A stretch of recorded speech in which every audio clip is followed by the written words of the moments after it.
All right. Good evening, everybody. Welcome to the second to the final council meeting of the year. It is Monday, December 21st, and we have two meetings this evening, one at 6 o'clock and another at 7 o'clock. And I will start with the Pledge of Allegiance for the 6 o'clock meeting. I pledge allegiance to the flag of the United States of America, and to the republic for which it stands, one nation, under God, indivisible, with liberty and justice for all.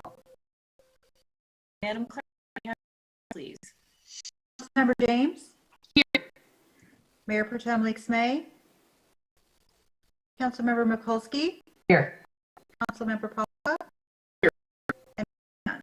Here. I know Mayor Pro Tem Leaks-May is on her way, so she will join when she can. And next is the approval of the agenda. Can we get a motion? Mayor, I'll move to approve the first agenda of the evening as written. Support. Supported by Councilwoman Bernard James, moved by Councilwoman James and supported by Mikulski. Councilmember James?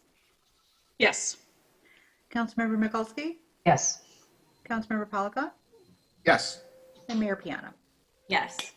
Next is electronic meeting procedures. We're still status quo on the Zoom meetings, but there has been an update to the Open Meetings Act law that our legislators passed in lame duck, I think last week, to extend cities enabling. So Dan, can you talk a little bit about that? What the new deadline is?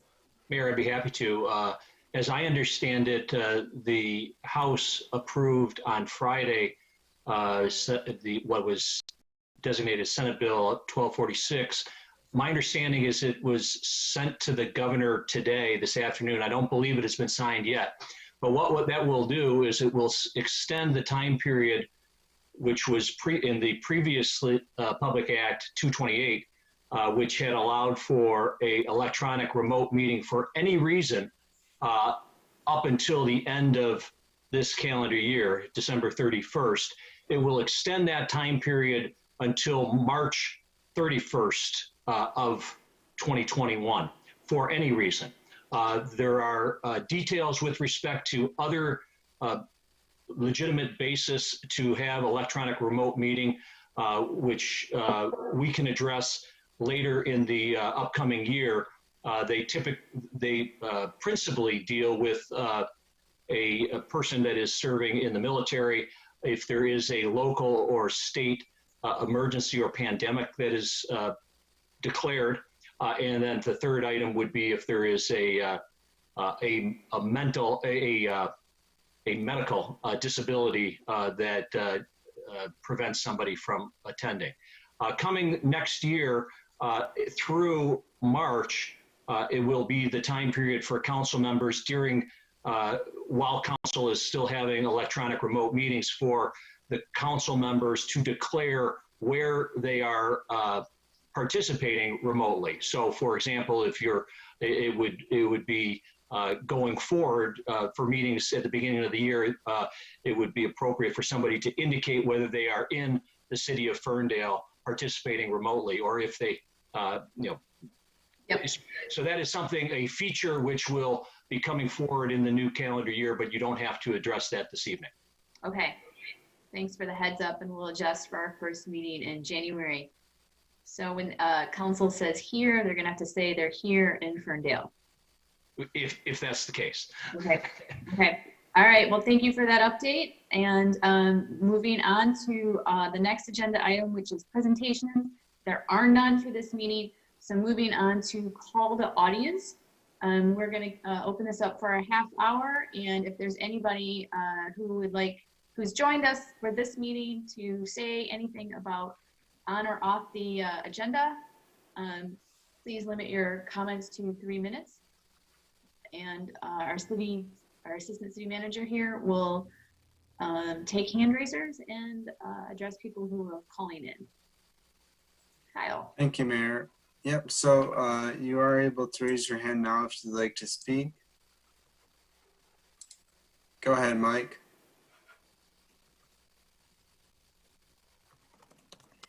Good evening. Can you hear me? Yep. Good evening, Council. First of all, buenas noches. Oops, we Good just, evening. Mike? My Flores on Wooded Street. I'll keep. Mike, you're breaking up pretty bad here. Can you hear me? It's in and out and not I good. apologize. I'm driving. I worry about your safety. Why don't you pull over?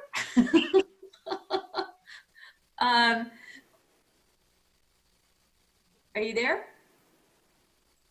He is. He muted himself. Yep. Can you hear me now? I'm sorry. I'm getting closer and closer to Ferndale. Hopefully the Okay. connection is getting better. Okay, go ahead. Okay, I'm sorry. I apologize for that. I'm driving. Again, good evening. My name is Augusto Mike Flores on Whittington Street. Buenas noches, good evening. I just wanted to first express my share with all of you how thankful I am to be allowed to have participated in all council meetings except for 2 this year, and really be able to share my thoughts as a private citizen, as a resident of the city of Ferndale. I do know that sometimes my comments were maybe unwelcome or maybe a little on the left or on the right, depending on the topic, but I do appreciate the opportunity to be able to share my thoughts with city council and the residents. I think it speaks highly of our city to be able to allow diverse and different opinions and thoughts to be expressed during city council, which I know is not the norm in many cities and other communities. So I think that it's something that all of us should be proud of. So I want to thank everybody for that. In addition, I want to thank all of City Council, because over the year, I've been able to learn a lot about you, your positions on certain topics, and really just the dedication that you have with our city and our community. And I think that your extraordinary work through this pandemic truly illustrates your commitment to our community. So I want to personally thank you for that. And I also would like to thank the staff, because I know that I sent many emails to city staff, and it was always responded to, some as late as 10:30, 11 o'clock at night.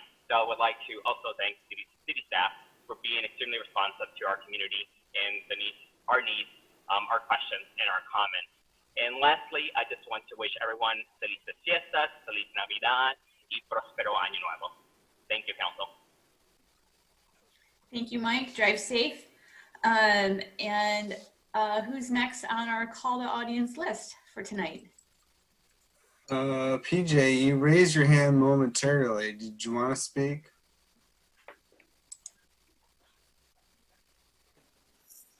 Nope, I'm new here. Hit the wrong button. I apologize. All Hey, right. PJ, welcome. Thank you. There's no others at this time, Mayor. We don't have any call-ins, and I don't see any other hands raised. Okay, I'm going to end the call to audience based on that direction from Kyle. And we're going to move on to the public hearing portion. We usually, for public hearings, open the public hearing, have the presentation from staff, and then provide public comment period, and then open up to city council for questions, and then we move into motion and debate. So on the item. So with that, I'm going to open up the public hearing for 7A, consideration of the amendment of ordinance number 1087, Article 10, access management, off-street parking and loading, sections 24-223, off-street parking requirements. With that, I'm going to hand it over to our DDA director, Lena Stevens, and Aaron Patel from the city staff to lead us forward. Thank you, Mayor. Can everyone hear me okay? Yes. Great. So this is a proposal to, as a consideration to amend the ordinance related to access management, off-street parking and loading in our off-street parking requirements. This was presented in front of the DDA board as a discussion item in August, a subsequent planning commission discussion in September, and a final public hearing as recommended for approval by Planning Commission on November 18th. We discussed a few options in the particular zoning ordinance, and they are as follows. So we reviewed the specific section of the ordinance in relation to central business district payment in lieu of parking, as well as, since we were already opening up the ordinance for some review, we made some very modest modifications to the EV charging ordinance as well to make sure that it most readily reflected the requirements for accessibility and inclusion as far as EV charging stations are concerned. I'm happy to go into the details of the amendments within the ordinance if that's the purview of the council at any time during this discussion, if that would be helpful.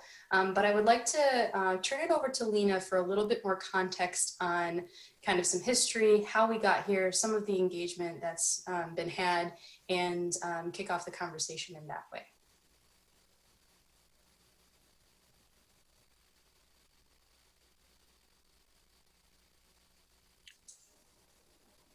Hey, Lena, you're muted. There we go. Can you hear me now? Yes. Okay, sorry about that. I have a double headphone thing. Second time in a row. Great. Good job, Lena. Gold star. Okay, I shared my screen. So are you seeing a presentation from me right now? Yes. Great. Okay. Thank you so much. So I gotta move this around.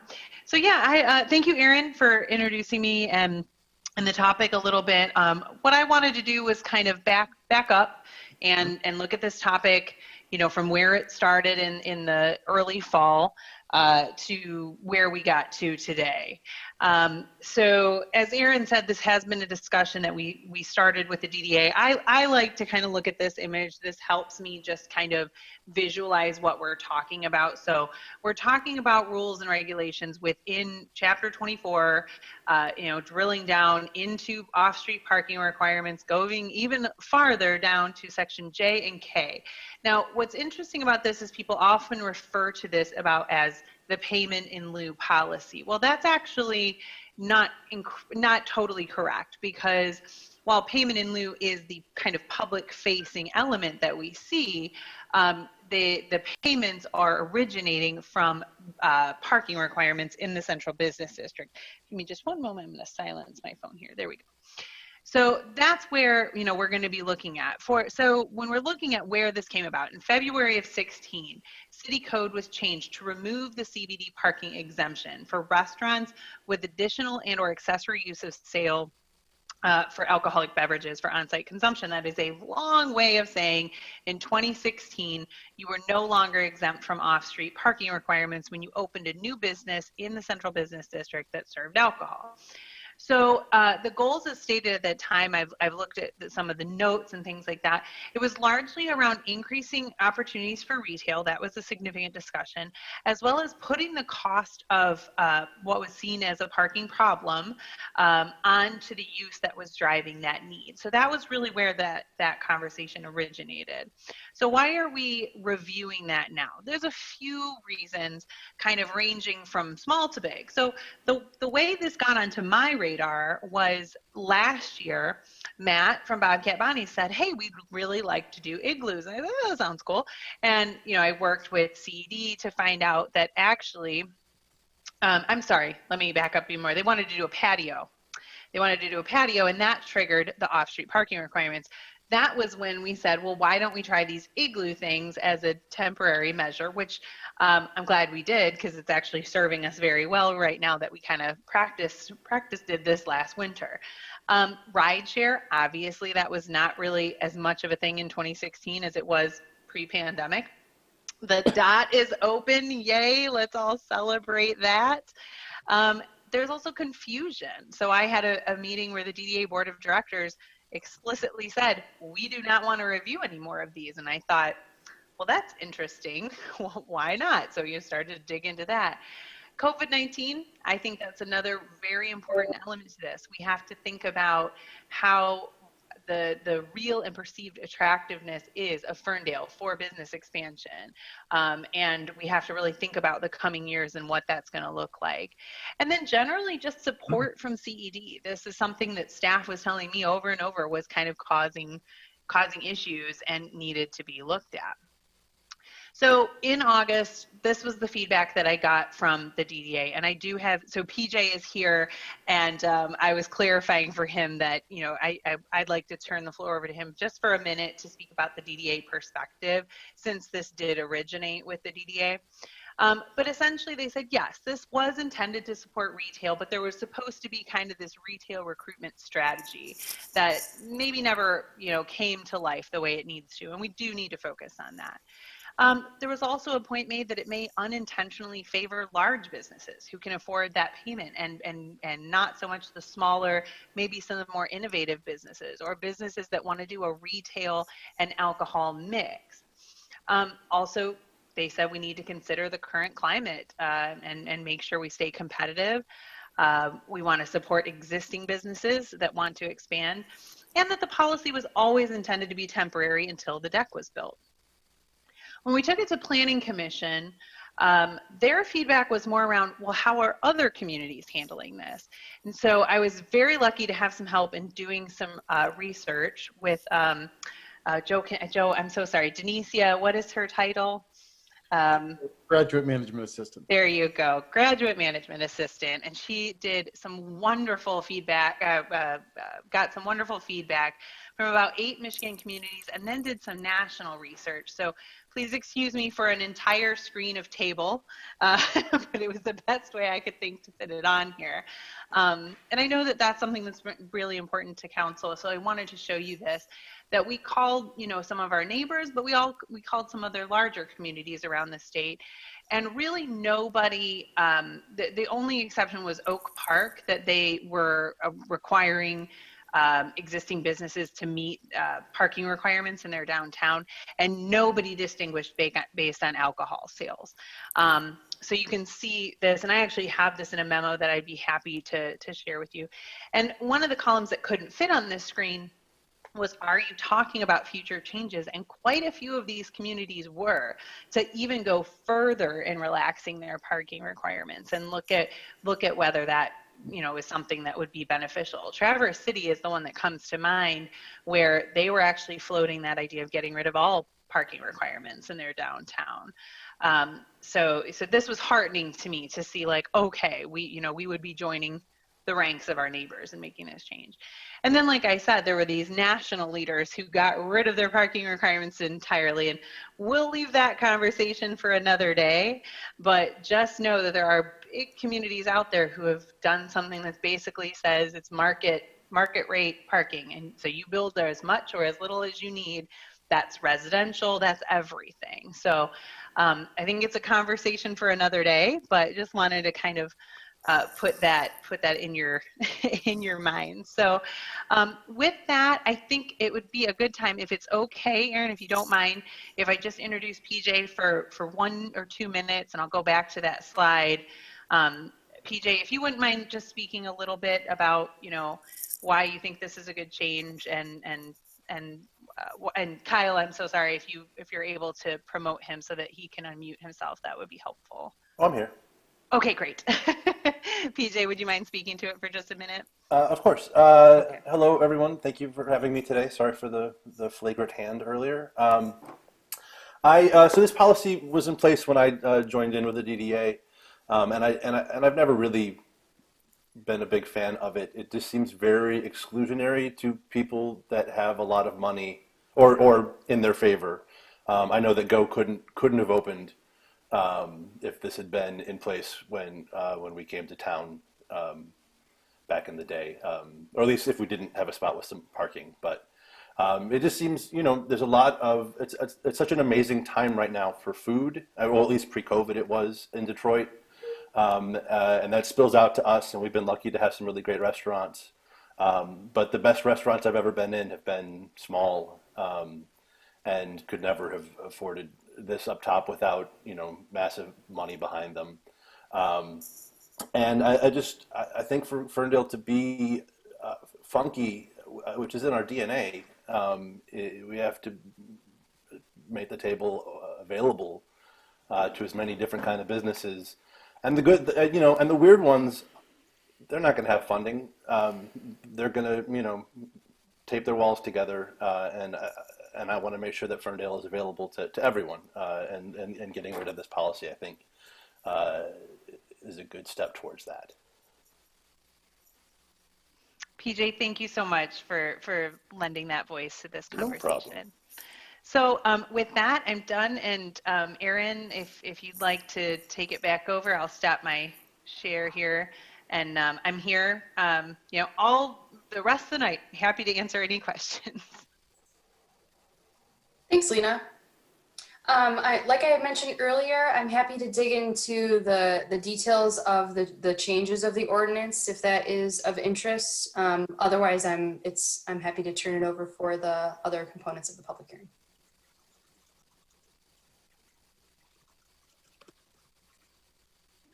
Why don't we move ahead and move into public comment and open that up, and then we'll have questions from council. So now we'll move into public comment and invite anybody who's joined us to raise your hand if you are on Zoom or if you're on the phone. Kyle will reach out to you and see if you want to make comment. And please keep your comments to 3 minutes. So Kyle? Okay, it should be, yep. So if anybody does want to, go ahead and raise your hand.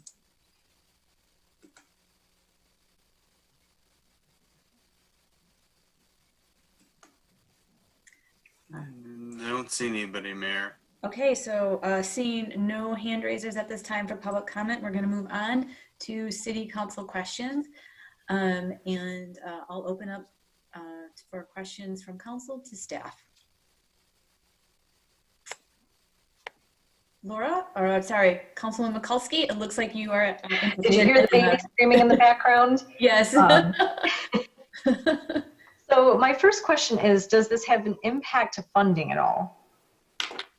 And if so, what funding does it impact? Good question.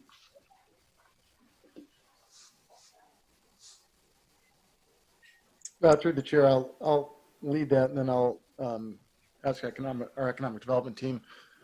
Funding implications would only be if the city actually went and approved the payment in lieu program, as was the case with Brooks Brewing Company back in 2017 or 18. So it would be conditions based, would be based on an application, based on a partner's willingness to actually follow through that application and move forward with the payment. So it's not expected of or part of any budget.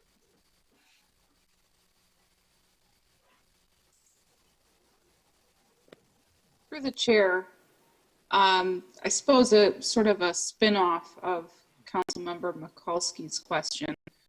Can you give us sort of a rough sense of, and I understand that this is not going to be a point-by-point historical recitation, but some anecdotes, I suppose, regarding when payment in lieu of parking minimums has been utilized, and or when applicants have gone elsewhere, perhaps because of that requirement. Through the chair, the person who's best positioned to respond to that is Justin Lyons, and he is out on parental leave. He has the data, but I do have some anecdotal comments that I could share. But I'll give the first bite of the apple to our sustainability planner, Erin Quattel. Erin, does Justin shared any of that information?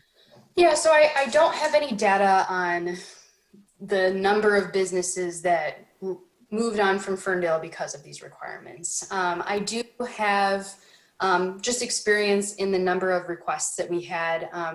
Honestly, typically requests kind of stopped after they knew more about the payment in lieu process. So we would have a lot of inquiries. We have a process called a zoning determination request, which is the first step of any development that we conduct in the city of Ferndale.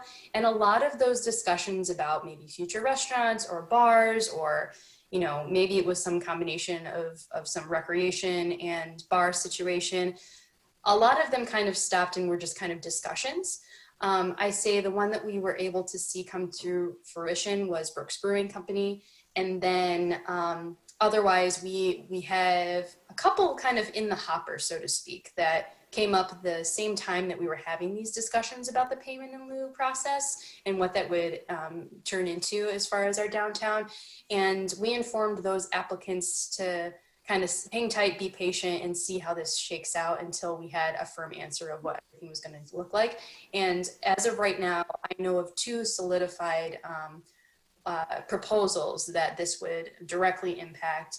And then otherwise, like I said, it was really more at a discussion basis. A lot of the projects, did not come through fruition after we had the discussion with them in regards to these parking requirements. This is Lena. I'd like to jump in on kind of both of these. It's a little hard to track sometimes, like kind of what Aaron was saying. But Aaron, can you remember there was a retailer that moved on? I'm feeling like the name was Play-Doh. The name was Play-Doh in there. Does that make? Oh, yeah. Okay. Yes. So I believe that was an example, an anecdotal example that Justin shared with me of one that moved on, and it was a retail component, but they wanted to have an alcohol component with the retail sales. And kind of what Aaron said, they hear that number and it's just, whoa, nope, never mind. And the conversation doesn't go any farther. And so, people don't move on from ZDRs all the time. So there's no way to exactly know, to track it and be like, that's exactly why. But kind of the impact of funding, to Councilmember Mikulski's question, I also think we have to look at the impact of vacancy in the downtown, so that if we start to see more vacancy from COVID and from business shutdowns, that's going to have a funding impact as well. So yes, I think, there's the future potential revenue of some of these requests, but there's also impact of not having businesses. And also those businesses draw people to park in the system and pay for parking. So it's sort of a web. And I think there's kind of multiple sides to this, but I just wanted to throw that in there into the conversation. Thank you, Lena. Yeah, it was 8 degrees played out. I'd forgotten that one. Thank you for that. All right, any other questions from council? With that, we're going to need a motion to go in debate about the item on the agenda.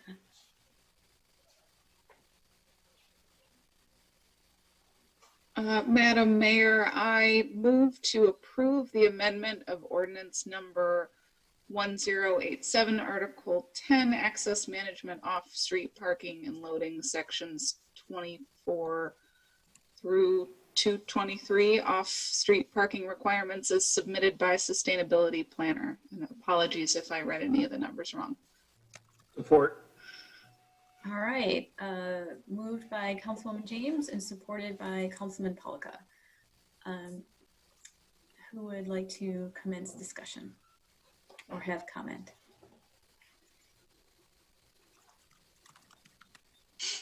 I'll kick off the comments if no one else is ready, through the chair. I sat in on some of the Planning Commission discussion of this, so I've had some time to sort of digest and think about it. But overall, I think this is a good example of, sort of monitoring the impacts of well-intended policies and sort of assessing when it's time to reevaluate. And this seems like a good time to reevaluate, especially in light of COVID-19's impact on small businesses. I think we need to be as pliable and flexible as we can to help support, truly small businesses in our community, because we've seen the benefits that they provide to our community. Overall, I'm in favor of moving ahead with this.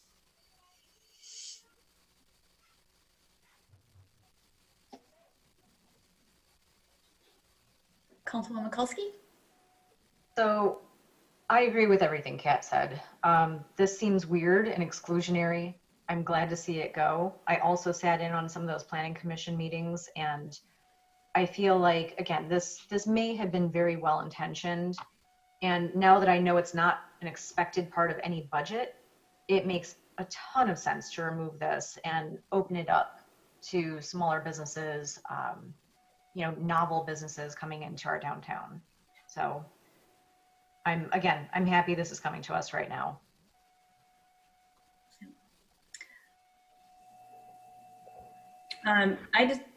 Councilman Polka. Thank you, Mayor. So if we go back 15, 20 years, we find a lot of bars and restaurants started taking over a lot of retail shops. And let me just throw an example. You have the corner of Allen and 9 Mile, which used to be an eyeglass place. I mean, it was Sam's Jams, and then it was an eyeglass place. But those type of businesses, usually you're going to get 30, 40 people, in a place at a max. And the impact on parking is very low. But then you get a business like Rosie O'Grady's that moves in, and all of a sudden that impact to parking is now double or triple. And so this requirement was very well intentioned at the time. We saw a lot of parking getting eaten up by a lot of alcohol serving establishments. When we implemented this, it was for the purpose of being temporary. So the dot is open, and now that we have nearly 400 additional spaces, well, actually like 350 additional spaces in our downtown, it's the perfect time to reevaluate and reestablish the policy. The other thing is when this was, reviewed, no one had any idea that we would be dealing with a situation like COVID, where so many of our bars and restaurants would be impacted by the situation that we're in now. And so I'll be supporting this tonight simply for the fact that times have changed. The situations are changed, and this no longer serves a purpose. Thank you, Councilman. Mayor Pro Tem. Well, I can't really think of much more to say than what everyone said. It's just I remember when we started this effort, and just as Councilman Pollock stated, something that it appeared to be the right step at that time. I'm just really appreciative of the fact that we're able to, we have such talented staff and council that we're able to bring things back to the table and reevaluate and continue to move forward with what's best for the community and what's best for the city. So I too will be this tonight. All right, well, I am just appreciative of the DDA for taking a deep dive into figuring out how to unroll this policy. And when the DDA expressed that they weren't interested in doing this anymore, I was like, well, we need to go through the full process of how we created it and go through the full process of how to undo it. And that the DDA had a strategy in place to address some of the concerns that I don't think that are fully present anymore from 2016 because of the DOT and a lot of other pressures. And I do think that the policy did have some unintentional consequences that pushed some business owners to look outside of the downtown, like Axel Brewing, now Ferndale Project, Urban Rest, and even Voyager. So I think that it made some other folks look beyond just the core downtown, and I think that was a good unintended outcome from the policy. But to that end, we always say, you know, that's the way it's always been done, and that status quo is not something that we use in Ferndale for our government. And so just taking a look at it is what we need to do. And so Lena, thank you for you and your team, and Greg on the Planning Commission and the staff for really diving into this and providing some more context. And I think Lena is right about the future of parking needs to even evolve. So I'm open to having those conversations going forward about removing parking minimums or maximums. I always get it mixed up. So you planners can correct me. With that, Madam Clerk, can we have a roll call, please, on the vote? Councilmember Mikulski? Yes. Councilmember Polika? Yes. Councilmember James? Yes. Mayor Pro Tem Leaks May? Yes. And Mayor Piana? Yes. All right, that passes unanimously. And moving on the agenda is a consent agenda. And I am going to read this very long alphabet of consent agenda items for council's direction. So 8A, approval of the minutes of the regular meeting held November 23rd as submitted by city clerk.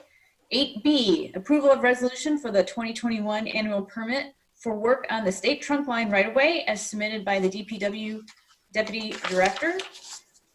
8C, approval of the resolution directing the City of Ferndale to seek to join in the City of Miami's amicus brief filing and provide acknowledgments to the City of Miami along with any necessary confirmation that the City of Ferndale seeks to join the City of Miami's amicus brief to the 11th Circuit Court of Appeals in this matter, as submitted by City Attorney.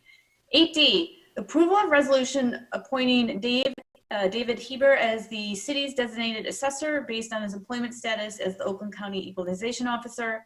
8E, adoption of a resolution calling for the Michigan legislature to support legislation necessary to enable ranked choice voting as submitted by Mayor Piana and Councilmember James. 8F, approval of the employment contract for Demis Emmy as the Human Resources Director. Approval to backfill a police officer position open due to a recent resignation as submitted by the HR Director. 8H, 2021 schedule and calendar as submitted by City Clerk. 8I, approval to purchase a subscription to Calm for Business, an app-based mental health program for 1 year at the cost of $6,800 to be charged to appropriate account listed as submitted by the HR Director. 8J, approval of the Department of Works to extend the contract with Ferndale's Downtown Development Authority for landscaping and maintenance services as submitted by DPW Deputy Director. 8K, approval of the Moody Code self-publishing proposal at a cost not to exceed $6,000 to be charged to City Clerk Printing and Publishing, account 101-215-900 as submitted by City Clerk.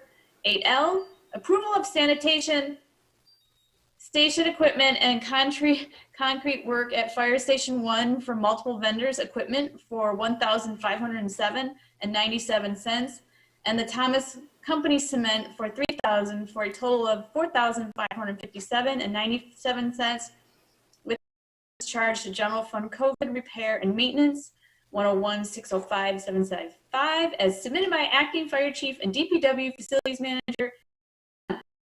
Purchase one set of Hearst hydraulics extraction tools from Apollo Fire Equipment Company for a cost of $30,000 from account 1-36-77 capital outlay as submitted by Acting Fire Chief.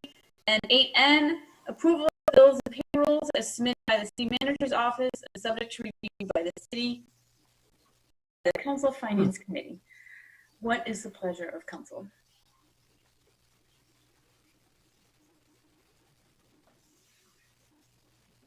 I move to accept the consent agenda as presented. Support. Moved by Polika, supported by Raylon Lakes May. Are there any comments from any council members on this? I just wanted to mention, thank you again for council to continue to support non-discrimination for our LGBTQ members on 8C. on supporting other cities that are fighting discrimination across in their state. And then I just want to say also thank you for supporting the resolution for the ranked choice voting. We were asked by a council member in East Point to submit a resolution because we're the 2 cities leading ranked choice voting, and encouraging the legislature to solve the ranked choice voting problem that is impacting Ferndale to actually implementing it here. So thank you. With that, Council or Madam Clerk. Councilmember Polika, Yes. Councilmember James, Yes. Mayor Pro Tem Leaks May, Yes. Councilmember Mikulski, Yes. and Mayor Piana. Yes, and that is the consent agenda. And moving on to the regular agenda, there is no regular agenda items. And then call to council. Open that up to Joe first for city management side. Through the chair, we are going to hold call to council till the 7 p.m. meeting. So no comment. Okay, and open it up to the rest of council. Same position, just head nod. Okay, with that in mind, it is 6:41, and I am adjourning this city council meeting tonight, and the second city council meeting will start at 7 o'clock, so you have 19 minutes to prepare and take a break. All right, we will see you soon for episode 2. Thank you. Yep, thank you.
welcoming music into the solstice evening as we approach our city council meeting number 2 tonight. Our first meeting was at 6 and now we are at 7 o'clock. So thank you for being with us on our final meeting of the year. And as we enter the solstice and close it out tonight together in our city council. So with that, Madam Clerk, may we have, actually it's pledge of allegiance first. So first we'll do pledge of allegiance. I pledge allegiance to the flag of America and to the republic It stands one one nation under God, indivisible with liberty with liberty and justice for all. All right, thank you, everyone. And Madam Clerk, can we have roll call, please? Member James, Here. Mayor Pro Tem Leaks May, Here. Councilmember Mikulski, Here. Councilmember Polka, Here. and Mayor Piana. I am here. And next on the agenda is the approval of the agenda.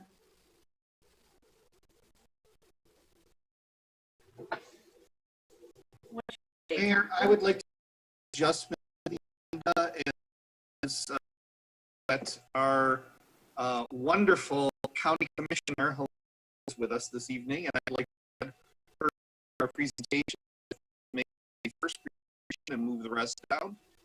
I would appreciate that.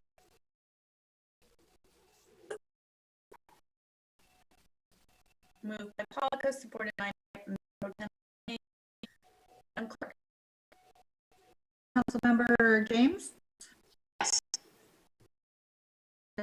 May? Yes. Councilmember Mikulski? Yes. Councilmember Polka? Yes. And Mayor Piana. Yes. Next on the agenda is electronic meeting features. We are still in holding pattern of being able to hold Zoom meetings or city council meetings over Zoom via the Meetings Act, and it was just extended by the legislature and needs to be signed by the governor still. If that gets signed, we will be meeting Zoom until the end of March, until the legislature makes any changes depending on the nature. Okay, so first up, we have a long line of presentations and celebrating wonderful things. And first up is our commission.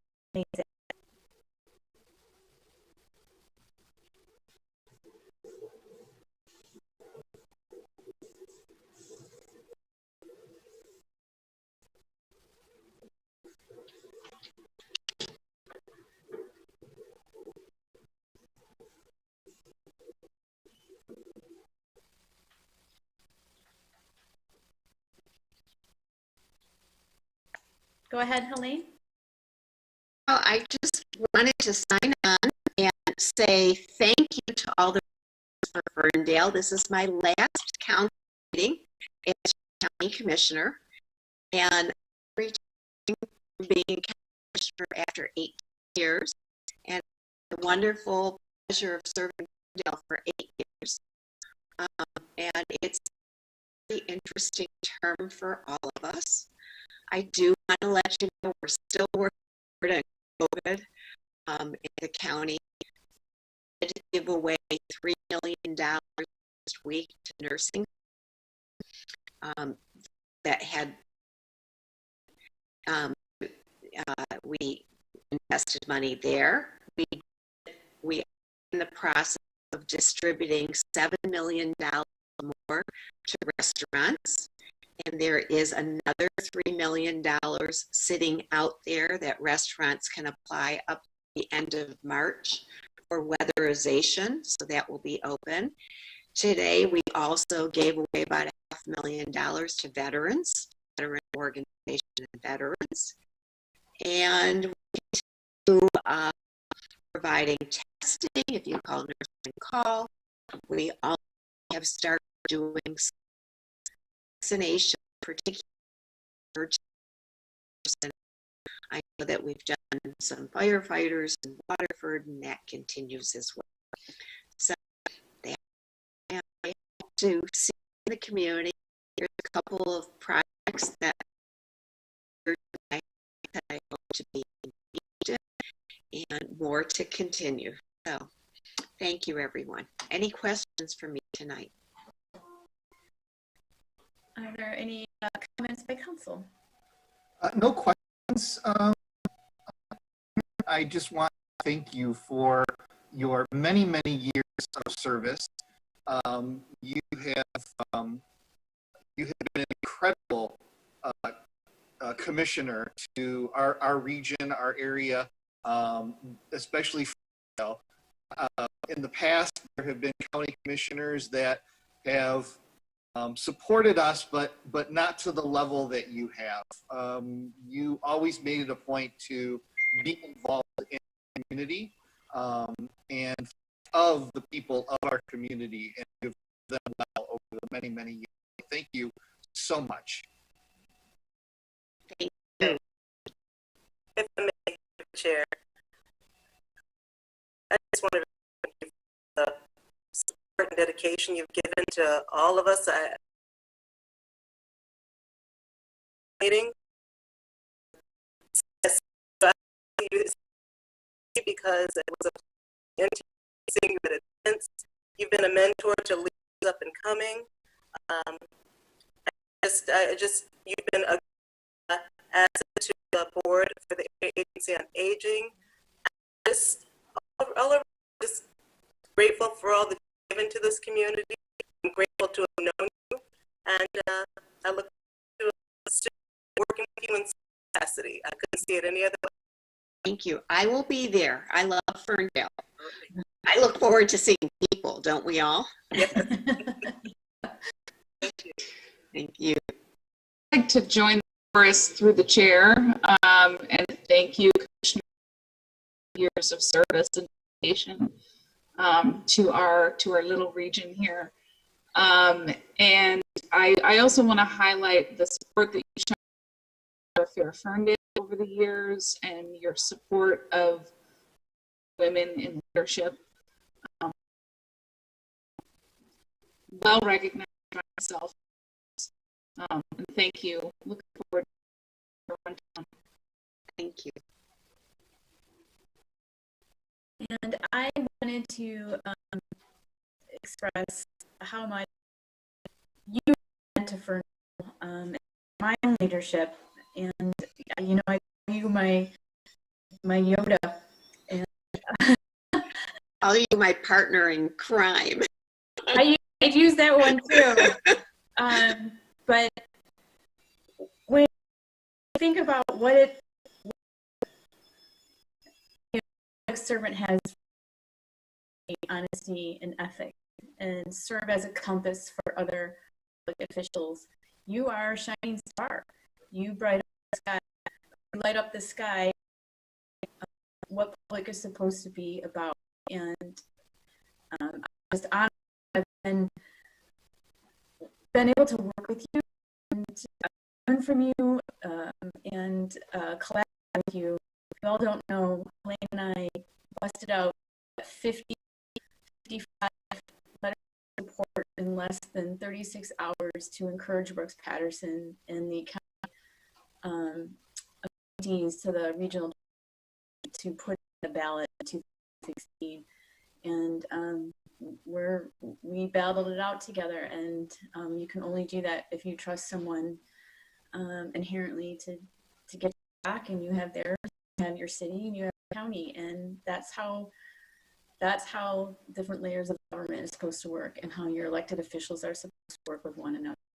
And I've just been blessed to have the experience to have with you and learn from you. And I'm Dan Hell, I'm sorry I swore on council, but I think that's the only time in 11 years. So I just wanted to say I know you're on a new and I look forward to finding the best. Absolutely, and we're there with you. I have learned from all of you, and I always say that firm edge, and I Ferndale ideas to the county. So you always being what you do. Absolutely, absolutely love working with you. Continue. You get some rock, relax, don't think about agenda for the county. And I'm not done yet. I still have a claim. I agree. I'm still working. all right, well, by the end of the year.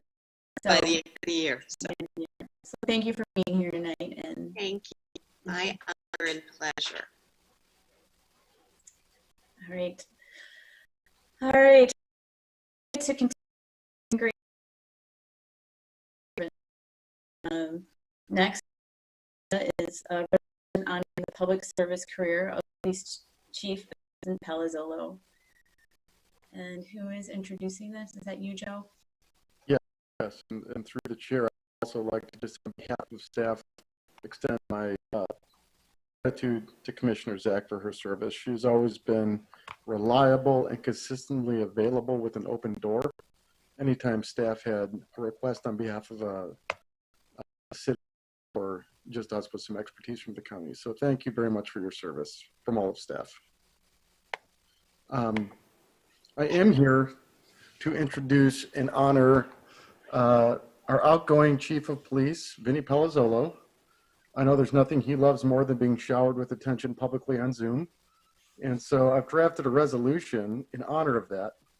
And I will read the resolution. But before I read the technical, I just want to go off script and just say, Chief, you've been a great leadership mentor. You've been a rock, you've been consistent, and I appreciate your service. Earlier this morning, I extended to him a service award that it typically would have extended live at City Council on behalf of Council and the City Manager, and that was given to him this morning to recognize the more civilian side of public service that maybe the police department and fire department don't really acknowledge, but there is that as well. Welcome for the pending embarrassment. And the regular meeting council, Ferndale, following resolution moved and supported unanimously. Fingers crossed. On January 1st, 2021, Police Chief Vinny Palazzolo will retire from the department after more than 25 years of dedicated public service to the community of Ferndale. Chief Palazzolo's an appointed leader within the department has been transformational since its inception.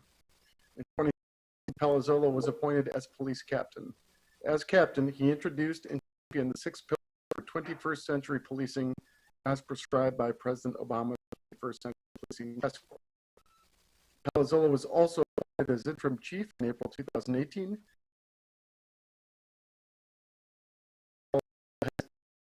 Priorities that were on of the department's use of technology and social media. He's embraced engagement, prioritized policy and training standards, and reinforced tenets of relationship building via community policing. In 2020, under Palazzolo's leadership, the Ferndale Police Department achieved accreditation by the Michigan Association Chiefs. The accreditation process for the establishment of professional standards, officer appointment that helped the department prove adherence to more than 120 professional standards for local police departments. Throughout 2020, Chief Palazzolo has served on the city manager's internal emergency operations management, administering a COVID-19 strategy, engaging with the community justice, preserving officer safety, and under the duress and all this address significant and consistent resource restraint. Despite these many challenges, Chief Palazzolo's sense of duty and commitment to the mission inspired leaders to dig deeper. Therefore, be resolved that Mayor Melanie Piana, on behalf of the City Council, extends congratulations to you on the occasion of his retirement. Hello, the police department and the city government, and felt this achievement. Thank you. Thank you. Would you like any parting comments? Sure. Thanks, Joe. I appreciate it. It's been an honor and a privilege to serve men and women to the police department in this great community. Nobody starts in this career of public service thinking I want to be the chief of police. You start off as a patrol officer, and you just want to do the best job that you possibly can for the community and your fellow officers. You know that the police department is a paramilitary organization, meaning that we adhere to a strict rank structure and lines of authority. The authority of the chief's office really comes from the city charter, but the true authority comes from the men and women of the police department. We're all familiar with the old adage, you could lead a horse to water, but you can't make them drink it. You know, the true authority of a chief is given by the officers of the police department. Once they understand that you truly care about their well-being, you treat them fairly and listen to their concerns, then and only then were we as a team able to move this organization to excellence. So I truly appreciate all the hard work from all the men and women, because without them, none of these accolades that Joe mentioned would even have been possible. So I give my gratitude to them. So thank you.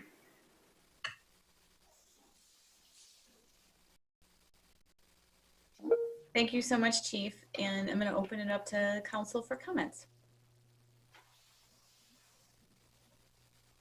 If I may, I'll start. So Chief, I just want to thank you for all of your service. I remember 5 years ago when I was elected to council, how we sat down, met, and talked, how you referred to the two of us as the new kids on the block. You were at the time.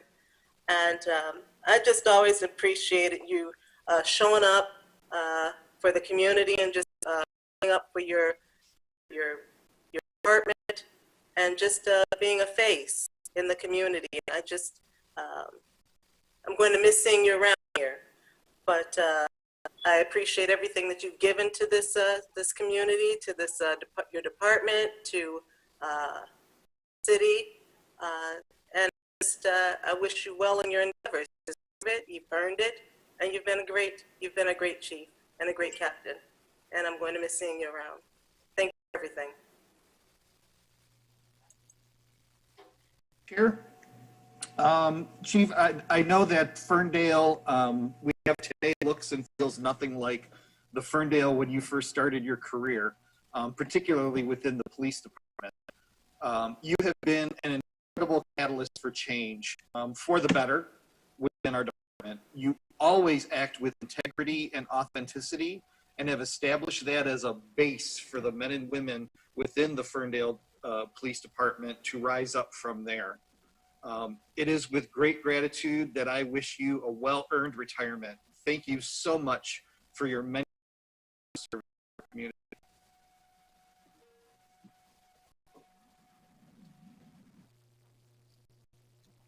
Councilwoman? Yeah, I'd like to jump in. I echo everything that's said so far, Chief, and although we had only a year technically together in the city, I did have the opportunity to work with you for that inclusion network. Just really appreciate how you your approach to your position.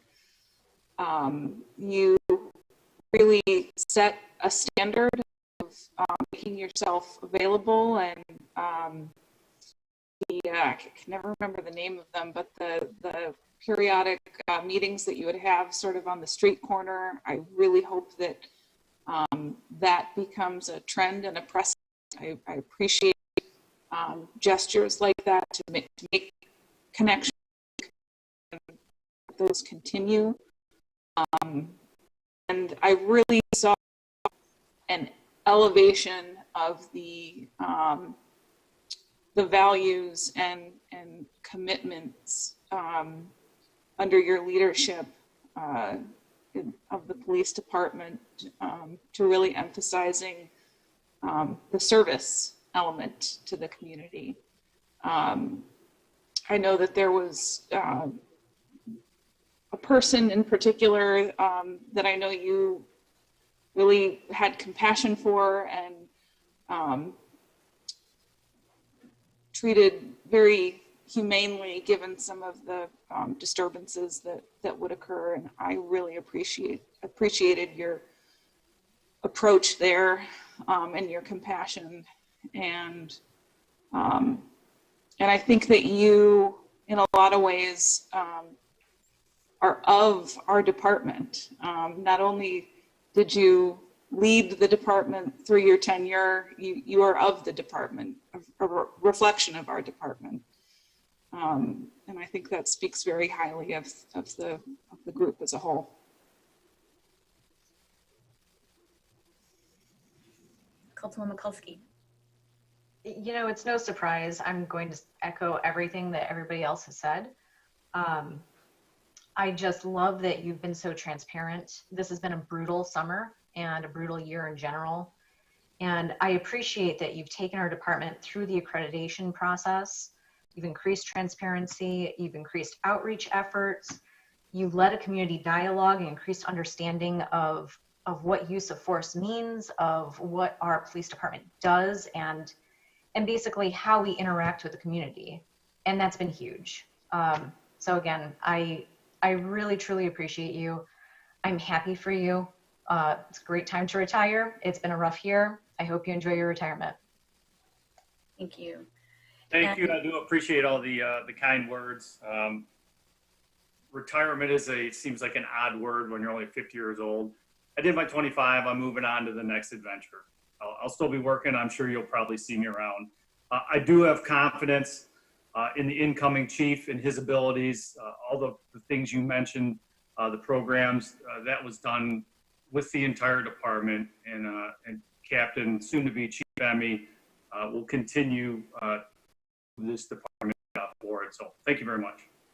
Thank you. And I just wanted to echo and close out all these well-deserved and earned comments, because as I said with Helene's Act, public service, you can tell who the public servants are, whether elected or in government, who is dedicated to making sure the community is taken care of, whatever role that you're playing in that public service. And policing is one of the utmost important elements of a city service, protecting its residents. And you know, I've been at this 11 years now, and I came in with a very different department as well, and you helped accelerate reforms that were needed. And who knew that we would be here at the time of this point of this year where these reforms were so progressive. We were one of the leading police departments to have done it. And there's, I think, some wisdom in the foresight of seeing what we needed to shift to. And that is, to me, leadership and adaptive leadership, and leading the police department through that with the captain and with the support of your men and women of the department. And so with that, I wish you success, health, and relaxation in your next stage, your next act. And I know that I might not be able to recognize you without your police officer uniform on, but I know that you'll come say hi when you're in Ferndale. And be successful in whatever your next endeavors are, and enjoy your family. So thank you. All right, well, we have quite a few retirements from public service tonight, and we are moving on to the next one with a resolution honoring the public service career of Deputy City Clerk Barbara Miller. And boy, was it a year. And who is introducing this, Marnie? That would be me. Yes, Barbara's had quite a year to wrap up this illustrious career on. She has been part of the department since 2015 and has been the face of City Hall for years before that. She has worked in pretty much every department in town except for police, fire, and DPW, and has earned the respect of all of her coworkers and certainly my respect. I kind of jokingly say now that she's retiring, who's going to finish my sentences for me?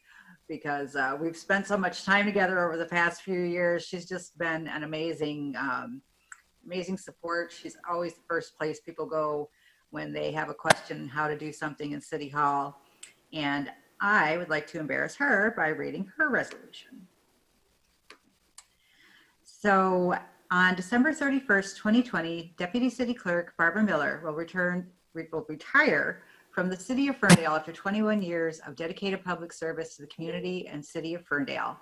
In 2015, Barb was appointed as Deputy Clerk. In this role, she debuted. In 2012, Barb transitioned from serving as the friendly face of Ferndale at the front counter of City Hall to administrative assistant in the city clerk's office. During her tenure at the front counter, she also served in the community development and finance departments. Prior to Barb's service in City Hall, she worked at the recreation department and the Department of Public Services before that department was merged with the Department of Public Works. Therefore, be it resolved that on behalf of the City Council of Ferndale, extends City Clerk Barbara Miller on the occasion of her retirement. Barb is indeed a credit to this community government, and it is with heartfelt appreciation that we celebrate her achievement. Thank you. Thank you. And is there any comments from council?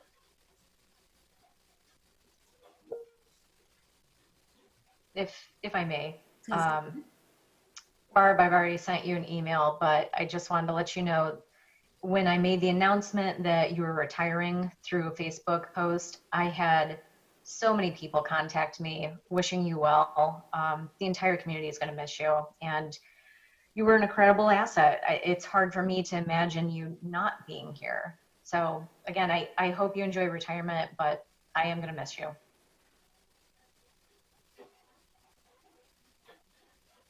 May, through the chair. Barb, I'm going to miss you as well. I'm telling you that whenever there was a question that I had or something that I needed, or just even running into you in the community, you were just always there. I'm looking at our packet now, and I see a lot of these packets all have your name on it, and it's going to be so I don't know, surreal just to not to see your name anymore. But I certainly wish you well. I hope you just go and just love on those grandchildren, enjoy your life, and know that we all are still here. We appreciate you, and I hope to see you in the community. You've earned it. You deserve it, and I'm going to miss you. I'm going to miss seeing you. I'm going to miss emailing you. I'm going to miss calling you. But I certainly wish you well.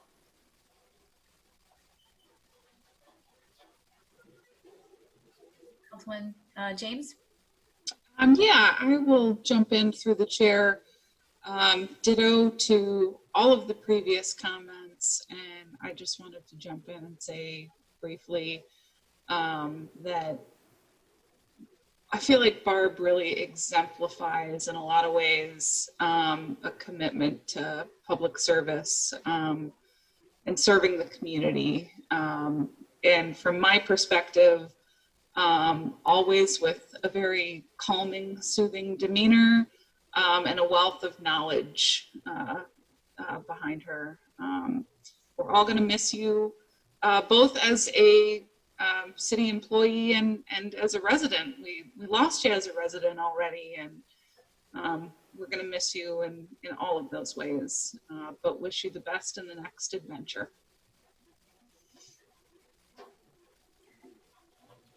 Through the chair. I'm going to miss you so much, Barb. You are one of those faces that everyone loves when they come to City Hall. I remember at City Hall how people were like, don't take her away. We need her at Kulik. City Hall is going to be so different without you. Thank you so much for your years of dedication to the people of the city and for always having a smiling face. Thank you.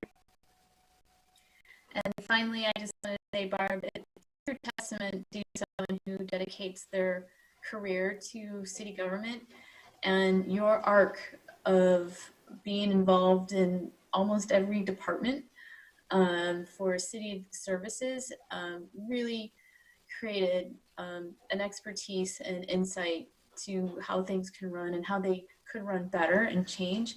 And I know that you have brought a lot of those ideas to your role in every position, but more so in the deputy clerk position.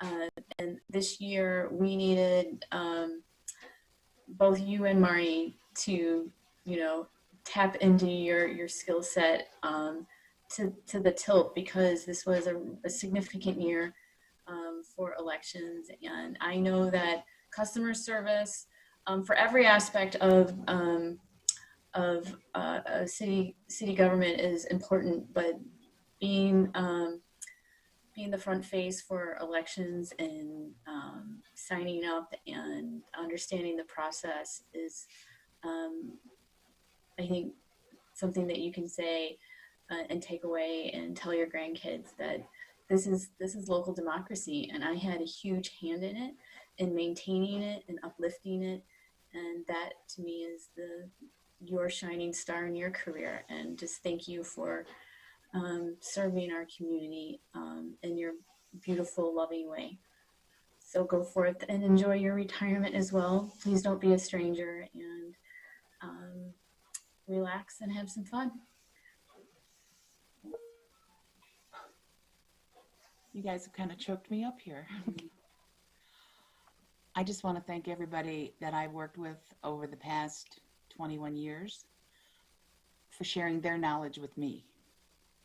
I came from a background that was not government. It was public, but it was not in the government.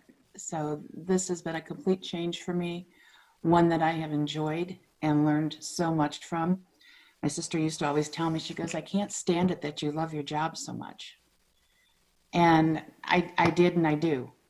The people that I've worked with through the years have been amazing. The changes in the city, I actually love seeing. I think everybody's headed in the right direction. I wish I could say goodbye to everybody personally, but that's a little difficult to do when you've got to distance yourself. So I'm looking forward to spending time with some family, doing a little bit of traveling, and seeing how much relaxing I actually get in. But thank you all so much for your kind comments and for allowing me to work with you over the years. Thanks. Thank you, Barb. All right, folks, we're moving on the presentations and send off our public service career people into the light and onto their next stage of life. And next is 5C, presentation of Robertson Brothers of a donation to the Ferndale Community Foundation in the amount of $4,200. And I believe Dan Martin? Yep, Mayor, give me just a moment and I'll get all the correct folks. Through the chair, I would ask Jordan Torty, our Economic Development, to just introduce what this is on behalf of the Robertson Brothers, and then he might be able to perhaps identify if a member of the Robertson Brothers is in the audience.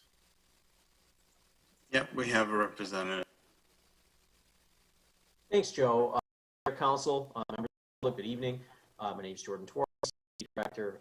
As Joe requested, I could give some quick context. So Darian Newbecker of, and sorry, Darian, that last name, but Darian of Robertson Brothers is here.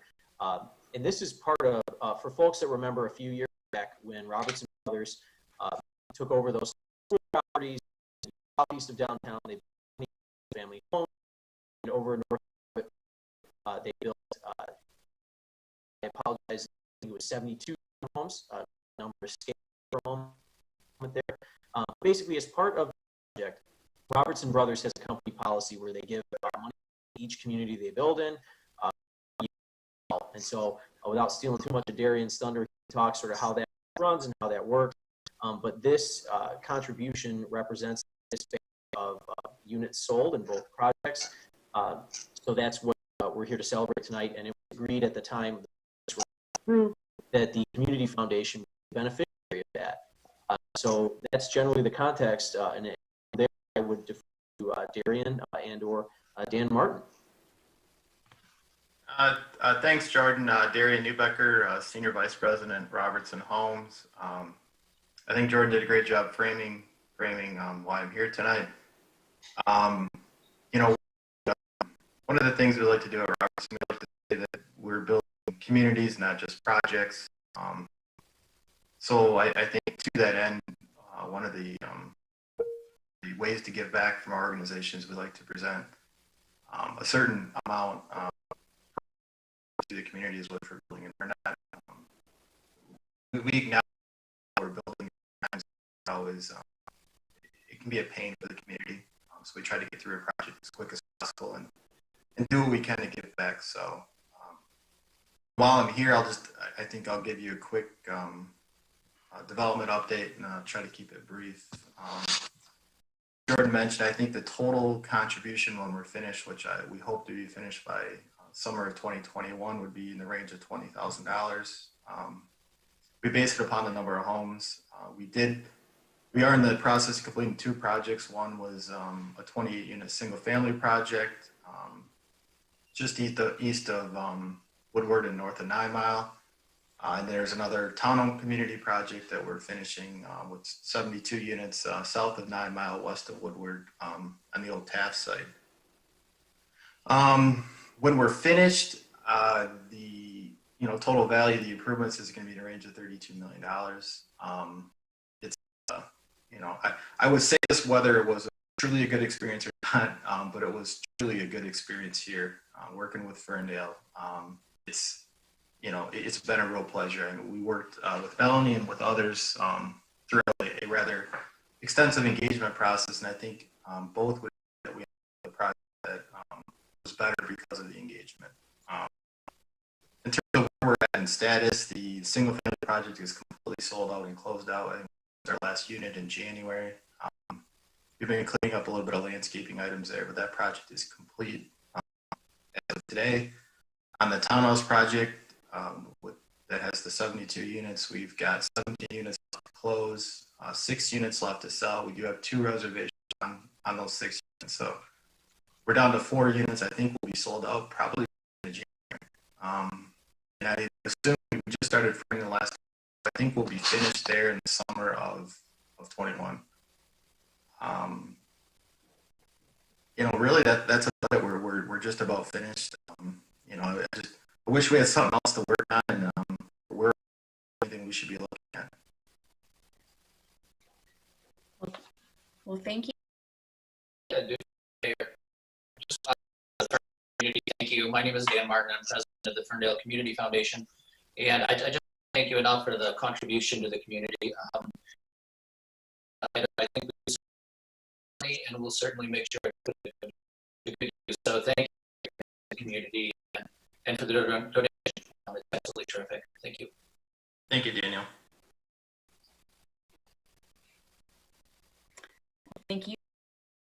The Ferndale Community Foundation will reinvest that money in a wise and productive way to help the community through one of the nonprofits that you support. So thank you for being here, and thank you. All right. I think we're moving on to Ferndale Community Foundation Grant, which is still with Dan Martin. So take it away, Dan Martin. Yeah, thank you, Mayor, Council. It's great to be here. It's always a lot of fun to give away money, and so it's a good night. And I want to send my own personal congratulations out to the public servants that we've honored here tonight with their retirements. I work with all of you, and you're just all outstanding individuals. So real quick, just say thank you for all of your service on that. So again, I'm the president of the Ferndale Community Foundation, and for the last 17 years, the foundation has been in the business of raising money and reinvesting it into the community through grants to area nonprofits and organizations. A few years back, we had the opportunity to partner and become the fiduciary for Ferndale Pride. And that relationship continues today and is strong. And to that end, I brought with me Julia Music. Our presentations tonight will be to 11 organizations, some affiliated with the revenue from Pride and some through our grant process. So we thought we'd combine them all together tonight.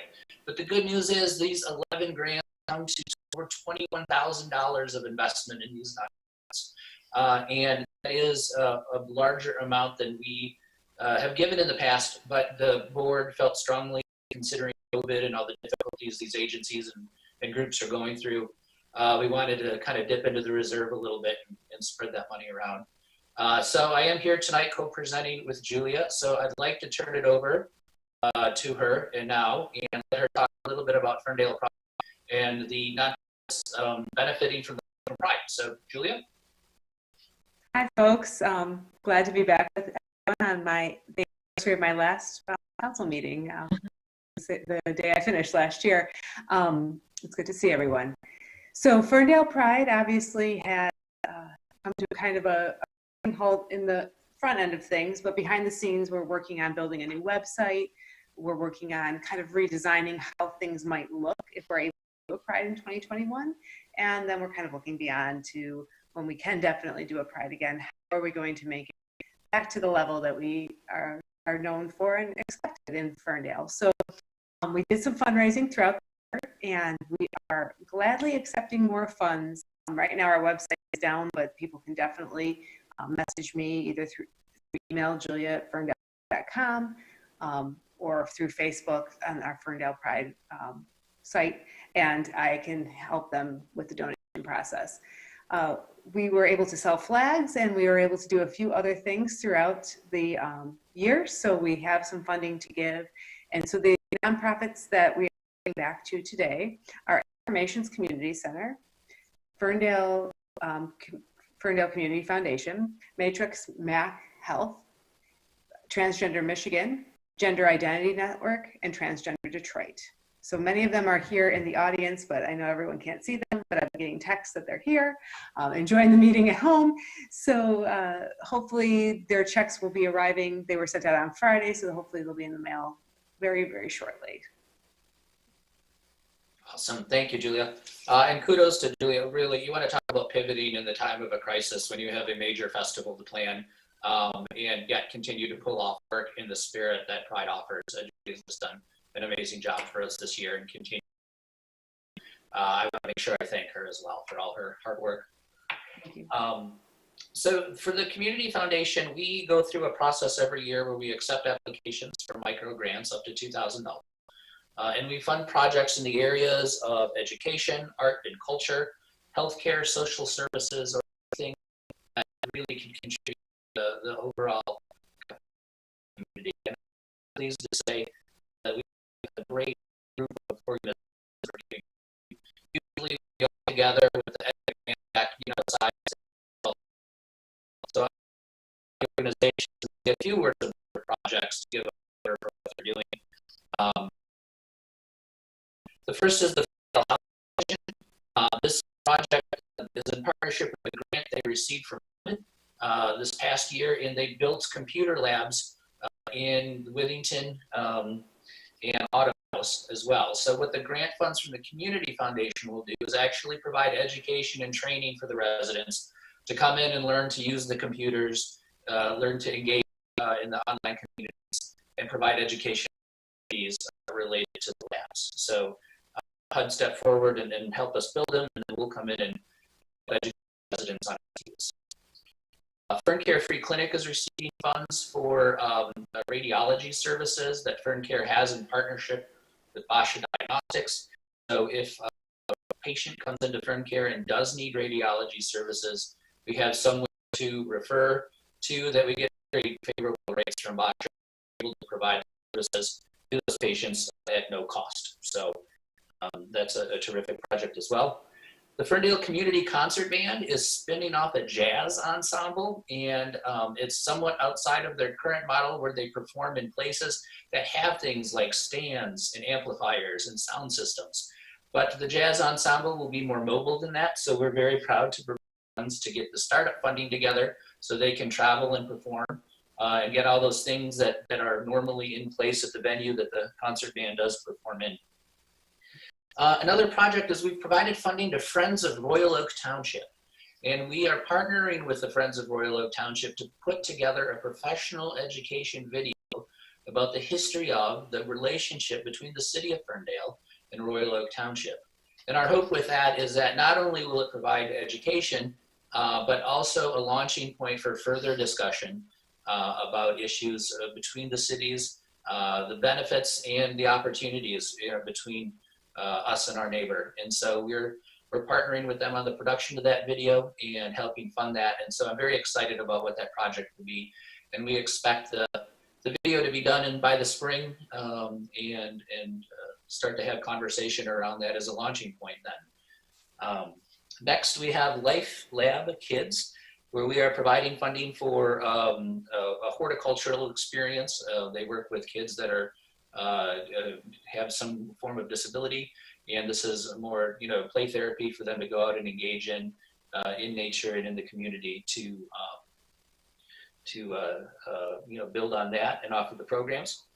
And then lastly, we are giving money to the Ringwald Theater, and you may have heard or been under the impression that the Ringwald is going away. They are not. They are giving up their real estate on Woodward Avenue. However, they're still engaged in projects, and they are partnering with Ferndale Public Schools to do an outdoor production in the spring.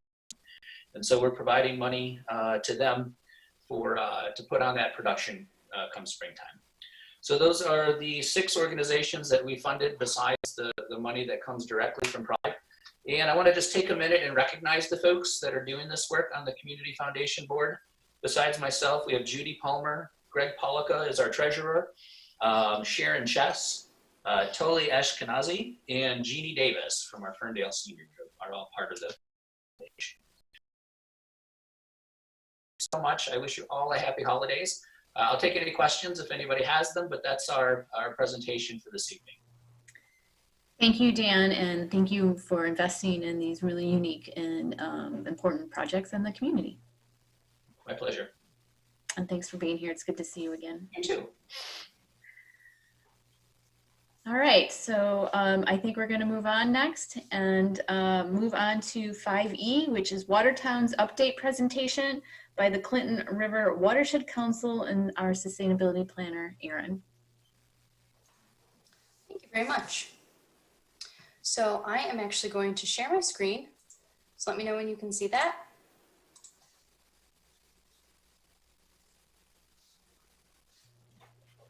I can see it. Perfect.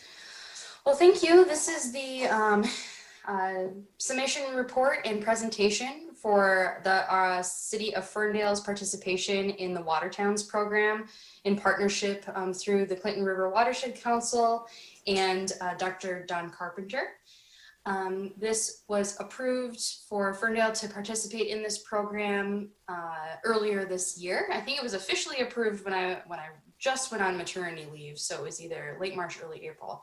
And the purpose of this program is to have technical assistance from professionals to help design and figure out best locations for some green infrastructure projects within the Clinton River watershed. And through this process, we were able to identify a lot of different options and design concepts, which will be presented on in this presentation.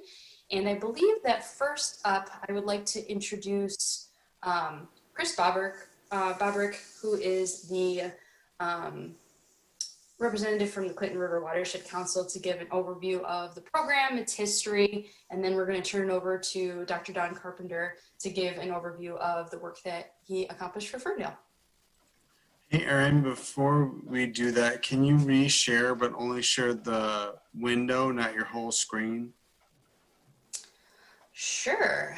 Let me just go through this. Okay, 1 second. Yeah, well, thank you for being here, Chris. And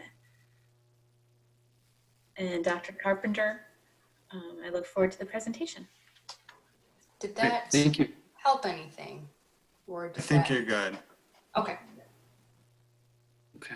Thank you, Aaron, for the introduction, and thank you, Council, for the opportunity to present to you what's a culmination of several months' worth of work and conversations and brainstorming. And I'm really excited to work with Dr. Carpenter and his team to be able to present to you this information tonight. Just before we get started, I'd like to do just a little formal introduction of myself and the organization, and then we can get into the meaty part of the presentation, which Dr. Carpenter will provide. So Aaron, you can go ahead and go to the next slide. So my name is Christopher Bobrick. I'm the watershed planner for the Clinton River Watershed Council. CRWC is a nonprofit environmental organization that's dedicated to protecting, enhancing, and celebrating the Clinton River, its watershed, and Lake St. Clair. So you can imagine that our plate is pretty full with a full staff of about 8 people. We serve over 1.5 million people, 72 communities, and Ferndale has been really interesting and fun and incredible community to be able to work with. And you'll see through the presentation some of the wonderful renderings that Dr. Carpenter came up with. Our goal is kind of a 3-tier process. We try to achieve that mission through education, through environmental stewardship, as well as restoration. And there's one program that really transcends all 3 of those pillars, and that's our Water Towns program, which Ferndale has become the 23rd community that is partaking in that program. So Aaron, you can go ahead and go to the next slide. It just shows a general overview of our water towns.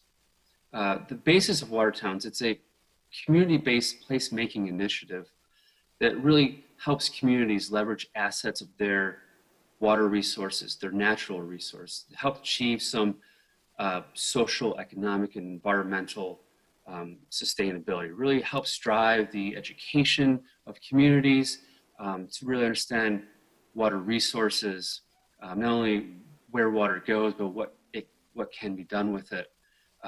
And so to achieve that goal through Water Towns, we focus on creating access, public access to natural resources. We delve into education using arts and ecology, a culmination of that. And then we also do this through green infrastructure. And with green infrastructure, we can actually look at different ecological processes of stormwater management, again, where water goes and what can it do.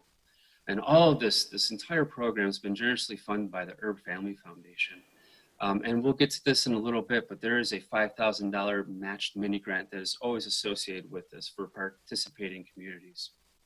But we'll go over that again here in a few. I'd like to turn it over to Dr. Carpenter so he can really go through all of his renderings and calculations for you. Thank you, Chris. Can everybody hear me okay? Chris, or can anybody acknowledge you guys? Yep. Can hear me all right? I got you. Thank you. Yep, we can hear you fine. Thank you very much. So again, my name is Don Carpenter. I grew up in Huntington Woods, Michigan, so I'm quite familiar with Ferndale and South Oakland County. And it was actually, my parents still live in Huntington Woods. And so it was actually quite a treat to hear kind of the tributes to the public servants who are retiring this year. I know there's a lot of great public servants that have come out of South Oakland County, Ferndale, Huntington Woods, Royal Oak, et cetera. So that was quite a pleasure for me. So I have my own company, Drummond Carpenter. I've also been affiliated with Lawrence Technological University for 20 years, and I've been working with the Clinton River Watershed Council in some capacity or another for most of my life in many regards. But this Water Towns program has been going on for about 7 years. So what you're going to see is you're going to see a series of conceptual site plans and artistic renderings. Chris gave me credit for the renderings, which is actually not quite accurate. I'm very much the engineer and kind of the ringleader of this, but I'm supported by a very talented staff, including a graphic designer named Abby Lane, who is a resident of Ferndale. What you're going to get along with these artistic renderings is you're going to get estimates of volume of stormwater captured. So how much water are we going to keep out of the combined sewage system, or how much water are we going to keep out of the drains that make its way to the Clinton River. You're going to get an estimate of cost associated with that. All of these practices are based on my experience from working with other communities in the state of Michigan. None of these are required. These are just visionings and renderings and ideas to hopefully spark additional discussion by the community for what they may or may not want to move forward. This is, as we've said a couple of times now, Watertowns has been going strong now for 7 years. And this year, Berkeley, Ferndale, and Centerline were the three communities we worked with. So next slide, please, Aaron. So we talked about green infrastructure. One of the things my life has gotten quite a bit easier is when I first started doing this, nobody knew what the heck I was talking about. And now when I go and meet with and talk to councils or citizen organizations, they have a general understanding of what green infrastructure, green stormwater infrastructure is. But I like to throw the definition in there just to make sure we're all on the same page. And effectively what we're talking about is using Mother Nature to manage stormwater. So it's green as opposed to gray. So instead of catch basins, curb and gutter pipes, and in some cases ponds, it's using evapotranspiration, infiltration, natural processes. Next slide, please.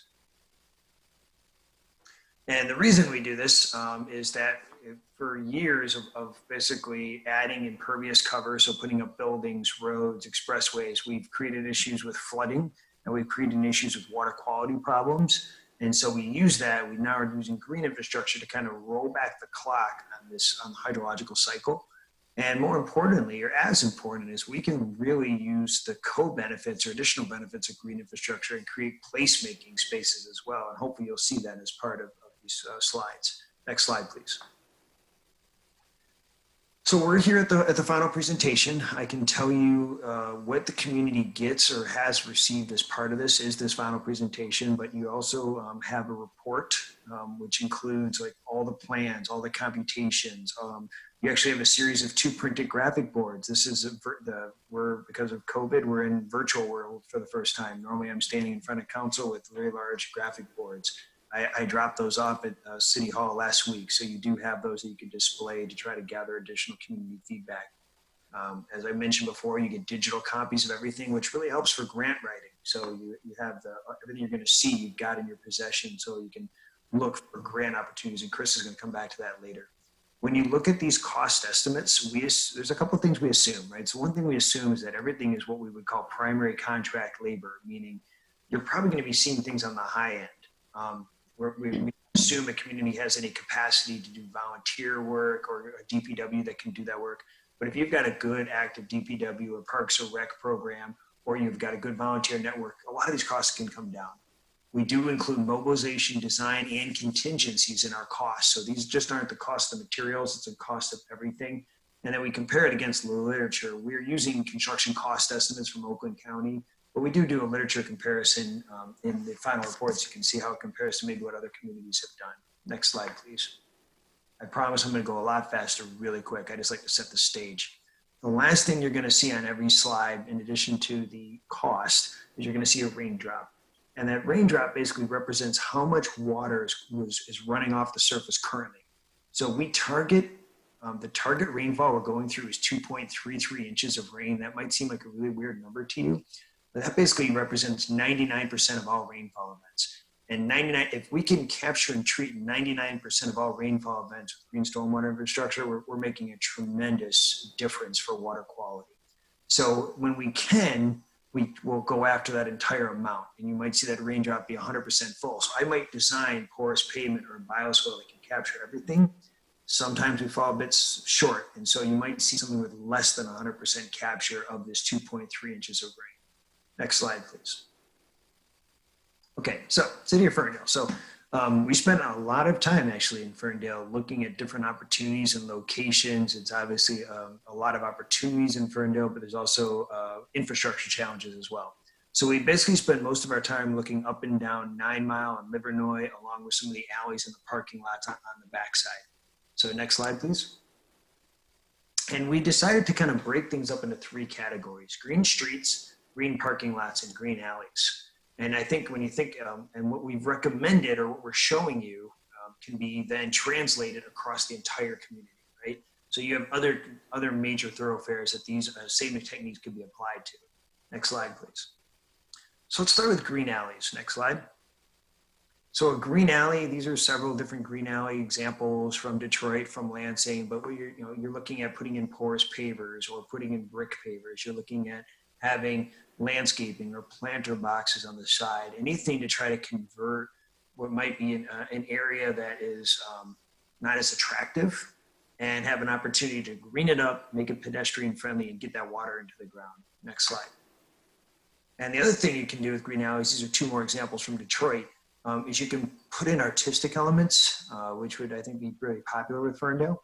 And then you can also do things like street trees and planter boxes, and even in some cases, agriculture. So we're looking at combining all of these things. All right, so what this might look like in Ferndale. Next slide, please. Okay, so we looked at the alley to the east of Woodward behind Como's and some of the buildings on that side of Woodward. And then we also looked at the Rust Belt alley along the parking lot on the west side of Woodward off of 9 Mile. So next slide. So here's your current alley, and that's the existing. And so what could it look like? Next slide. So you can put in permeable pavers down the median, and those permeable pavers would then capture a lot of the stormwater runoff that's falling on it. And there's perhaps opportunity then for planter boxes to take some runoff from the buildings as well. Next slide. So here's the Rust Bound alley. Want to click on the next one for me?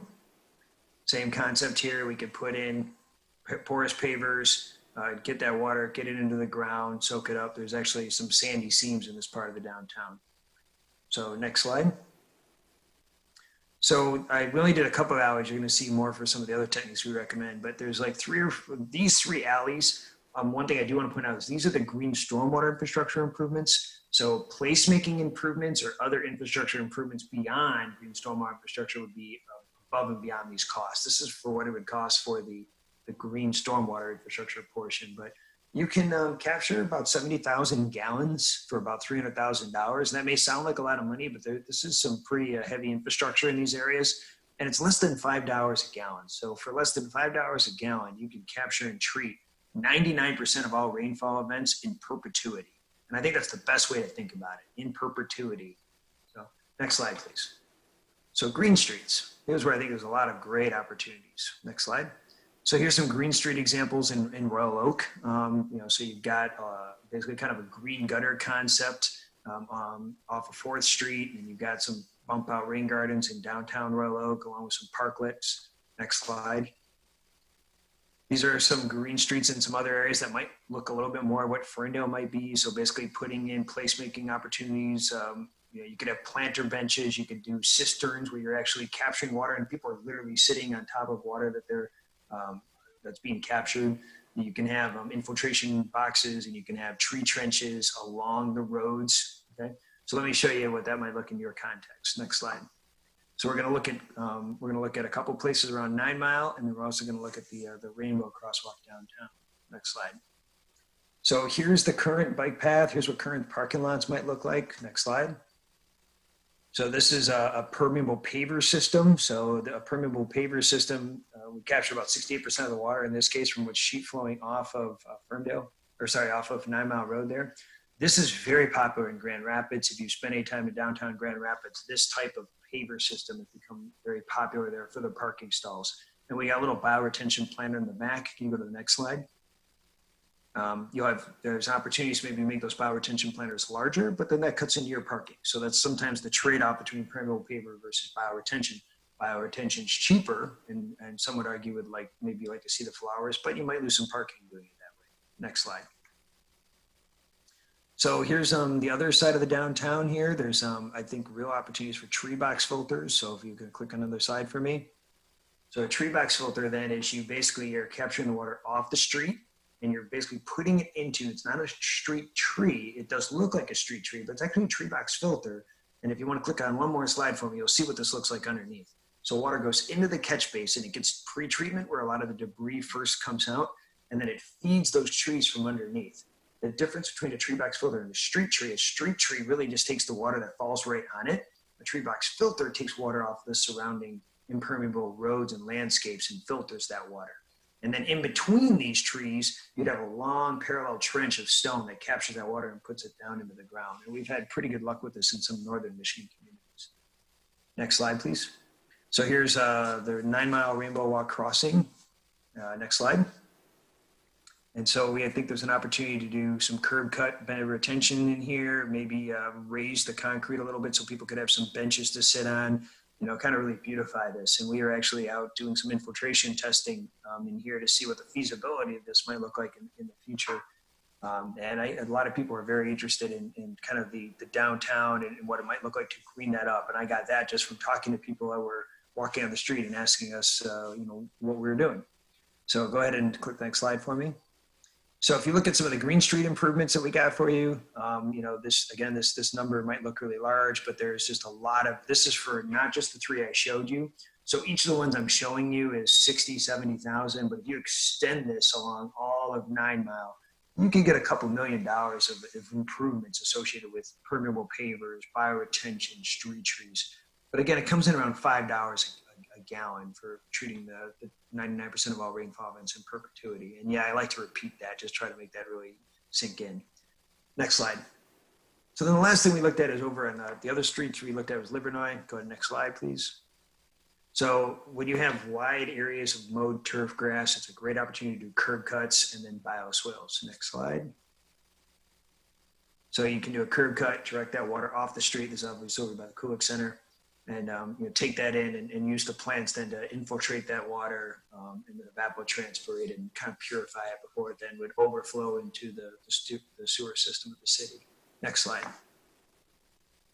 A large median here. Next slide. Great opportunity to put in some native plants associated with that. Next slide.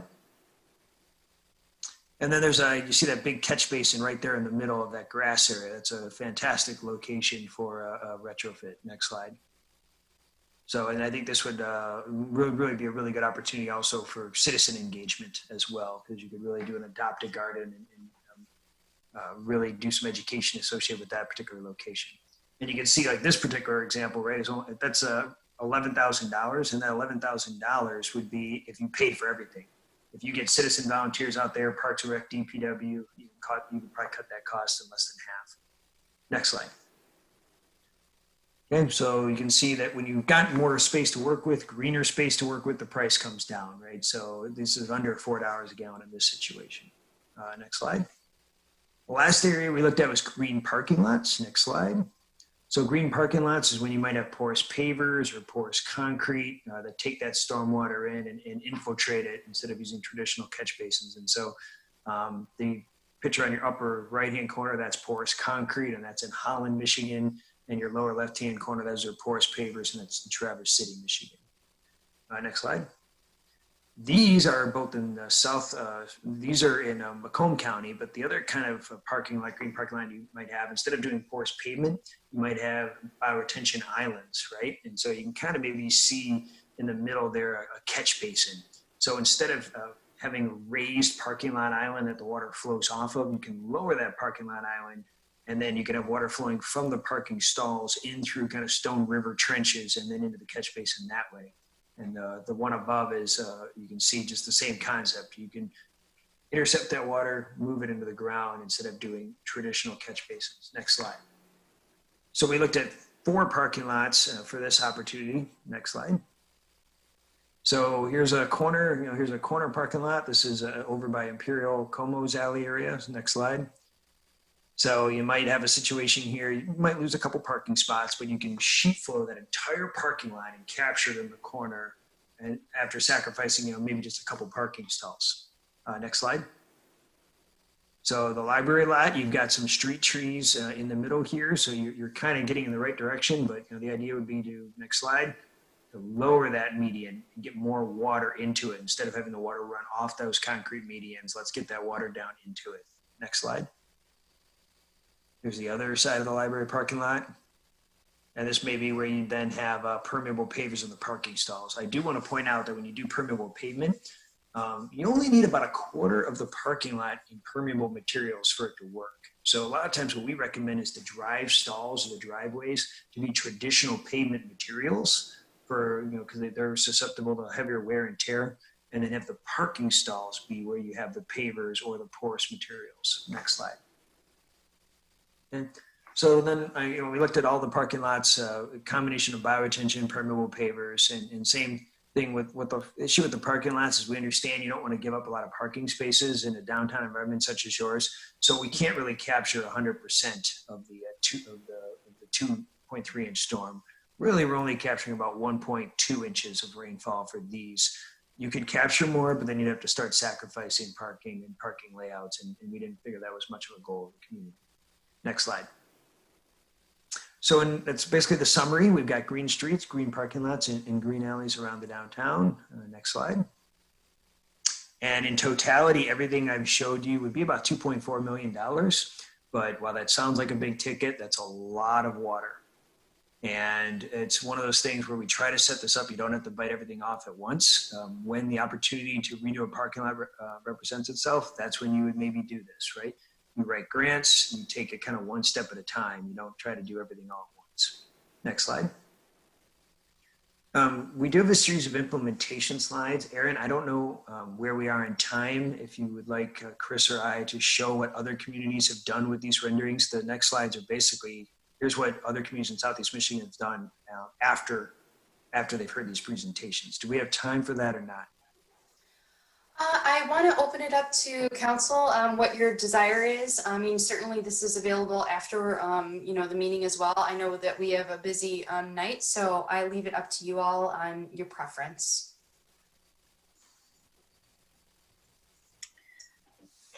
I think that you've given us so much to think about. I know that our Ferndale Environmental Sustainability Commission with leadership from Councilman Mikulski really trying to focus on how to improve green infrastructure and add more to it as each street and sidewalk comes up for repairs. I think that due to what's on our agenda tonight, that we work with Aaron and take all of your great ideas and figure out how do we start working on some of the low-hanging fruit projects I think that you've presented tonight, particularly with the grassy knolls we seem to have that are ripe for changeover. Thank you for having me. I do know Chris probably wants to reiterate, I don't know if he's going to be able to get his mute off, but I think he might want to reiterate the mini grant before we say good evening and happy holidays to everyone. Okay. Yes, just the part of the implementation process or slides that we would have gone through is, I would just like to reiterate the fact that you're a community part of a greater whole. So we have 23 communities part of Watertowns, so we can take lessons learned, accomplishments, failures, and learn from each other. And that's part of that implementation process. To help you get started, there is that $5,000 mini grants. It's a match mini grant, either in kind. The DPW can come out and help. Sometimes it can help with purchasing native plants, for instance. And then one last element is that CRWC, we're here to help you. This isn't just good luck with it. We'd like to see some of these things get into the ground. So we're here for grant support, writing, editing. We're here to get a volunteer base out to help you plant. We have a very active environmental group, and I'm sure you don't have a problem with that, but we would love to be part of that, either with long-term maintenance. It's just a plethora of things that we can brainstorm about. So thank you very much for your time. Thank you. And I think Aaron, work with staff and Joe and see what we can prioritize for next year. Yes, absolutely. See where we can move ahead. Thank you so much for being the great resource. And Aaron, thanks for bringing it to the city and having us participate. We definitely need these ideas and expertise. And so I look forward to continue going on. Oh, do you have questions, Greg? Well, I Sorry, not too much questions, but I'd like to make an observation, if I may. Sure, go ahead, please.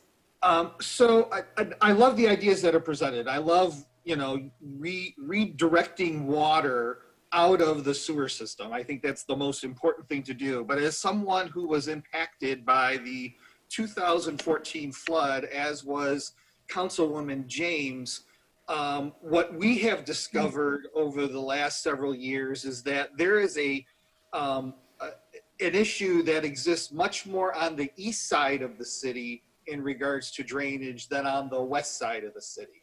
And so I'm a little disappointed in the plan that it didn't focus on Hilton and East 9 Mile, where we have this intersection that all of the water tends to go into this massive drain that runs along Hilton that goes to the Coon Drain up in Clinton Township. And so my hope would be that we would try to redirect as much of the water out of the storm system on the east side of the city by utilizing all of these great ideas that you've presented. I don't think that there's that problem that exists so much on the west side and on Livernois, though there does in the southern part of Livernois, I know, as Councilwoman Mikulski will attest to.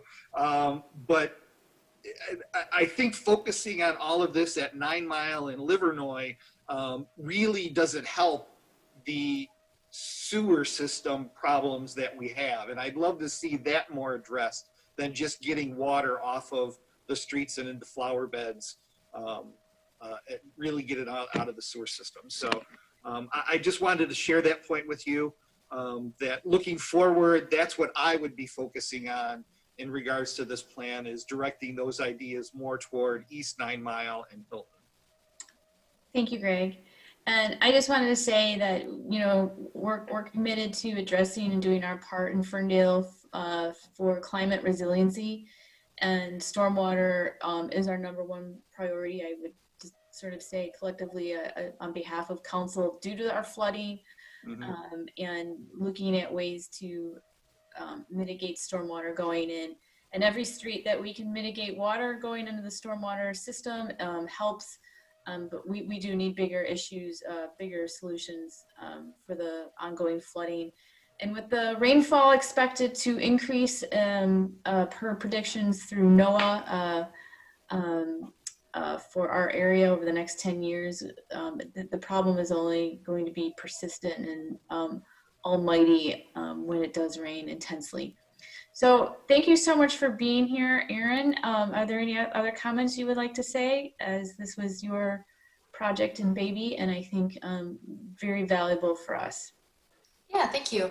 I just want to note that, you know, stormwater solutions are part of a bigger, you know, item in discussion. And this is just one of the pieces of the puzzle when we're looking at different innovative ways to address stormwater in our community. And so I will definitely take all that feedback. And we do have some funding available for a green infrastructure plan. And this was kind of one of the pieces of the puzzle for that green infrastructure plan for our community. So stay tuned for more information on ways to mitigate stormwater in Ferndale. Thank you so much. And thank you for spending time with us tonight, and have a happy holiday. Thank you. All right, we are still on presentations, and we are moving on to the next one, which is 5F, update on Martin Road Park splash pad contracting and timeline. And Kyle, are you leading this one? Yes, Mayor. Okay, go. Give me one moment.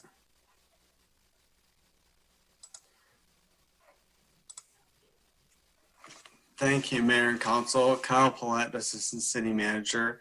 I have the responsibility tonight to bring you an update on the contracting that we were recently in regarding the Martin Road splash pad. So there's not a lot of additional information outside of what is in the agenda item. I know I sent to Council last week a brief on this item, but for residents and those viewing, and for the splash pad proponents who we invited tonight, I did just want to touch base on the timeline of what this project was and continues to be.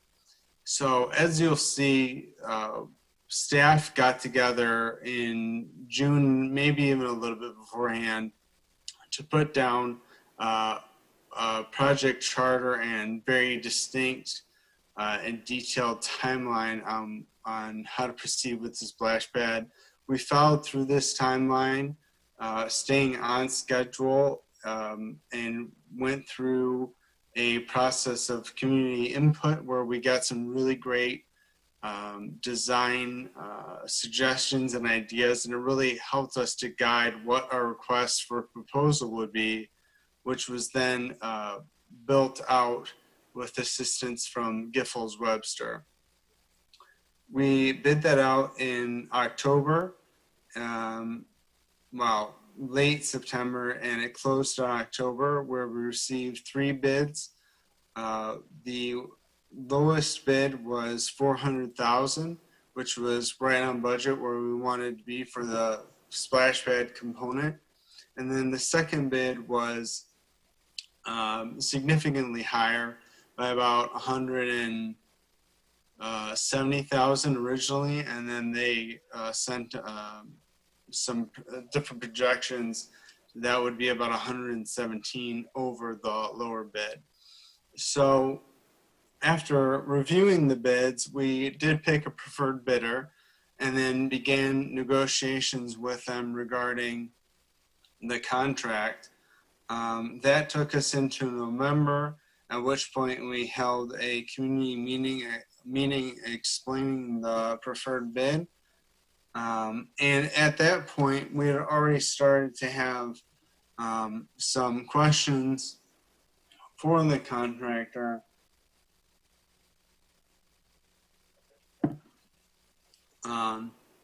regarding their ability to get the required bonds in order to protect the city from liability on this project. That pushed our presentation to council to the 21st of December tonight, but last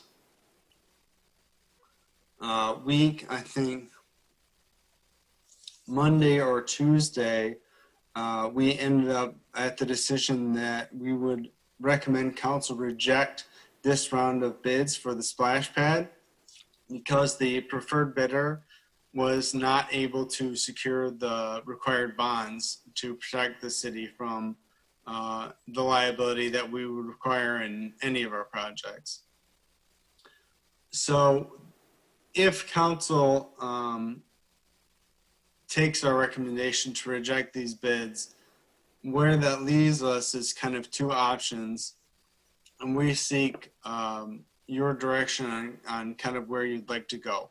The first option is very straightforward. We take our previous RFP, adjust it a little bit in the time we have, and rebid it in January. This would have little effect other than not completing the project in the height of the usable season. So we had initially planned to have the splash pad completed for a grand opening right before the 4th of July. If we were to rebid and then start building in the spring, we would not be completed until the fall. Well, late summer-ish, so we might get a couple weeks out of it, but we would miss the height of the season for sure. We would then have to winterize it, which there's not a whole lot of costs associated to that other than some DPW time to go in, drain everything, secure it. We can cover the I don't know what they're called, the elements, if we wanted to, but they are meant for outdoor use, so they could be left uncovered. So there's not a whole lot of risk in doing that other than we have already bidded this project this year, so we may end up getting the same bids as we received before, where if we were to bid in January, it's my understanding that's not the preferred time to bid. So we may just not get the attention that we want to get.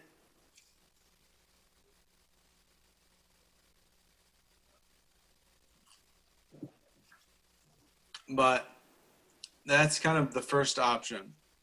The second option, which could be a fallback if the first option isn't preferred or doesn't pan out, is to postpone rebidding until sort of the prime bid time for construction, which will be again in that September or October timeline.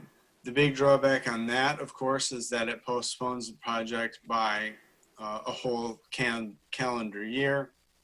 The only benefit to that is that it does give us time to revisit the bid, make any changes we think might bring in more competition or tweak to better serve what the community wants.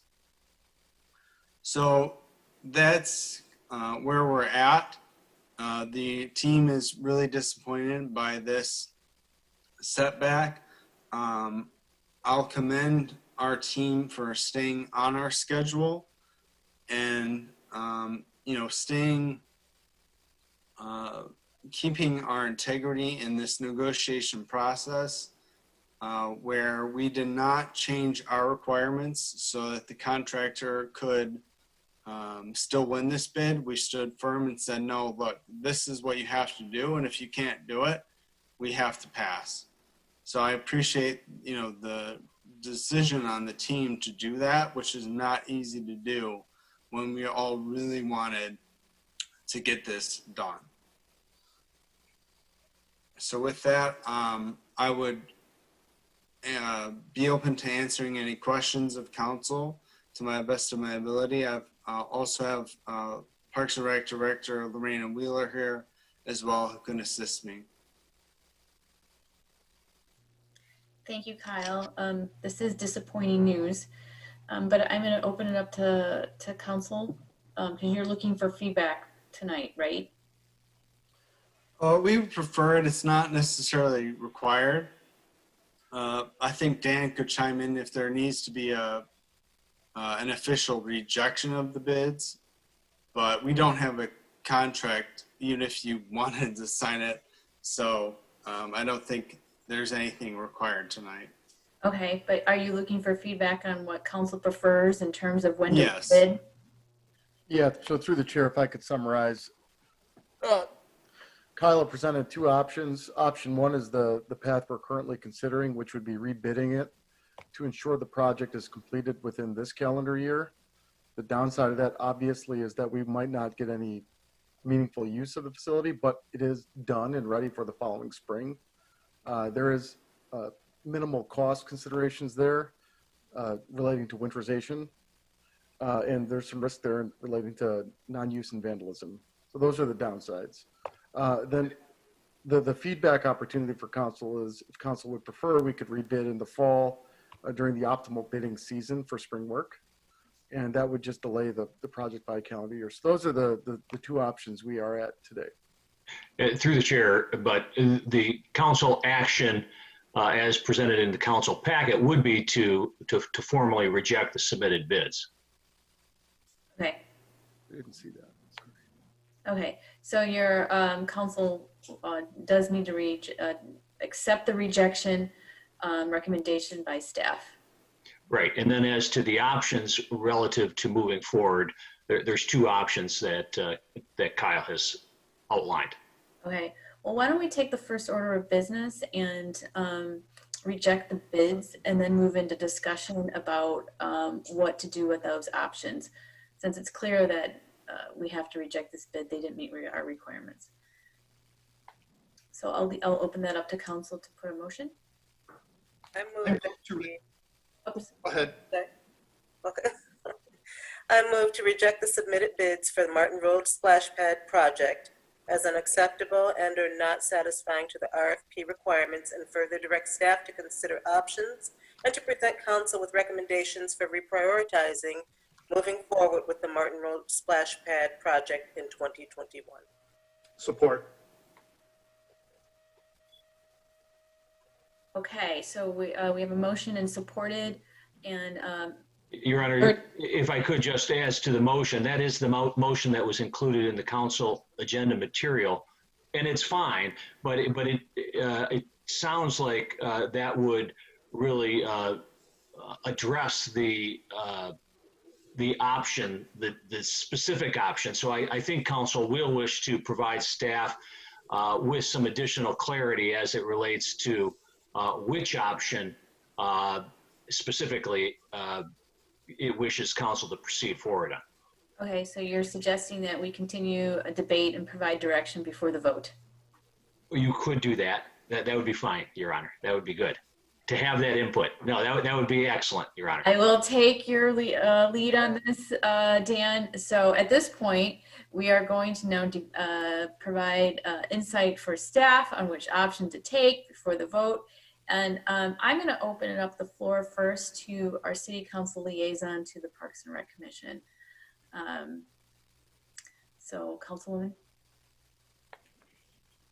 I don't have much to say except that if it doesn't cost us anything to go out for another bid, I would support moving forward with another bid sooner rather than later.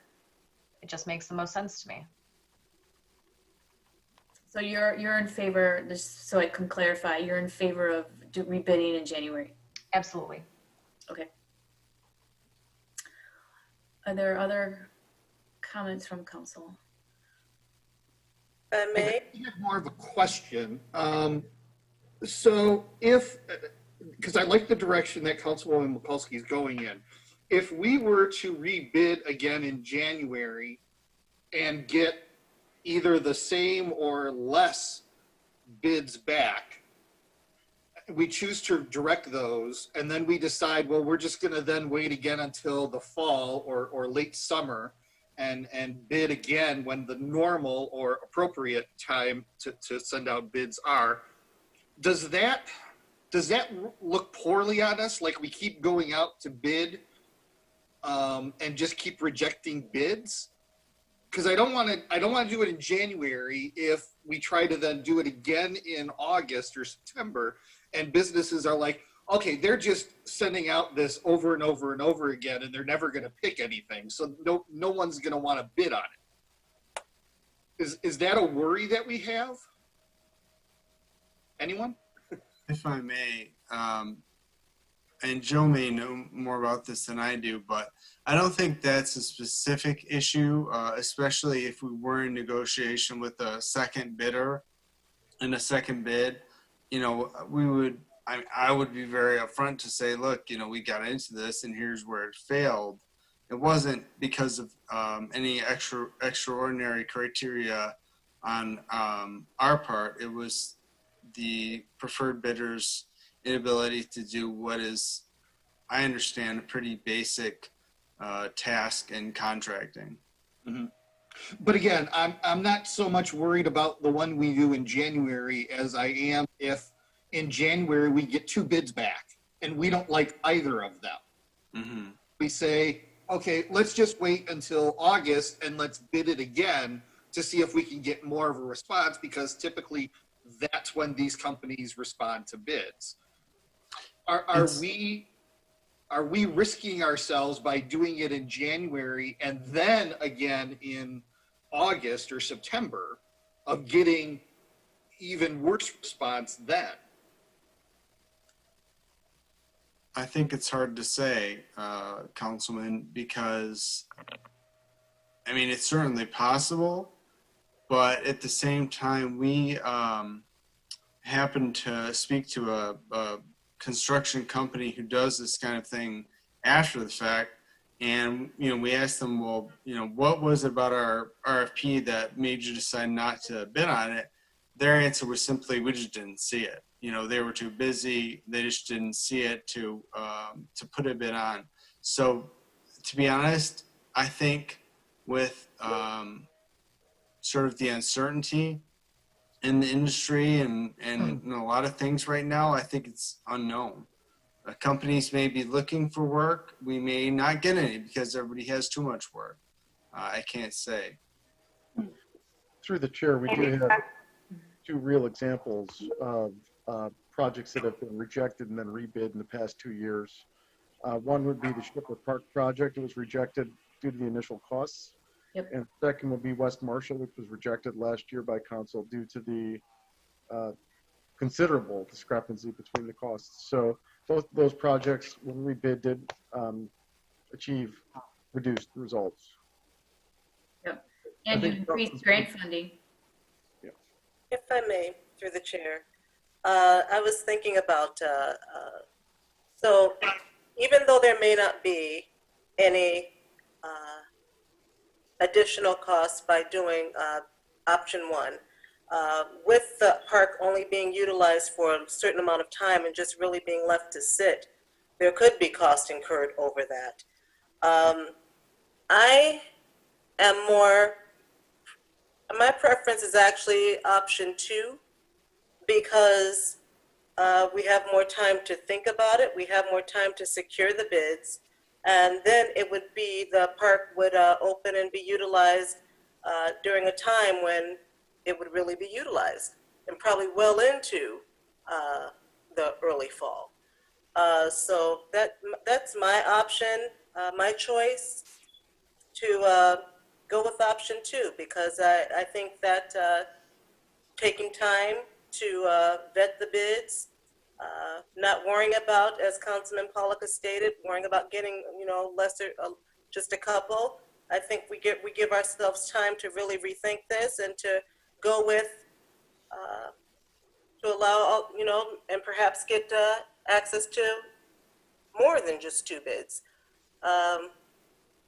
And I think a splash pad in the summer would be a welcome change, considering what we've all been dealing with, and not something that's just utilized for a couple months, but for many, more than a couple, is my opinion. So through the chair, could I ask the $1 million question here? Can we go out for bids for an extended period of time, maybe through January through March, accumulate a bunch of bids, and then have the project actually be implemented and the construction implemented in 2022? Is that possible? Through the chair, that would be unusual for a contractor to commit resources to a year in which the project wasn't bid. Yeah, we could ask for it, but it's unlikely they would agree to it.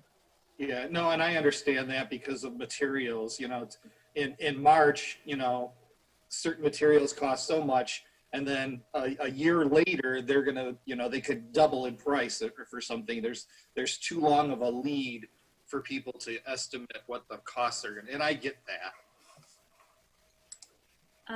Piggybacking on that, do we have a sense that material costs might go up? Does it make more sense to try to leverage a quote now rather than waiting until a little bit later when the cost may be a little bit higher?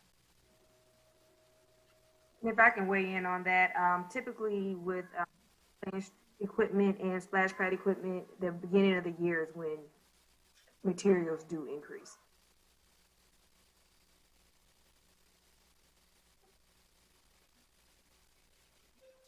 Yeah, and keep in mind too, this is the same concern that we've had for several other projects. This is a lot of concrete, and concrete in the last year and a half has been extremely volatile. Yep. I wanted to open up give an opportunity to Councilwoman James in case she had a comment. Well, Councilman Polika asked my first question, which was basically, would we suffer consequences if we took two bites at the, well, a second and a third bite at this apple? But I would like some clarification on what Lorena just said. Were you suggesting, Lorena, that that for splash pad materials, the costs go up at the beginning of the year, therefore there may be some cost savings in waiting till mid-year, or did I misinterpret your comment? I was just saying that it's normally an annual increase with the companies where they increase on like play equipment as well as splash pad equipment at the beginning of the year. So it's not gonna, you won't get a discount by bidding out in June.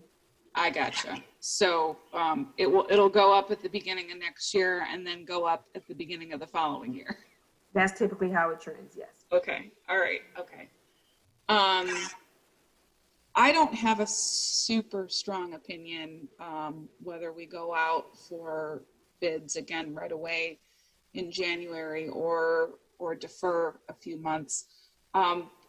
but I do wonder, Kyle, in follow up to something that you said about about a company just happening to say they didn't see the request for proposals.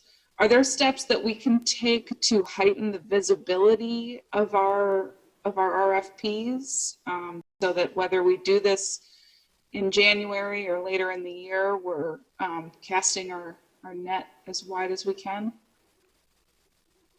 Well, we bid it through Mitten. And so generally any contractors, and so Mitten is the Michigan bid network, right?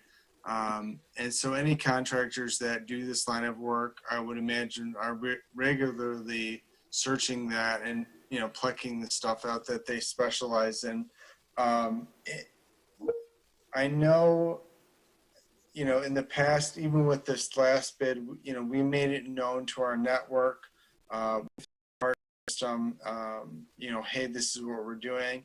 And the suppliers of the splash pad equipment have actually been very responsive. I mean, there's, only a few of these companies nationally that are sort of renowned, and they manufacture the equipment.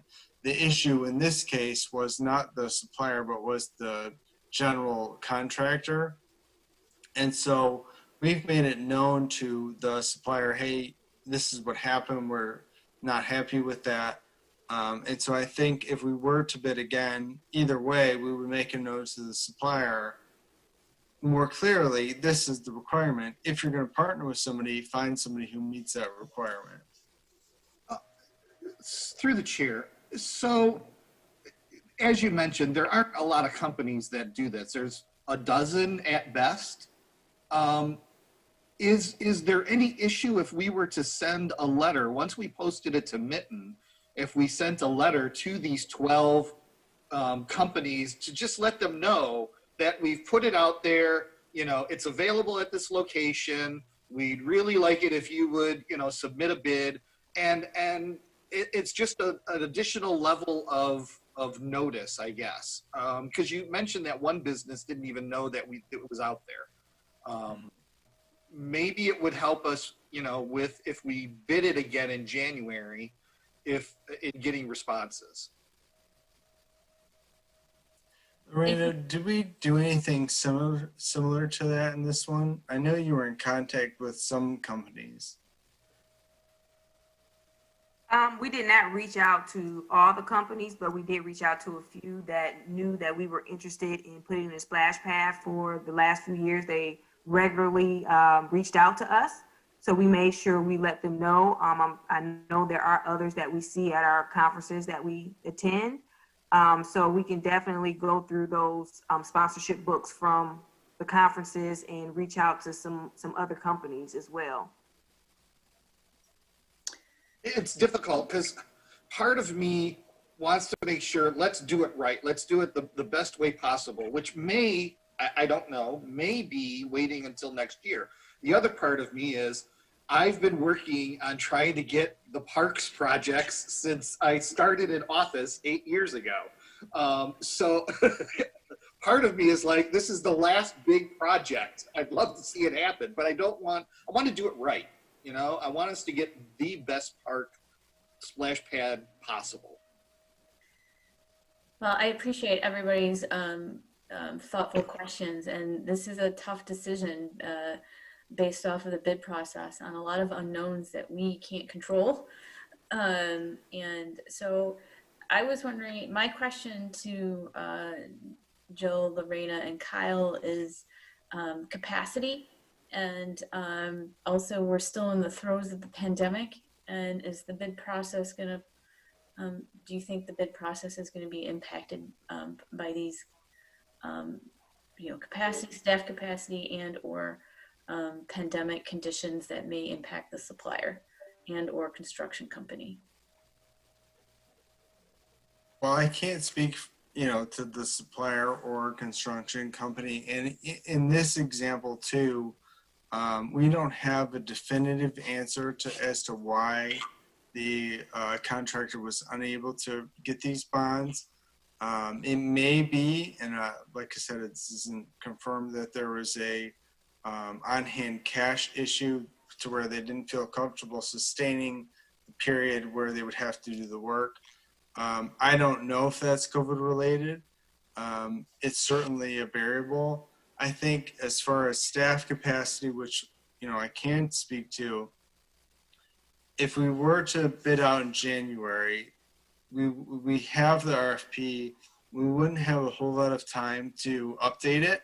And so it kind of will be what it will be. We can fine tune a little bit of it and we'll put it out.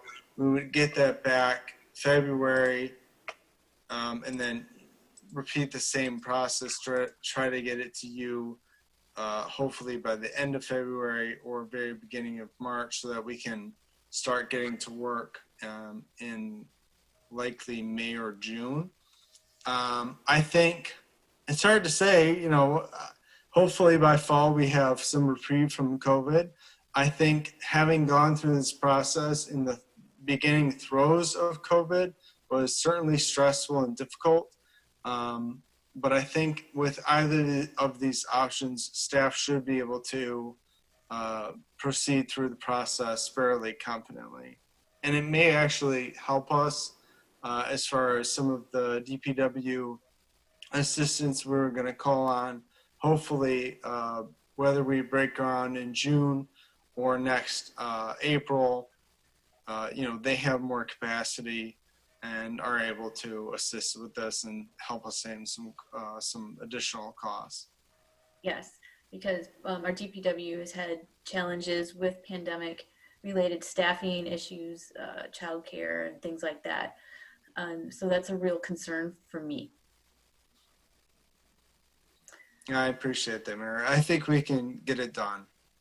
So you are looking for opinions tonight on this motion, or are we voting exactly what you're looking for, Dan?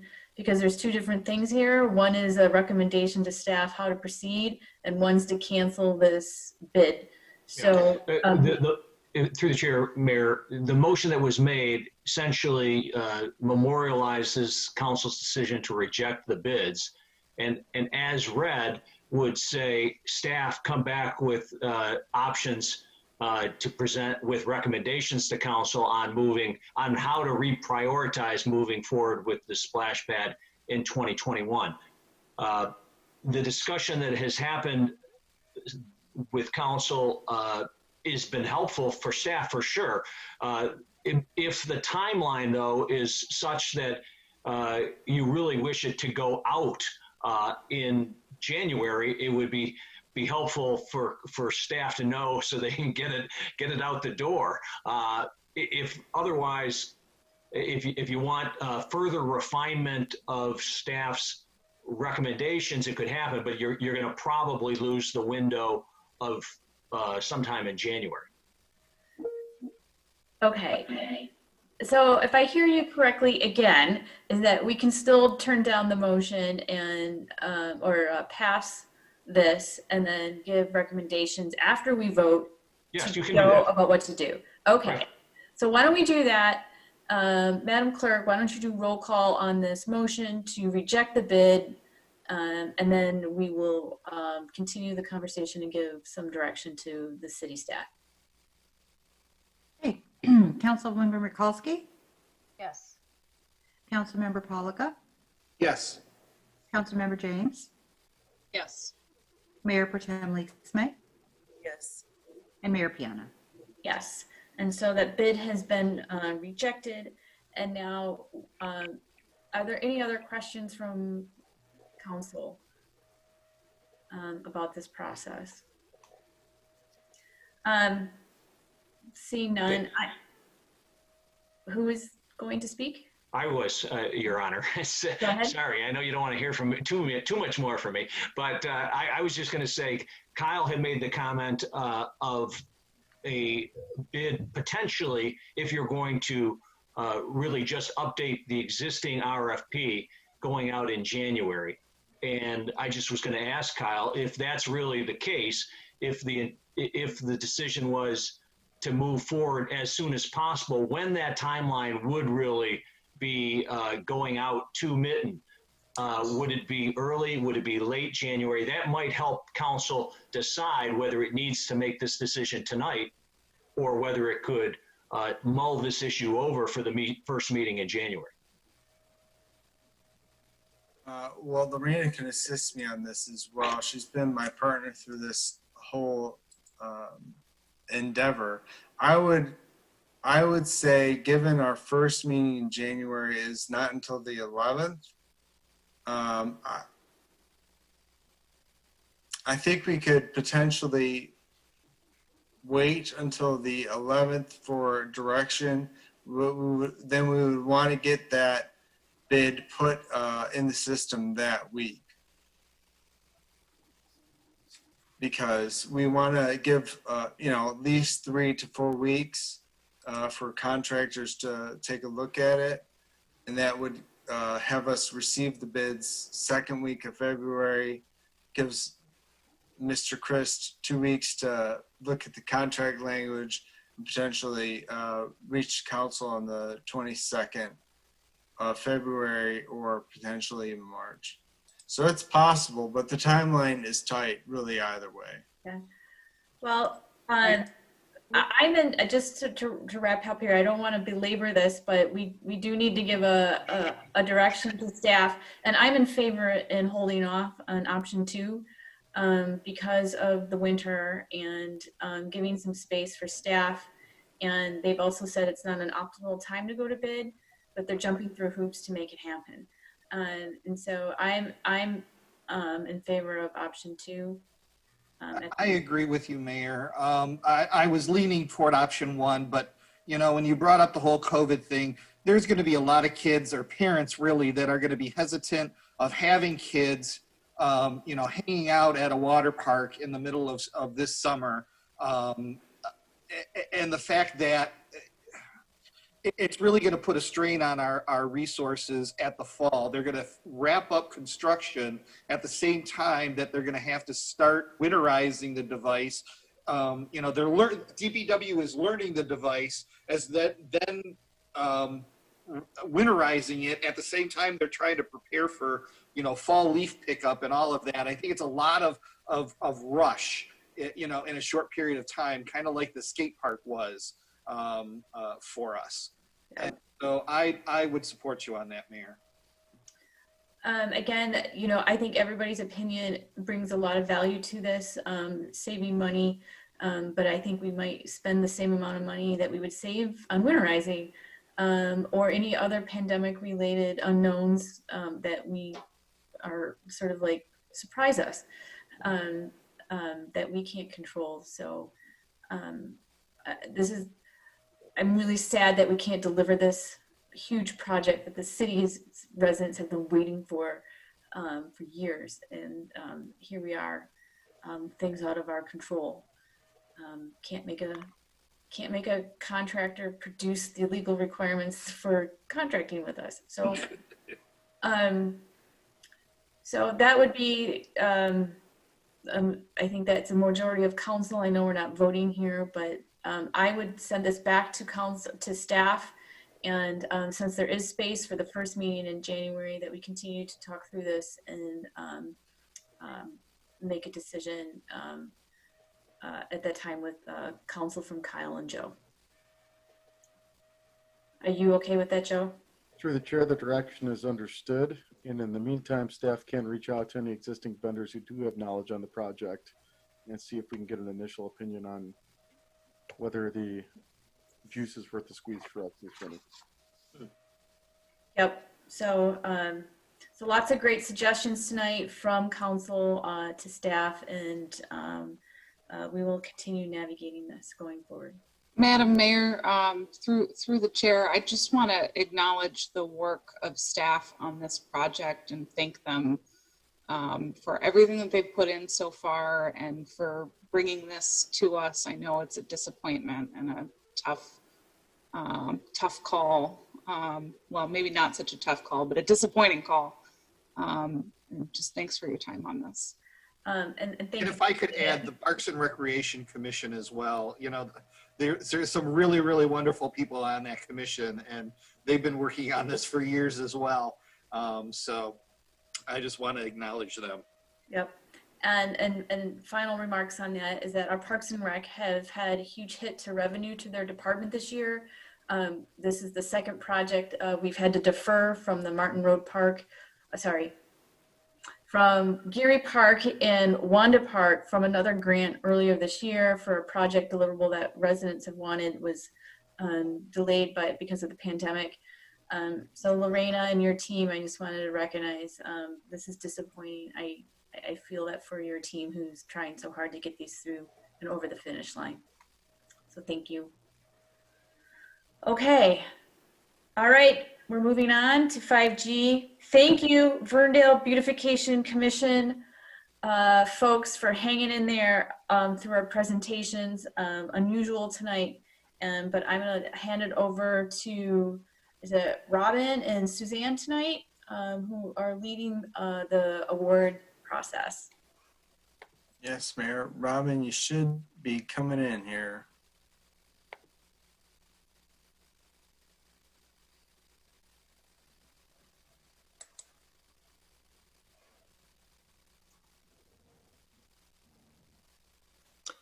Hello, Council. Are you able to hear me?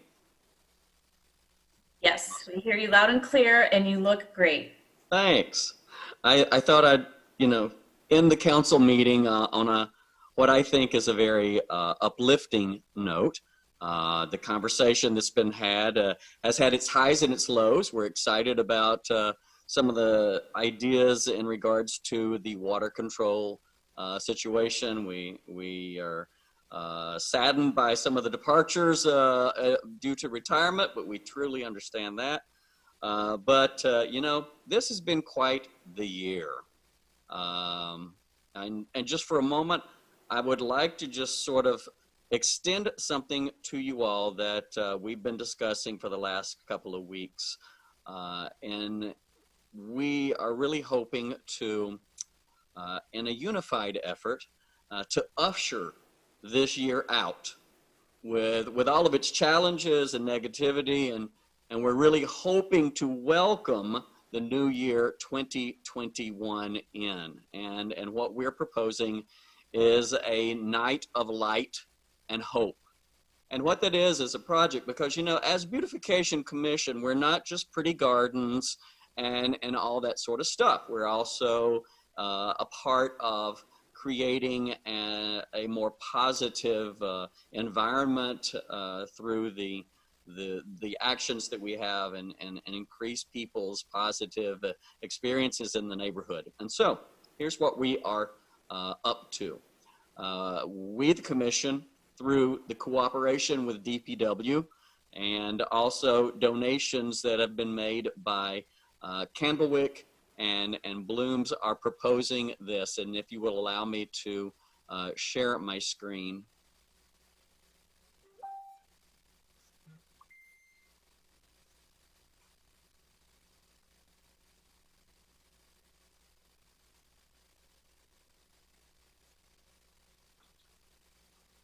We are proposing a night of light and hope, January 31st from 6 to 9 p.m.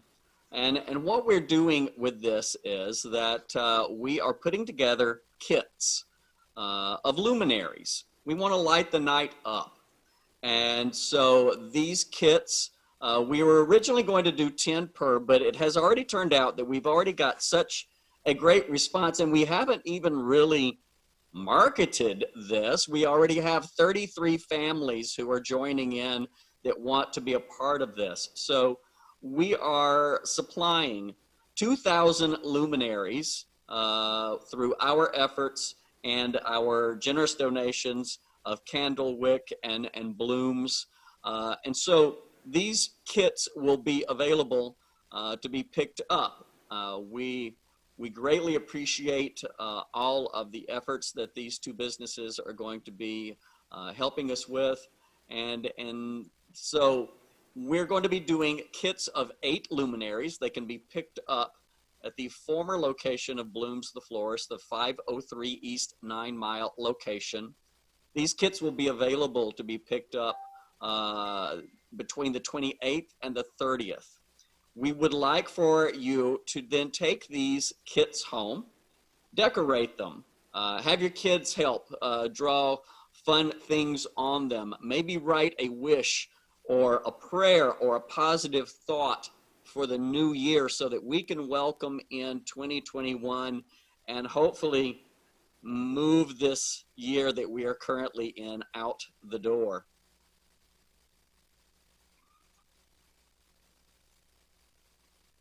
Back up here one more time. Hold on.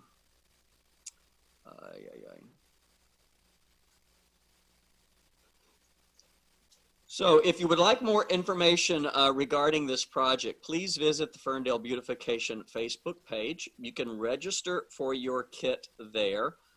There's information. We will be providing some instruction cards with the kits.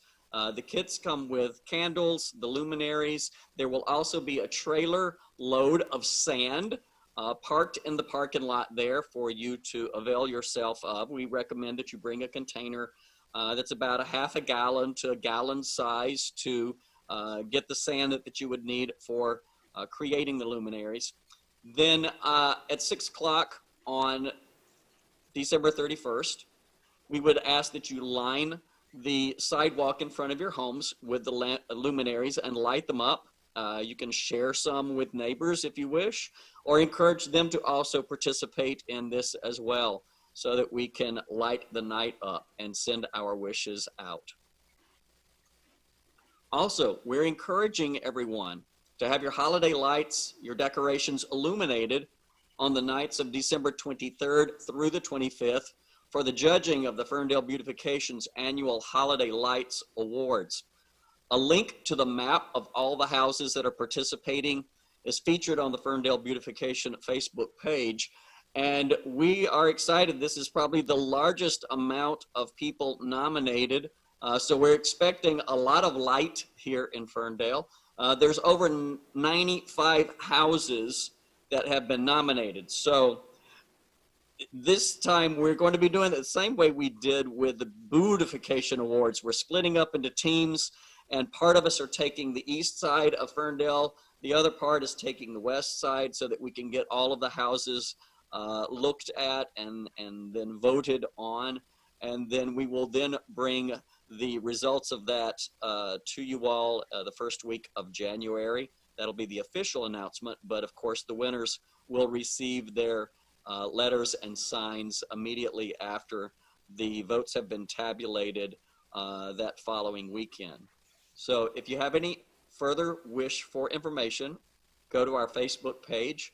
And finally, on behalf of the Ferndale Beautification Commission, we wish you all and yours a very safe, happy, and healthy holiday season, and we are looking forward to a wonderful new year.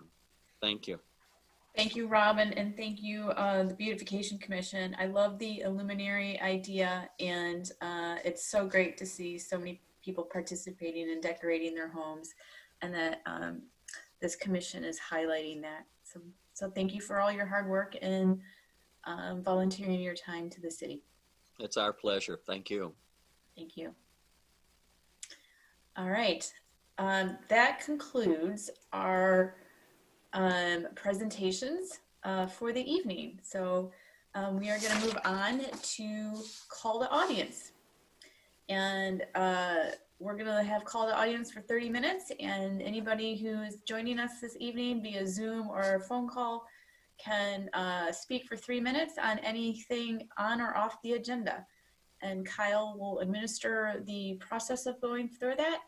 And Kyle, I'll let you take that away.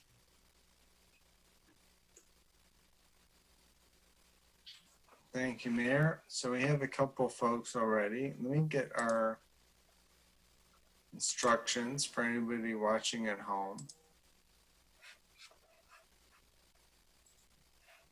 So first off, Mike, go ahead. Good evening. Can you hear me? Yes, we can. Yep. Okay.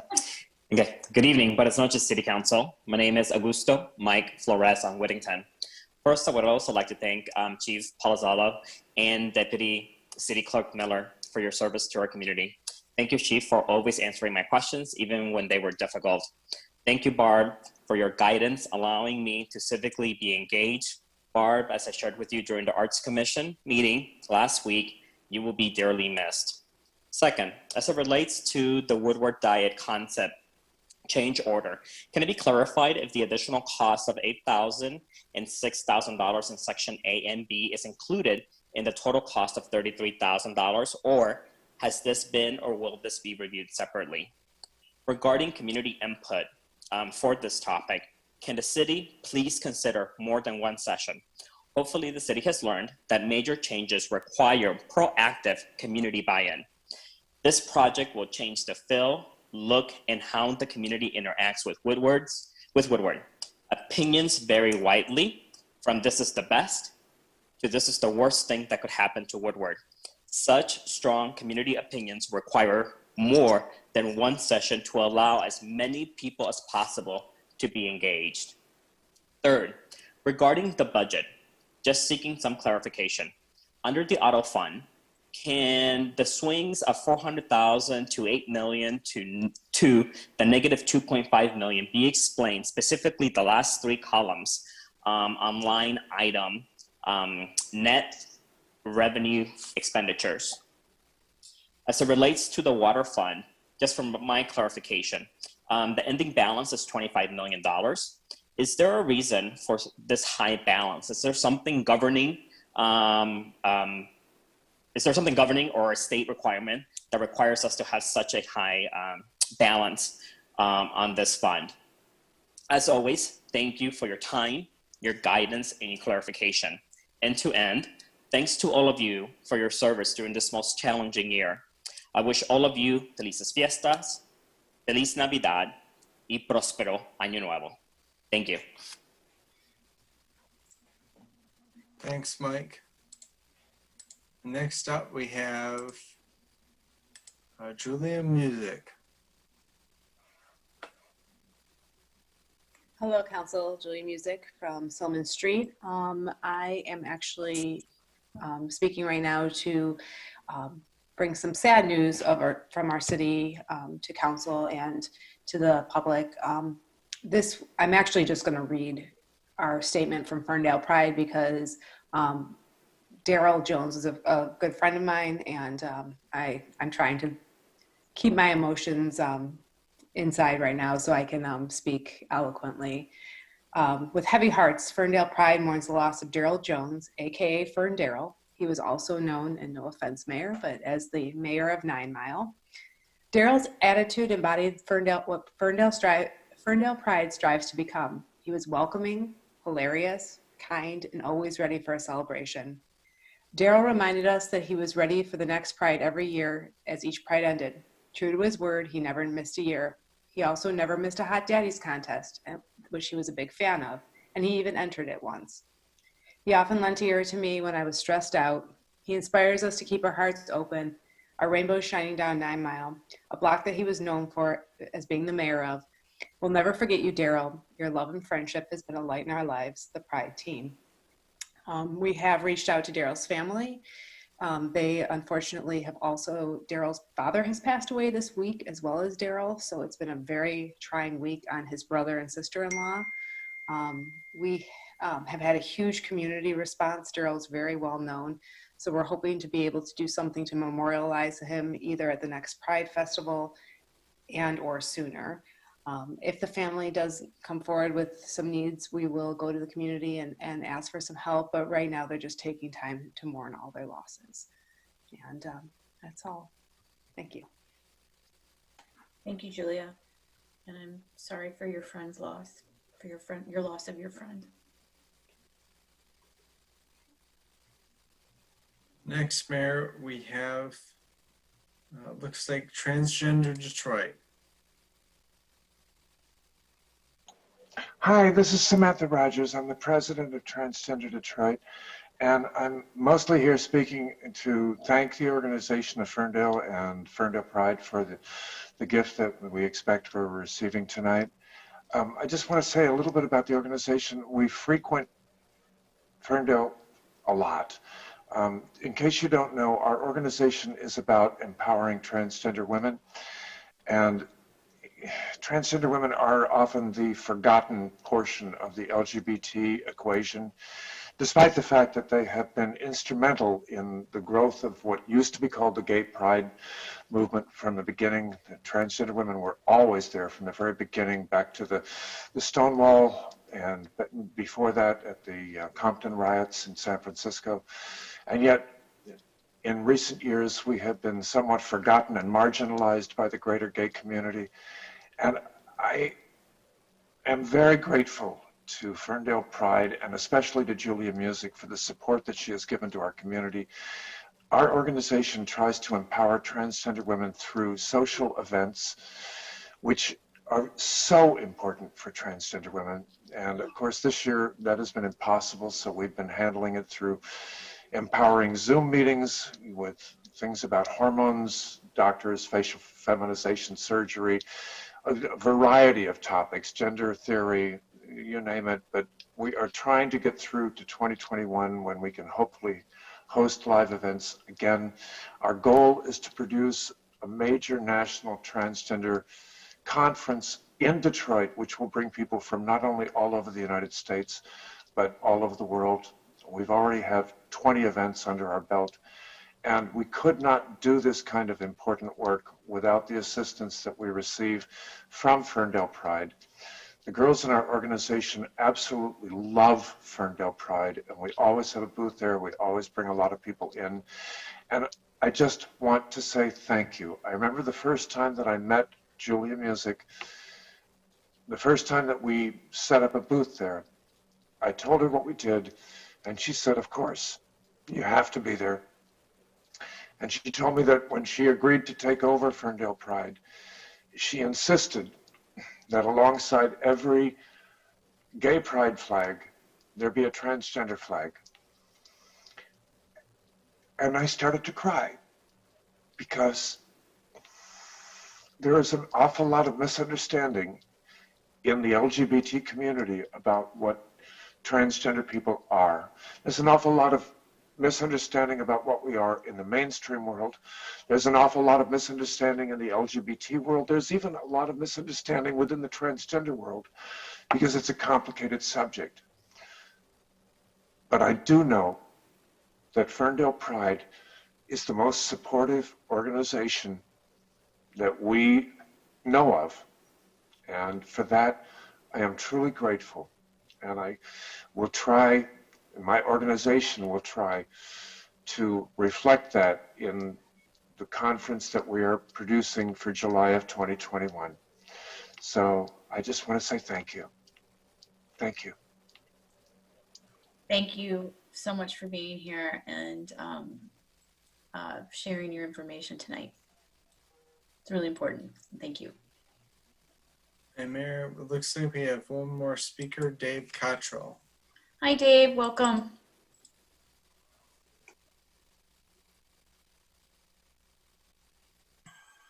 Not used to this. We can hear you. Okay, you can hear? Okay. Yep. Pardon? Go ahead. Okay. I've had a concern about the absence of speed limits on Pinecrest south of 9 Mile Road. And on Saturday, November 21st, emailed City Manager Joseph Gashoff. City Manager responded by referring the topic to the City Chief of Police. What's the status of implementing speed limit signs on Pinecrest?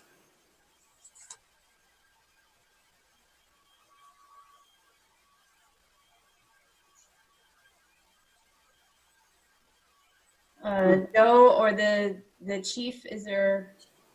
Through the chair, I could say that they refer the matter to be studied by the traffic control officer, and I will ask future Chief Emmy if he is able to speak on the subject. Yeah, city manager and council. Traffic Control Officer Simpson did look into it. It is our opinion that it is adequately posted with signs both northbound and southbound. It doesn't, it is a short area to post additional signage, would not impact the speed without becoming, I guess, an eyesore. And you got to be careful with when posting too much signage. All the signage begins to become white noise. But it is adequately posted and within current standards. You don't see the sign until at Ferndale High School. There's only one sign on southbound Pinecrest. So, all right. Well, I think we, Dave, why don't we have you talk with the chief afterwards and get more information about their decision? I'll do that. Okay, but thank you for bringing it to our attention.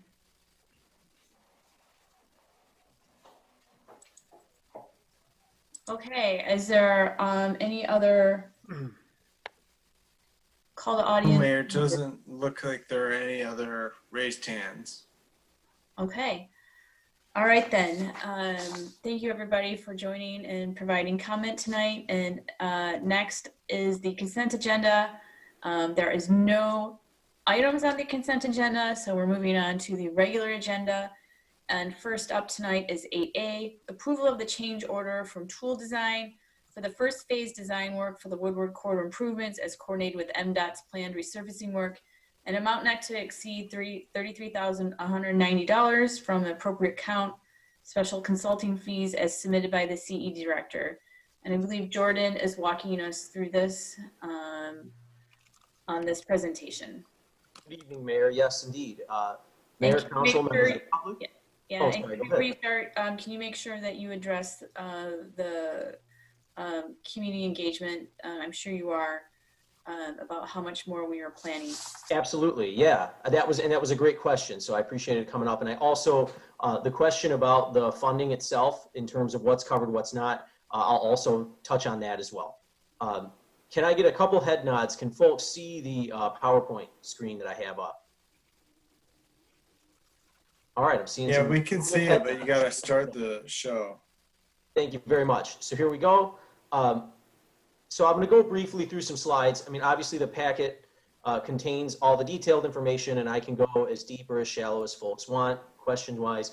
But the communications team joined up with CED to prepare a few quick slides, just kind of break this down, because with mobility, it's a lot of plans, pages, numbers, terms. And so what we try to do is just boil it down to like what's happening and what's being asked. And quick shout out to the DDA executive director who affectionately gave us the code name Woodward Moves in honor of its role as a piece of our overall mobility planning, Ferndale Moves. So without further ado, I'm going to walk right through that. And what we're talking about today is, and obviously there's the item coming up, the mid-year budget adjustment. This is one of the items within there.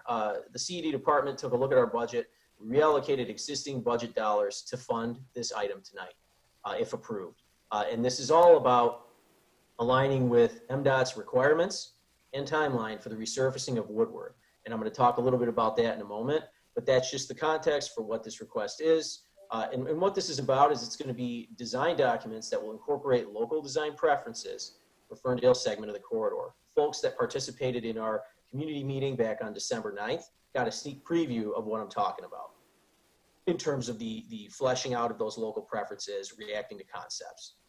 I want to give a little bit of context about mobility. I mentioned there's just a lot of parts to this. So I just wanted to kind of talk about where does this request fit in? What is it? So just a quick little factoid, 2014, since then, the city's invested approximately $220,000 in mobility studies. And we've secured on the back end of that $1.8 million plus in grants for implementation. And so that's an ROI, return on investment, about $8 in grants for every dollar we invest in plans. And so just in that context, I mentioned there's a lot of these. And so I wanted to kind of show how this fits in. So there's a couple that are going on right now. The December 9th meeting was about both Woodward and the Ferndale Moves plan. That's a citywide plan for mobility, like our master land use plan, This is the big policy and concept book that covers, you know, what they call the network, the mobility network. So all the different pathways and routes, you know, origins and destinations for different modes of transit, whether you're biking, walking, driving, all the things, if you will. The M1, the Woodward Traffic Study and Safety Study and Road Diet. Try to find a way to shrink that down to one line. But that was another study that's a nestled plan within Ferndale Moves. And this was the start of our journey. This started in August of 19. Folks may remember that the original plan for the resurfacing for MDOT was actually last year. Collectively as a community, we were able to work with MDOT and get that delayed because of all the construction going on.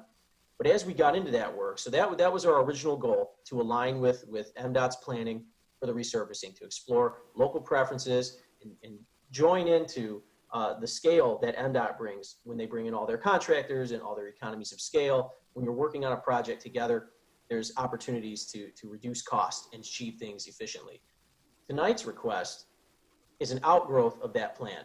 So as we got into this work and started meeting with MDOT, both through that process, as well as some changes MDOT made, such as signal timing to Woodward that we didn't really anticipate.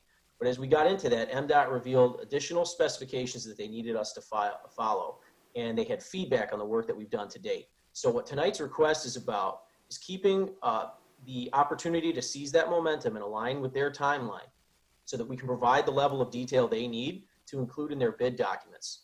So I'll talk about that a little bit. So that's just the context of where you can see sort of where this fits in. And so again, like tonight's request, that $33,190, it's about getting to the level of detail required and responding to MDOT's feedback on our work to date so that we can take advantage of the resurfacing process and incorporate our preferences for the streetscape. So just a quick nod on the timeline. I'm recognizing that I'm one of two items between everyone and the rest of their evening. So I'll be brief, but I can go deep if folks want. But the things to focus in on this timeline, the start. The Woodward conversation began more than 20 years ago. So this is something that's been our main street, our dividing line, if you will, a major artery in our town. Conversations about Woodward, everybody talks about the Woodward jog, crossing it. This has been a fixture in our community for as long as it's existed, and this conversation began a very long time ago. A lot of the activities that led up to tonight's request happened fairly recently. So wait a minute, can I just add that there is a complete streets plan that the Woodward Avenue Action Association completed that also talked about mobility, and I think that was in 2015. There was also a Woodward alternative analysis that incorporated the complete streets and also had engagement with the city at that time for transit, but it also included these other types of challenges that were pretty much encapsulated in the Woodward Bicycling and Walking Safety Audit of 2019. So we really have a trail of 15, 20 years of what's not working for the residents. So leading up to 2019. Thank you, Mayor. I appreciate you bringing that up. That one we couldn't fit on the slide, but it's absolutely an important milestone, and it's, you know, it just highlights the regional focus and the regional impact that Woodward has as well. Feeding off of what the mayor just kind of laid out, a lot of the items that we've identified as a community over time about what doesn't work, aligning with MDOT's resurfacing process with this request tonight is really about, again, kind of keeping that momentum so that the next time this gets resurfaced, which is probably another 10, 20 years from now, we can at least have some of the things addressed that our community has identified. And so the back end of this timeline is the other item I'll focus on this slide, which MDOT's resurfacing project is tentatively planned for 2022, 2023. So it would be the spring, summer of 2022. And the reason we're talking about now is the process that MDOT has to mobilize for that resurfacing involves bidding, design work, community engagement of their own type. So we're sort of at the moment in time that is necessary. We have this window of time to complete this work and engage our community in time to get documents together to submit to their process. And our deadline that we're giving there, and MDOT has not given us an exact date, but what we know about their mobilization, we're targeting May 2021 so that we can make sure that there's time for back and forth. And so we'll go to this next slide. So this is what is focusing staff right now in terms of our major milestone to make sure that we align with MDOT's timing. We want to get the design work done by May, and we want to submit these plans by August. And I think it was Mike that had the question before. We have lots of community engagement planned before and during those milestones. So that's, and I'm going to talk about that in a little bit in just a moment. But that's just sort of that back end, that back end of the timeline here. This is what's focusing our minds right now in terms of the opportunity to align with the state. And so the budget. So I mentioned, and I won't spend a ton of time on this, I can certainly answer questions, but this comes from a reallocation of previously approved items within the CED department that we deprioritized COVID and other reasons, but wanted to honor this priority and seize the window of time that we have. So, and recognizing the fiscally constrained environment that we're in. So just a quick nod to the budget there. A couple of things that are next. If this is approved, if this item is approved, and so I'm going to back up for just a moment on this one. I kind of glossed over it, but I want to make sure it's in the packet if you read it, if you look at the summary. But I just want to highlight again what this item is.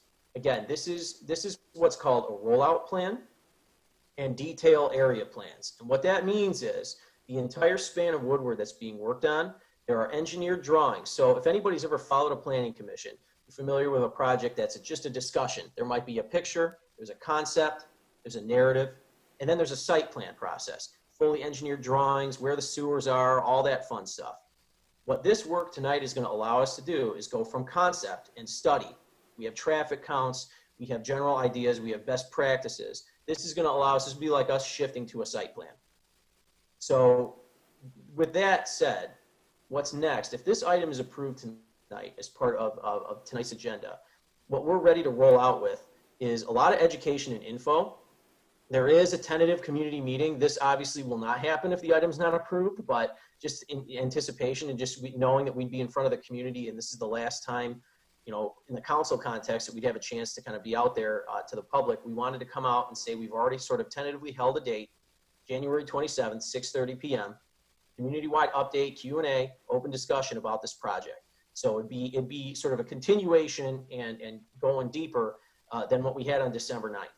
So it'd be an opportunity to kind of talk about this and collect more input, shape the project as a community.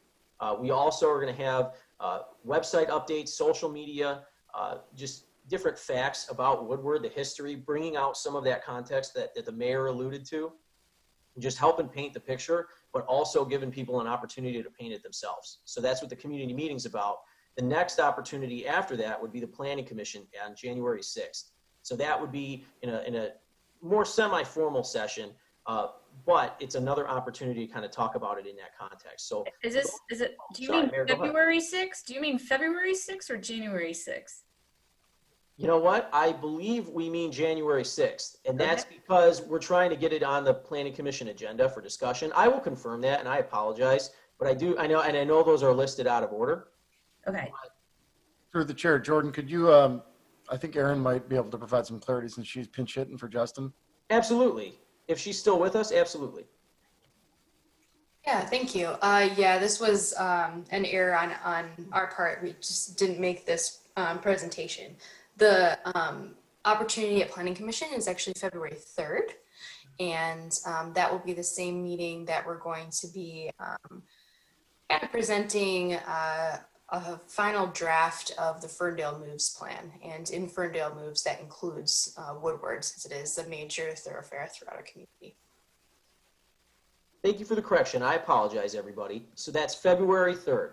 So in fact, just because I know folks are watching, bear with me, I apologize. Just want to make sure we get that up there.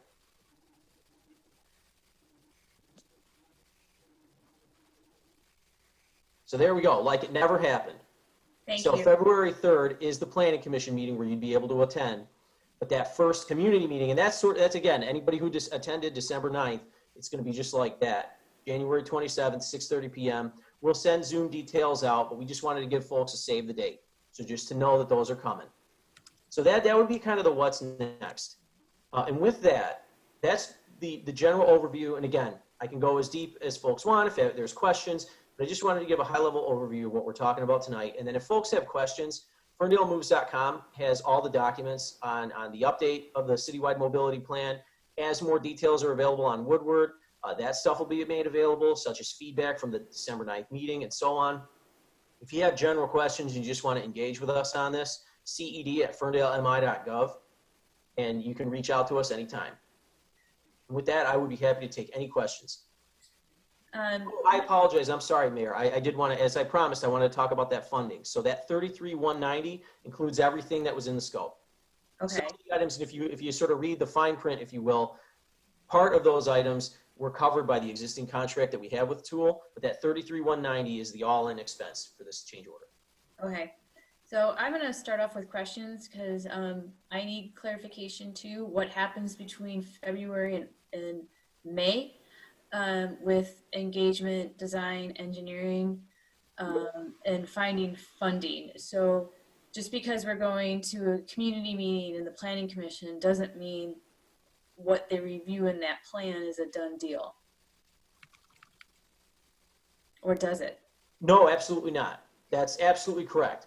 So I'll go back to this slide here. The only reason is because that education and info piece, that's going to be sort of the ongoing effort to convey news and updates. And in addition to those news and updates, there will be additional meetings. So we've actually talked to the DDA. They're going to be having business focus groups, and we're going to be having additional community engagement as well. This is just sort of the opening shot. And as far as funding, we're looking at all kinds of external sources for this and trying to minimize the city's share. One of those actually comes up at the end of February. It's called the Transportation Alternatives Program. So we're looking at those, and we're very cognizant of the need to find external sources for this. And as a matter of fact, the documents that will be prepared under this item will help us with accurate cost estimating, because when you get down to a level of engineered drawing that they're going to bring us, you get a lot more accuracy in what your actual cost is. So that's something we're focused on and identifying as funding sources. And even after we apply for some of those sources, there's still going to be opportunities for input, tweaks, et cetera. If folks may remember West Marshall, which is coming up for resurfacing, we actually defrayed that project after getting a funding award because bids came back too high.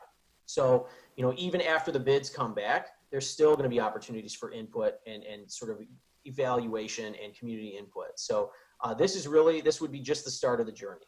So are you saying that once MDOT goes out to bid in October, we still have time to comment, or is that it? Or are you talking about a different milestone? Well, there are definitely milestones before MDOT goes out to bid. Now, that being said, and MDOT, they will tell you, and I certainly can't claim to be a guru on their entire process, but as MDOT likes to put it, or at least in meetings I've been with them, is at that point, there's still opportunities for input, but as you might imagine, what is actually moldable and changeable changes. There are certain elements that become fixed, but our goal is by the time we submit everything to MDOT, that we have a general understanding from our community through as many meetings as we can have of what they prefer. Now, those bids come back, and if we have to make trade-offs, budget trade-offs, or priority trade-offs, there's opportunities for that, but we have to do that hand in hand with MDOT because they are, and I suppose pun intended, they are driving the bus. So any changes that we would want, we certainly are cognizant of creating opportunities at every phase, but we just have to be cognizant that it's largely their rules and their process. And so if we decide as a community we want to make a change to what's there, we have to consider the ramifications of what that means for MDOT's process. And part of that education and info is making sure folks know that well ahead of time. A lot of our process has actually been gleaning this from MDOT as we've prepared to apply. So it's something that is on our radar, and we're very committed to sharing as early and often as possible. Okay, well, it would be helpful to see, and I know everybody who's watching, that the CED department has been down a person. Justin Lyons, our transportation planner, is on paternity leave. Have some patience with this team, and when they're fully staffed again starting in January. But it would be helpful to see a complete community engagement that includes DDA that extends out into May when everything has to be into MDOT, so that there's a more complete picture And I know that you guys are trying to meet the requirements of MDOT's checklist in order to prove that Ferndale's design elements can be incorporated by MDOT. So this is not a done deal, still in discussion, but in order to meet MDOT's deadlines of October, August, and all of that, we need to go through this process as dictated by MDOT. Is that a good summary? Absolutely, Mayor, and I will commit to getting that timeline put together so that folks can see all the way from start to finish and beyond opportunities to engage. Yeah, and as soon as you guys start doing education and info, but that should be ready to go if early for the January 27th meeting. What's going to happen over the next 5-6 months, if not earlier, depending. We will absolutely work on that. I appreciate the suggestion. So, all right. I'm typically don't take the first questions here, but I'm going to open up to council for questioning. So through the chair, I concur with the mayor. I'd also like to add on that I'd like to see a variety of meetings, dates, and times. You know, when I first saw these two meetings, I was worried that we were having two meetings 1 week apart, both on Wednesday at 6:30 p.m.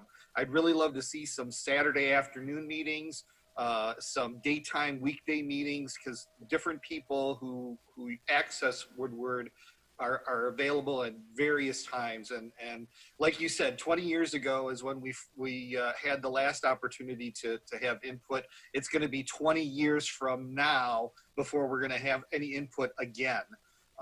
And so we need to do it right. Absolutely.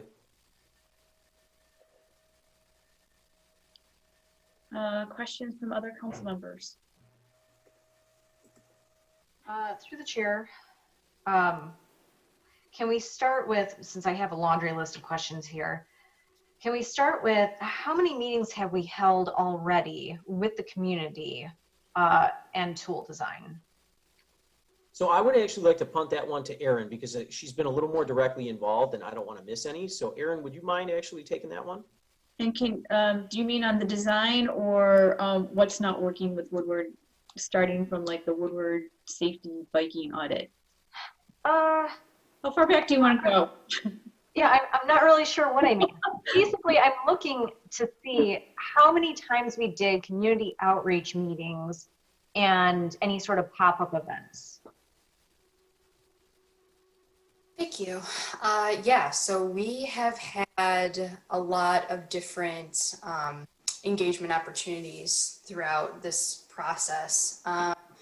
With every plan that we have community meetings, we have surveys, we set up a steering committee that's comprised of folks in the community, from our commissions to residents to additional organizations and commissions.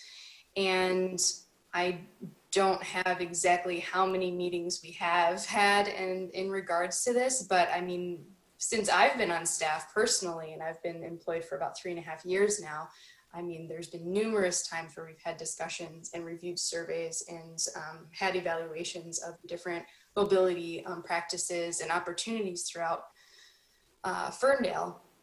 And, most notably in this Ferndale Moves 2.0 update is having the steering committee presenting to the different commissions, soliciting personal interviews for different stakeholder groups. Certainly the meeting that we had, that was the last community meeting, which was pretty much like a culmination of all of the work to date that we've had. That includes the walking and biking safety audit along Woodward. It includes the level of service and traffic studies that we've seen so far through tool design. It also has some, concept recommendations and ideas that staff has looked at and tool design has looked at. So, there's also been a lot of social media presence and website. And so there's been a multitude of different types of engagement opportunities. And I think something to note here is certainly we can always improve upon community engagement. We're never done with community engagement. But with the resources that we have and the contracts that we have and the staff that we have, we've been doing everything in our power to make sure that we are being inclusive in this planning process. And the pandemic year. Right. So I would add. Just a follow-up question to that. Do we have an engagement and communications plan from Tool Design, sorry? Yeah, so they helped, they worked in tandem with our city staff, our communications team, to help write that plan for Ferndale Moves specifically. You know, with, like I mentioned, with every single project that we've had, and I say project in the sense of we've compartmentalized certain aspects of this because they're sequential. So we had the biking and walking safety audit. We've had, we've participated in regional discussions on transportation corridors with the SEMCOG region. We've, you know, certainly done this level of service and what we call the road diet checklist, working with MDOT, and then through Ferndale Moves, because, you know, Woodward is a major in our community. So, so yeah, I don't know if I can answer anything else about that. Well, I mean, the reason that I'm asking is because I'm looking at the old contract. You know, back in June, we approved this, and I'm just looking at their schedule and looking at community outreach meetings and materials and pop-up event and the community engagement plan and summary. And I just want to make sure that we met those contractual obligations, that we have everything that we needed to have from Tool Design to get our communication done, because my expectation had been that we were doing all of our communication and it was all under the umbrella of the original contract. But it feels like we didn't get all that communication done, and now it's part of this additional outreach effort. And again, maybe it was just that we had underestimated how much communication we needed, but specific points like how many touch points do we need? What kinds of outreach? I would hope that all of those are included within the communications plan from Tool Design. I can actually take a first crack at that one. In preparation for tonight, I was reviewing both contracts, and that's something that, you know, we have draft materials from Tool Design. A part of that communication plan was a big focus of that was strategies for engaging folks. That, and I think Greg alluded to this a little bit, Councilmember Polika, in terms of having different days and times, because there's different audiences engaged in different ways. So they were charged with giving us some strategies. And that is something that we will absolutely circle with when Justin returns on the 4th. Our intent is to circle back on that as a team and make sure that where that original contract left off, this will pick up. And there is a bit of a natural handshake, because as Aaron alluded to, the contract that we have with them right now for Ferndale Moves, there's certain things that we didn't get to because of COVID, some of the pop-up events. However, there is still budget opportunity in that contract to leverage that for this. And we also want to look at that plan and find ways to build on it. So that's something we're absolutely going to circle back on early in the year. And so my goal would be, is by that community meeting, is to have at least the next batch of engagement opportunities, as well as that timeline through May. So we'll talk about that pretty intently as a team. And your point is well taken, and we'll absolutely make sure that we're getting out there as absolutely as much and in as many ways as possible. I appreciate that. And one question, then you don't have to hear from me again on this. You had mentioned reallocating money, and I was curious where we're reallocating money from. Yeah, that's a great question. A lot of it, and frankly, I have to say, it's a bit of a, I hesitate to call it luck, because this has been such a cluster of a year. But because of COVID, there are projects and expenses that just were not realized. And so one of those, for example, you know, the city administration and finance and HR have always been very committed to training and, you know, certifications, and a lot of those are off-site. Well, not a lot of that's happening this year. So we were able to take a major chunk from that.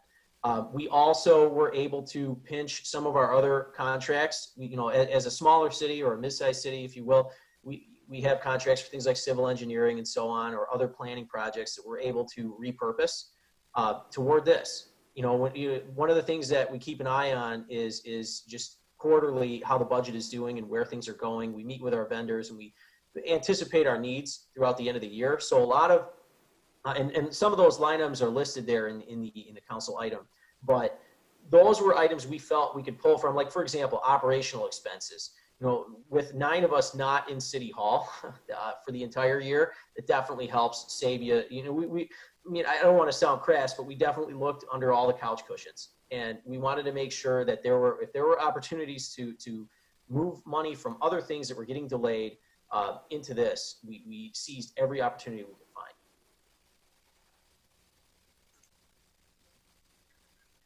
Additional questions from council? Yeah, and if I may, Mayor, I just want to make a note too that it is a bit confusing because we're utilizing the same consultant for 2 different initiatives in the community right now. We have a Ferndale Moves contract, which is the Ferndale Moves Update 2.0. And then we have the level of service road diet contract, which is what we are talking about this evening for an amendment to include additional design services based on everything that Jordan had outlined.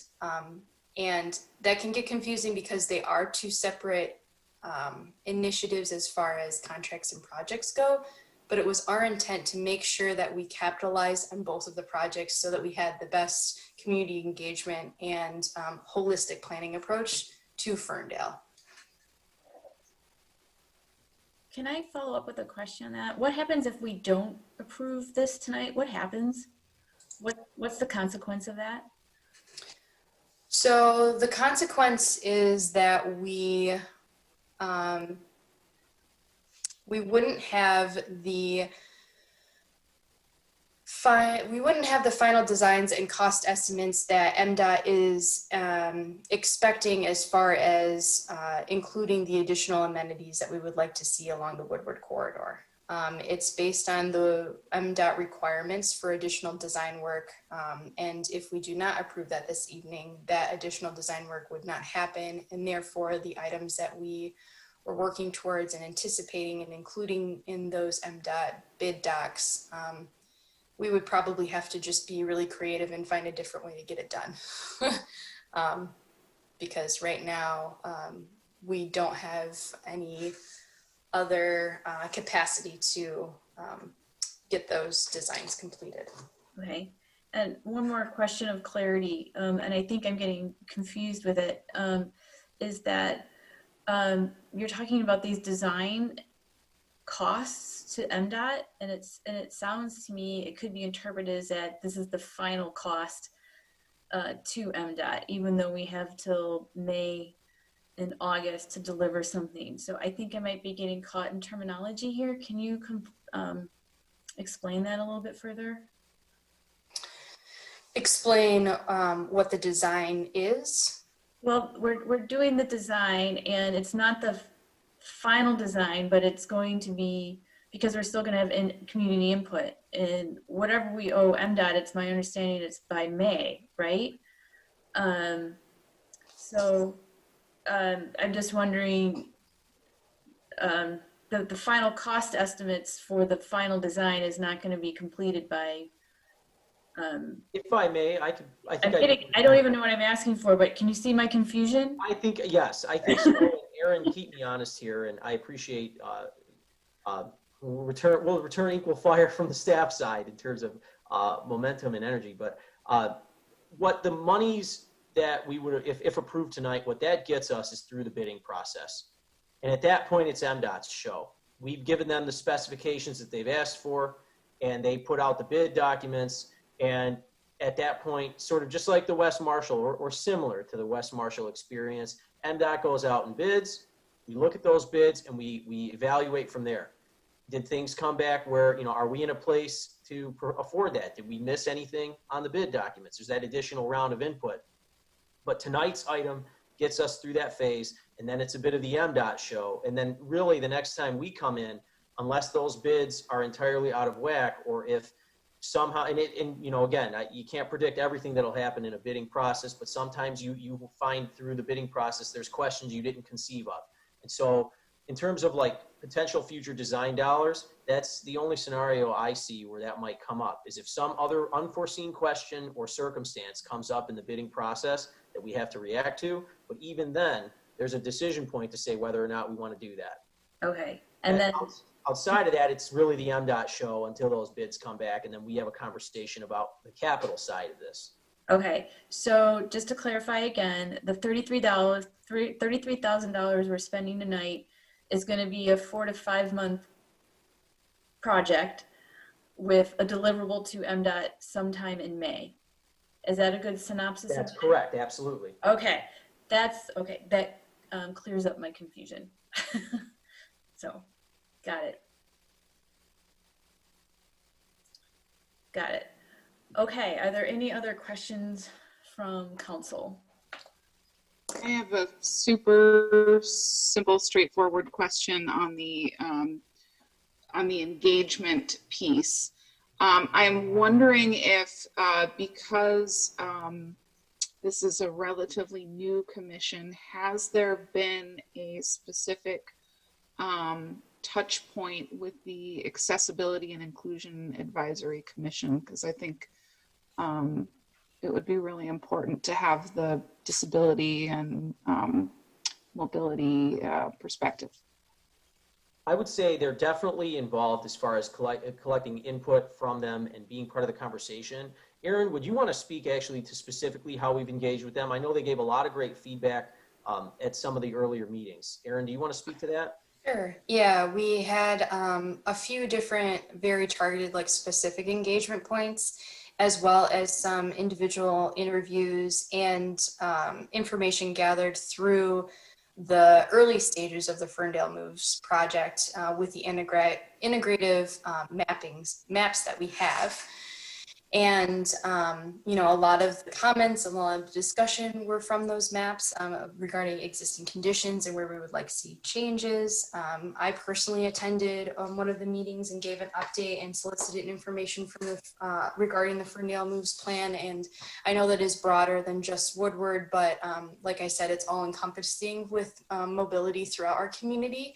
And as I mentioned too, we had a really targeted like interview sessions with a lot of the folks who participate in that commission. And it's our intention to continue that level of engagement, not only with that commission, with all of pertinent commissions, but you know, most notably that, because it is very tied to mobility throughout our community. Great, thank you.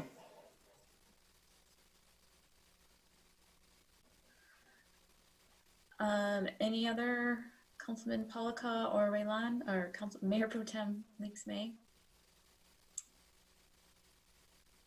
Okay, seeing none, we're gonna need a motion and then go into more discussion if needed.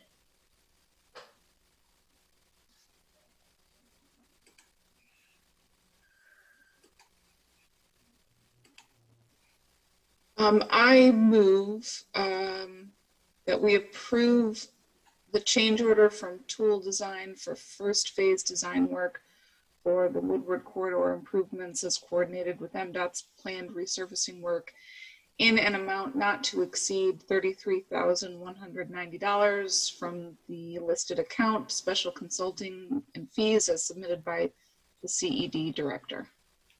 Support. Moved by Councilwoman James and supported by Polika. Further comments?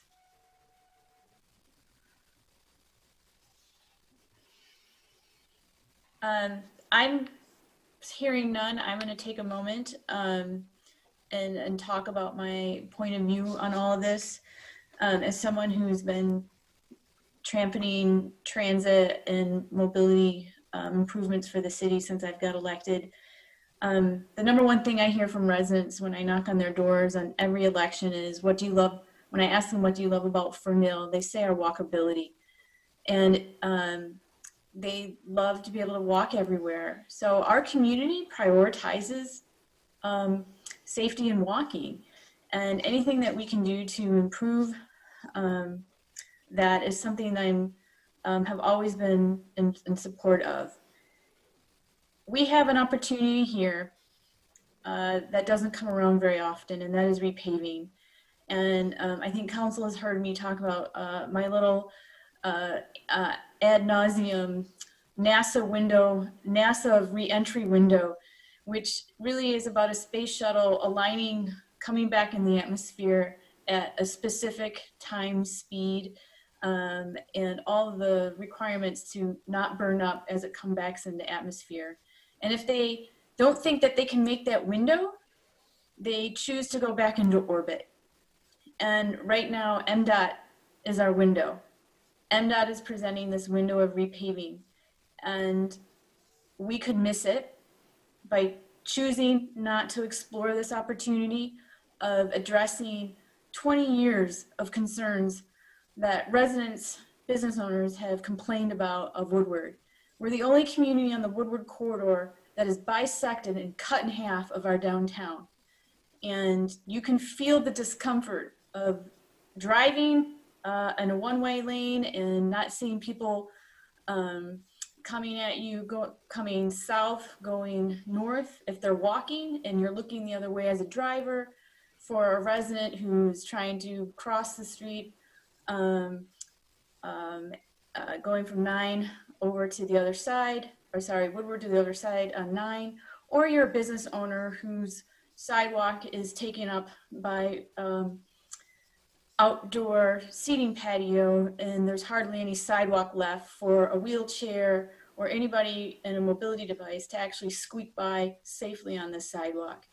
We've all seen what doesn't work, and we have a window of opportunity here to figure out how to solve these challenges on behalf of the residents, of what I've heard for the last 11 years that I've been elected, but 20 years really what I've been advocating for improvements to Woodward. So I don't want to miss this opportunity to solve problems on behalf of my residents, and I'm very in support of this. And for those who are new in Ferndale, who haven't been here 20, 22 years ago, the same challenge faced our downtown. And that challenge was what to do with 9 Mile. And former Mayor Covey used to say you could roll a bowling ball down our downtown on 9 Mile. And the leaders of that time had a vision, and they took that vision to the residents and said, we could resurrect our downtown if we remove 2 lanes off of 9 Mile, going from 4 lanes down to 2, and widening the sidewalks. And that was a vision set forward. That's what the residents said that they were going to do. And we were the first city in the region to do something like this. And to me, that is inspiring. That's a vision. And that is addressing a problem that benefited our downtown. And 20, 22 years later, you can see the impact of that choice of our residents, because that was a municipal bond to pay for the street redesign. And I feel in some ways we have the same opportunity and have a vision here of fixing this deep cut that is wounding our downtown of 8 lanes. And sure, it has been a historical road and completely designed for car travel to get pass quickly through. But that has changed. That's no longer the ingredients of having a successful, thriving community, of making sure that traffic passes through at the highest possible speed. And we have 16 lanes of highway in Ferndale bisecting our city, 8 miles of 8 lane and 8 miles of Woodward. And so while we are a walkable community, we still have these big infrastructure challenges that we need to address. And so I am definitely in favor of exploring this, of sort of taking this moonshot look, exploration. Can we even, pay for this? What is this going to look like? What is really going to benefit our businesses from an economic development standpoint and help them thrive, particularly after the pandemic? I see this as a recovery effort of after the pandemic.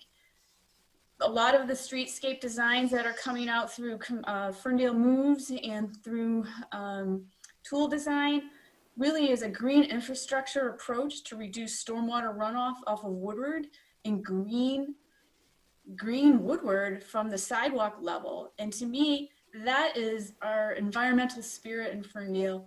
I set a climate neutrality goal. I think this is going to help us hit it, and a huge part of addressing and becoming more climate resilient in Ferndale through this project. And then finally is the safety component of biking, walking, and even driving. We have to try, because if we don't try, me as the leader, I would have said that there was this window of opportunity, 20 years of residents' complaints, and I did nothing to even try. And to me, the status quo is worse than taking some risks here and figuring it out together with our residents. So I'm standing up for our residents, and I'm standing up for this vision. And I really believe that our residents want something to change, but we need to work together. Council needs you.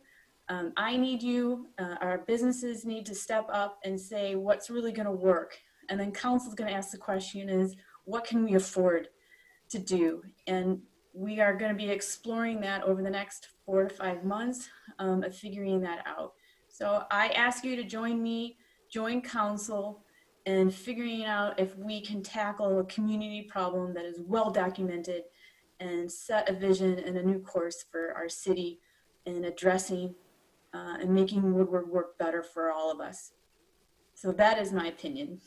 And I wholeheartedly approve of this change order. So with that, if there's any other comments from council.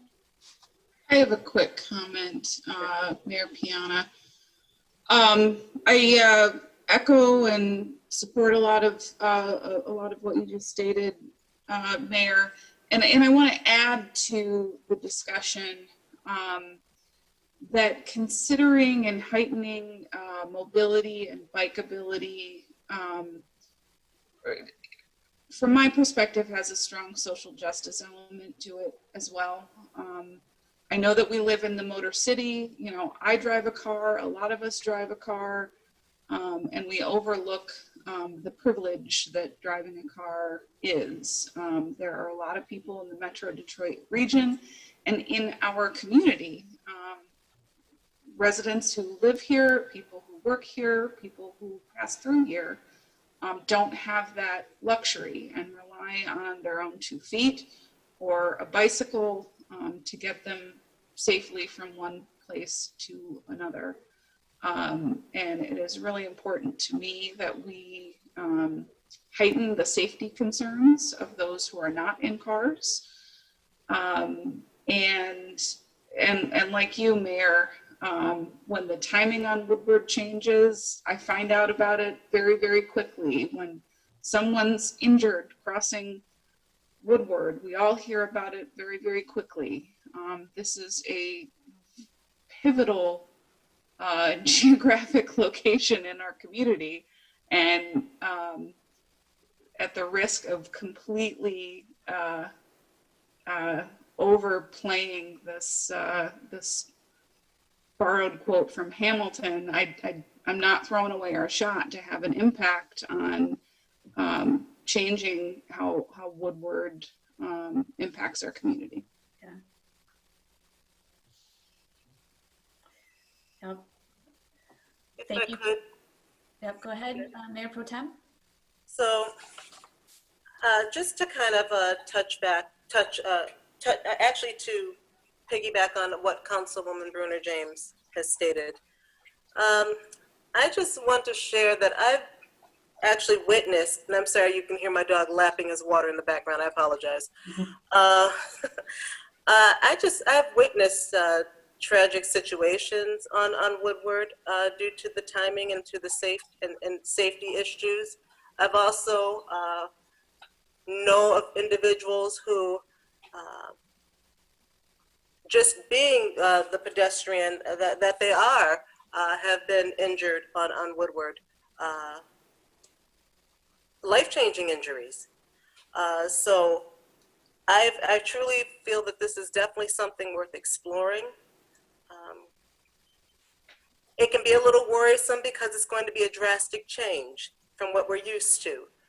But it's something that we definitely, I'm very willing to explore it. And I think that between now and the summer, there's a lot of opportunities for community engagement, which is going to be really important because we all really need to have a say-so what's happening here or what could happen here.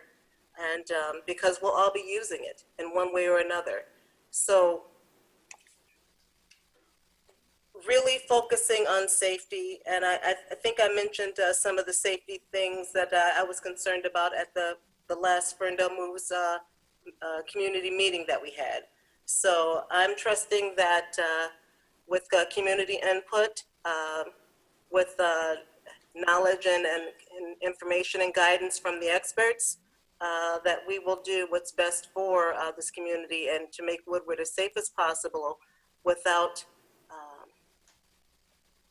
changing it too much to the point where it defeats the purpose that we wanted to serve. We still want people to be able to travel in the multiple ways in which they do. We do want them to be able to travel safely and be able to utilize just Ferndale to continue to be walkable, drivable, bikeable, however, whatever mode of transportation you choose to use. I think it's really important to open it up to all populations in this community that have a vested interest. So I appreciate that. I appreciate knowing that there will be more meetings regarding that. I just hope, like Councilman Pollock stated, that they're at different times. It's important. Like you said, people utilize Woodward in many different times of day and in many different ways. So it's important to open it up to be inclusive regarding input. So pretty much what everyone else has said, I just wanted it known that I've witnessed tragedies, and I'm very, it's important to me to see ways in which we can minimize that or eliminate them if at all possible. So, but thank you. Thank you for looking into it. And thank you. And then finally, I just want to temper what we may desire, we might not be able to afford it all. So council will be exploring what we can afford with the best possible outcomes with the design that the residents want. So it's going to be compromise and a balance. And we don't know yet what that looks like, but we're going to have those conversations. So I look forward to engaging all of you with council over the next up till May and June when some decisions have to be made. All right, with that, Marnie, we have a motion on the floor. Let's do some roll call, please. Councilmember Pollica? Yes. Councilmember James? Yes. Mayor Pro Tem Leaks May? Yes. Councilwoman Mikulski? Yes. And Mayor Piana? Yes, and that passes unanimously. All right, so next on the agenda, and thank you everybody, we're at the 10 o'clock hour, and we are moving into 8B, approval of the mid-year budget adjustment for fiscal year 20. And City Manager Joe, take it away.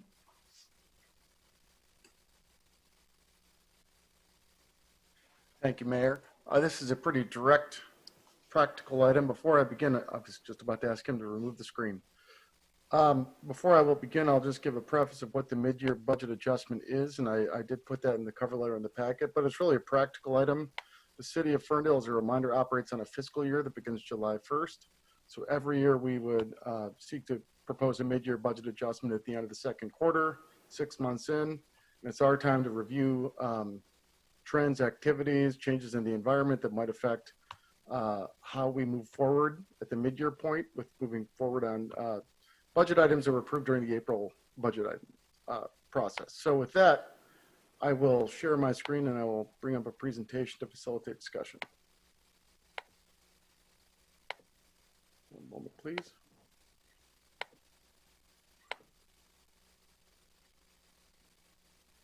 Everybody should see the presentation. Can you confirm?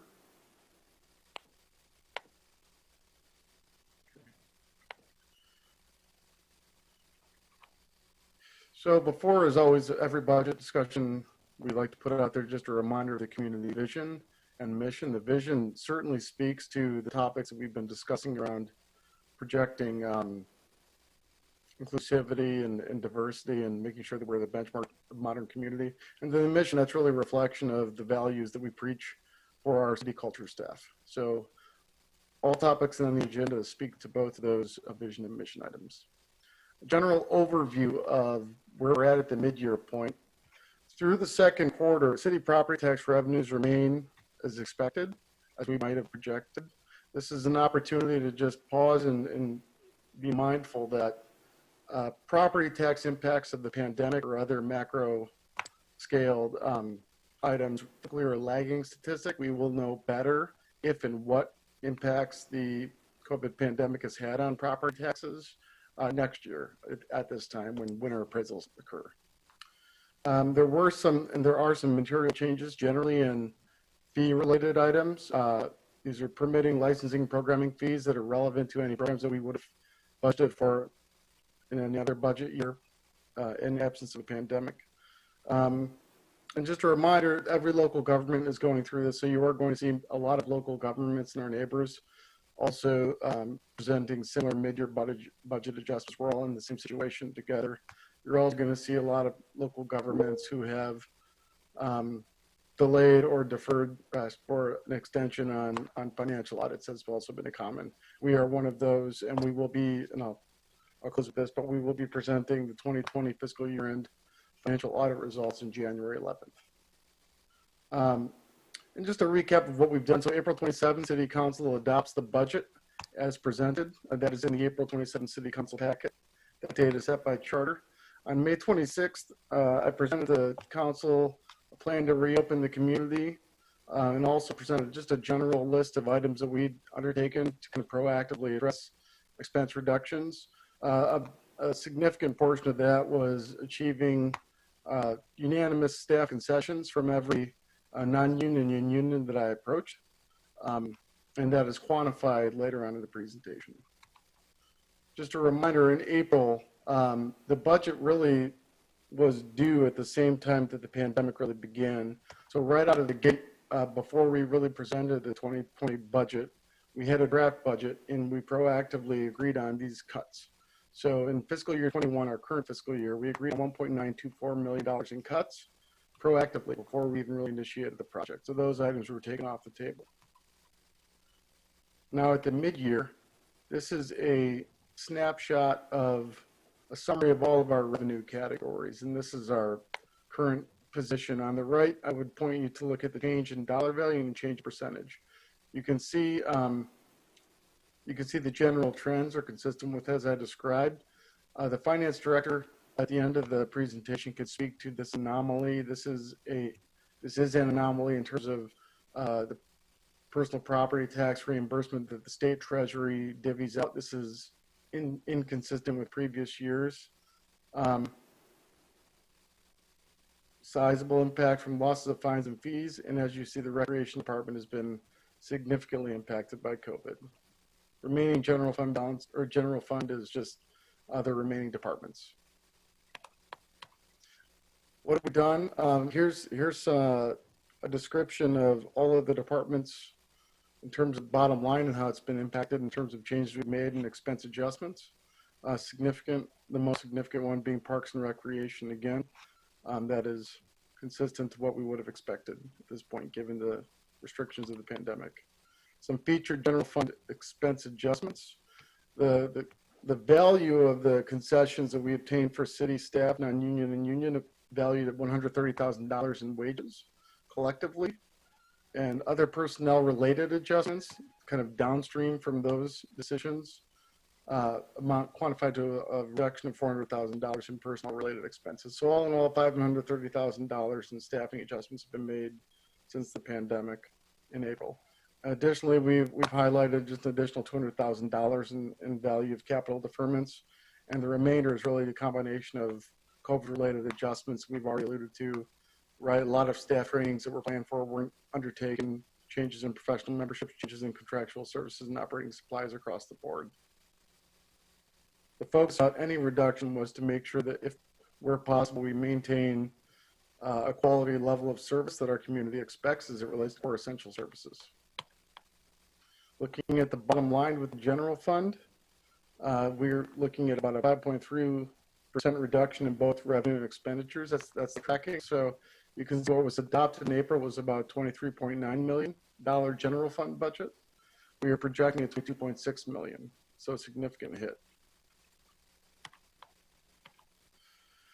Two special revenue funds that I would call attention to, both were discussed. It called the audience, and I'll allow the finance director to address those questions. On the parking side, there is significant, as could be expected, impacts from COVID-19 and the lack of activity in the downtown. We are reducing our budget expectation in terms of revenues by about $1.4 to $1.5 million. That will have significant downstream costs on all other obligations that the parking fund is already committed to, including the debt service on the dot. Other revenue highlights that I have you look at is the developer will be obligated to reimburse us a minimum floor amount of $210,000 for the development agreement based on the milestones articulated in the development agreement. As you might remember, City Council approved the amendment to that development agreement in June 2020. As of today, there has been no transfer in from the general fund loan, according to the finance department, and this will be discussed in more detail at the January presentation by our auditor on the fiscal 20 financial statements. There was no, whoops, I stayed ahead of myself. The fiscal year ending 2020 showed no additional loan funding was required to meet the expenses of 2020. And currently, there is no projection inserted in the mid-year budget adjustment. That topic will be undertaken towards the fiscal 22 budget process, which will be re-engaged in April, when our cash receipting will have more input, essentially. We'll be 9 months in, and at that time, the vaccination will be in circulation, and we'll address conditions as they change. For the parking fund strategies, just 3 different things that we've focused on. One, immediately we focused on renegotiating the development agreement to get quantifiable, deliverable reimbursements more immediate. It also changed the order of development priorities, putting the office at the back of the line and the residential and retail at the front of the line. We deferred non-essential parking system capital improvements, quantified at $300,000. Specifically, the 2 biggest projects would be resurfacing and incorporating stormwater improvements to Withington and North Breckenridge. Both of those had $300,000 of budget funded in capital at the beginning of the year. And then staffing adjustments, we worked with Republic Parking to minimize staffing adjustments and make sure that they deliver core services, especially with the DOT being a new facility opening in the downtown, while also acknowledging the revenue losses for the system. On the water side, we have the revenues and expenses matched together in a table as well. As you can see, we're down about 1%. Most of that is specific to a suspension of water penalties and other fees that City Council agreed to suspend at the onset of the pandemic. We haven't reimposed those fees, so those continue to be suspended. On the expense side, there's less of a highlight, but I thought I would take this opportunity to just provide an upcoming indicator of the lead line service replacement program. That will be a significant capital expense the water department was budgeted to fund and will continue to fund based on the Eagle mandate for the 2018 lead and copper update. And so December 21, the bid requirements for lead service line replacement was published by Eagle, and the city published our bid documents. We expect to get those results back in January 11th with a recommendation on January 25th. Between those dates, on January 8th, we hope to bring a finalized governance policy that will articulate the city's policy around determining how, when, and where to meet our lead service line replacement obligations on the private side on an annual basis. We'll also include a finalized temporary easement agreement that will be required of any resident who agrees to have the city replace their lead service line. In February, towards the end of February, we have a decision point in terms of whether we do or do not continue with the revolving loan fund as provided by the state as an option to fund the mandated replacements. Then on April 5th, we have a tentative start date for work to begin from whoever is selected to perform the work. In closing the fiscal 22 budget timeline, this is just a reminder on January 11th, Finance expects to invite the auditor to present a summary walkthrough of the fiscal 2020 audit. We have asked them to do a sample walkthrough of one of the balance sheets for the special revenue funds to really give council and the public an opportunity to get an in-depth idea of how the auditor drafts and then reviews a balance sheet on the government side. In February, internal budget committee hearings begin, and then in March we will reconvene a city council budget workshop. This year we are able to do that virtually if necessary. And in April, as always per charter, we have a first reading in the first council meeting in April, and then a second meeting when the budget is adopted by the end of April. With that, Cheryl Stubblefield, the finance director, is available to take any questions or comments from council. And I would acknowledge, actually I would invite Cheryl to actually proactively begin to provide an update to the public on an amendment to the budget details packet. Good evening, Joe, Mayor and Council. Thank you for allowing me to be here tonight. Yes, I did send each of you a copy of the non-general fund version of the updated budget that we sent. I had a typo really, and one of the line items in parking, specifically in the professional services line item. So what actually went out to the public originally and came to you had that typo in it, and I've since clarified it. I sent it to Marnie. It will be published, I believe she said, after the meeting, and I've sent all of you the additional information. I apologize for that typo. Multitasking is not always my strong suit.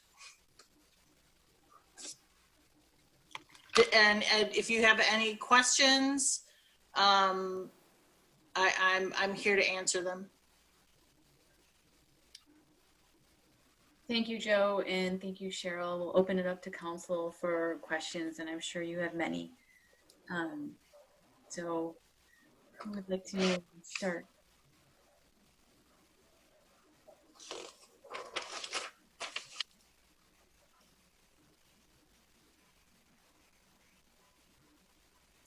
Okay, I know it's getting late. Sorry, Mayor. I actually have no questions. Maybe because this is the 7th or 8th year that I've done this, that I'm familiar with what the adjustments are required, and to me everything is pretty cut and dry of what Joe has presented. There's not much leeway we can we have. So yeah. I don't have any questions.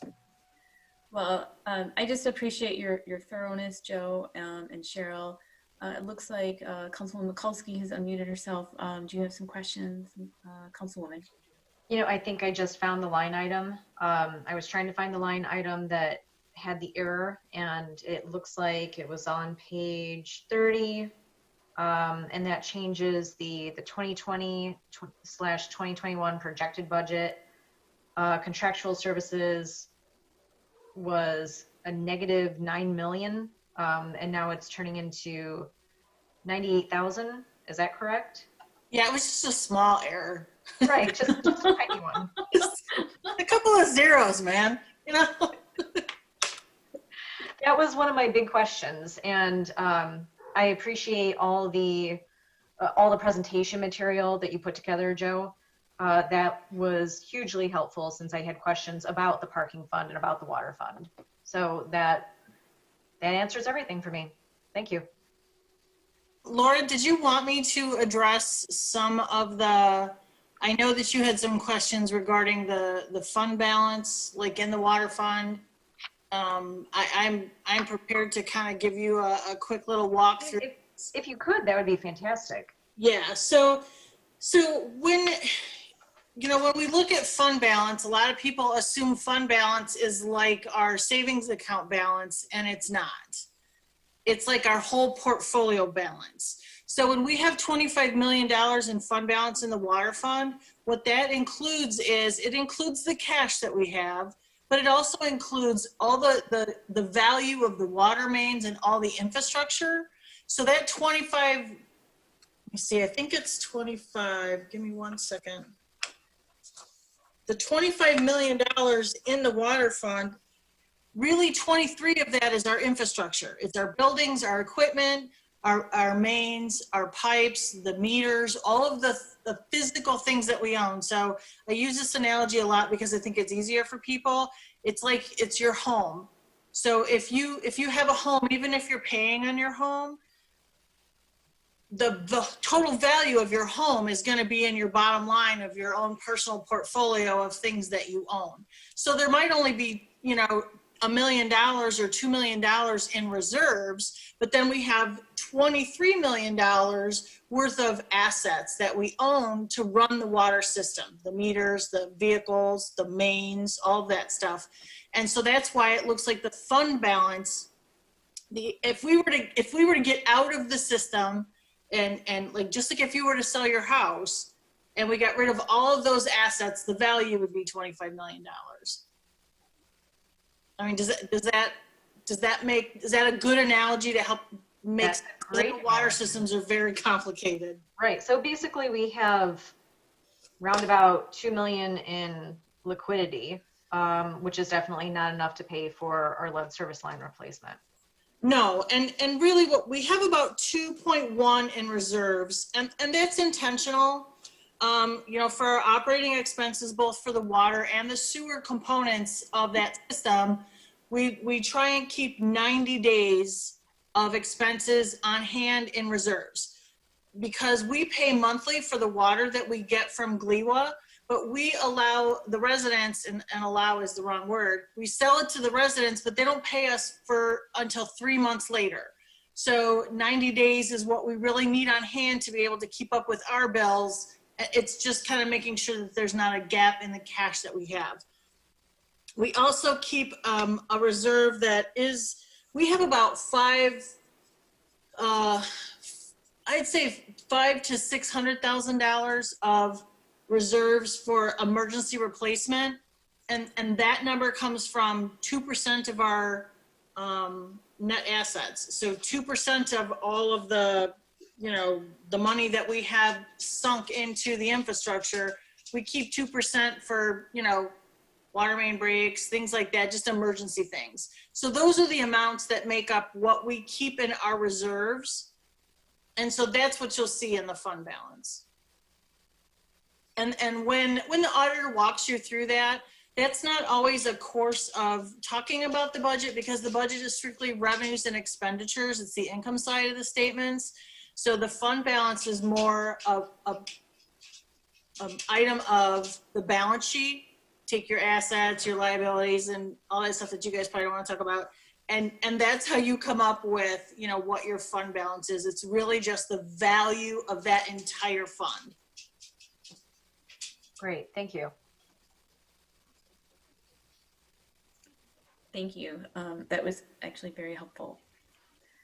I just wanted to say that I think your strategy at the beginning of the pandemic of pushing off our strategic planning and pushing things off to the end of the year to do an adjustment was appropriate.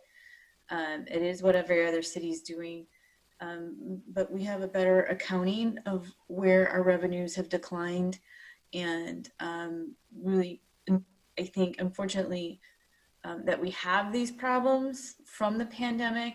This is not helpful to thriving communities when you're just, you know, starting to come out of the Great Recession. Cities are always behind everybody else. And so thank you to council for taking this in stride this year. And I look forward to the project-based budgeting and having that unroll out as well as part of this process for the budgeting process next year. And I think we'll have some very interesting conversations because of this new approach about strategic programs and services and what they cost to deliver. But to that end, I really appreciate everybody on staff doing what they need to do to get this adjustment correct. Seeing no other questions, why don't we move into motion to accept this? I move that we approve to amend the fiscal year ending 21 mid-year budget adjustment as identified in the attached packet with corrected numbers presented by the financial director and as submitted by the city manager. Second. Moved by Polika, seconded by Councilwoman Mikulski. Madam Clerk.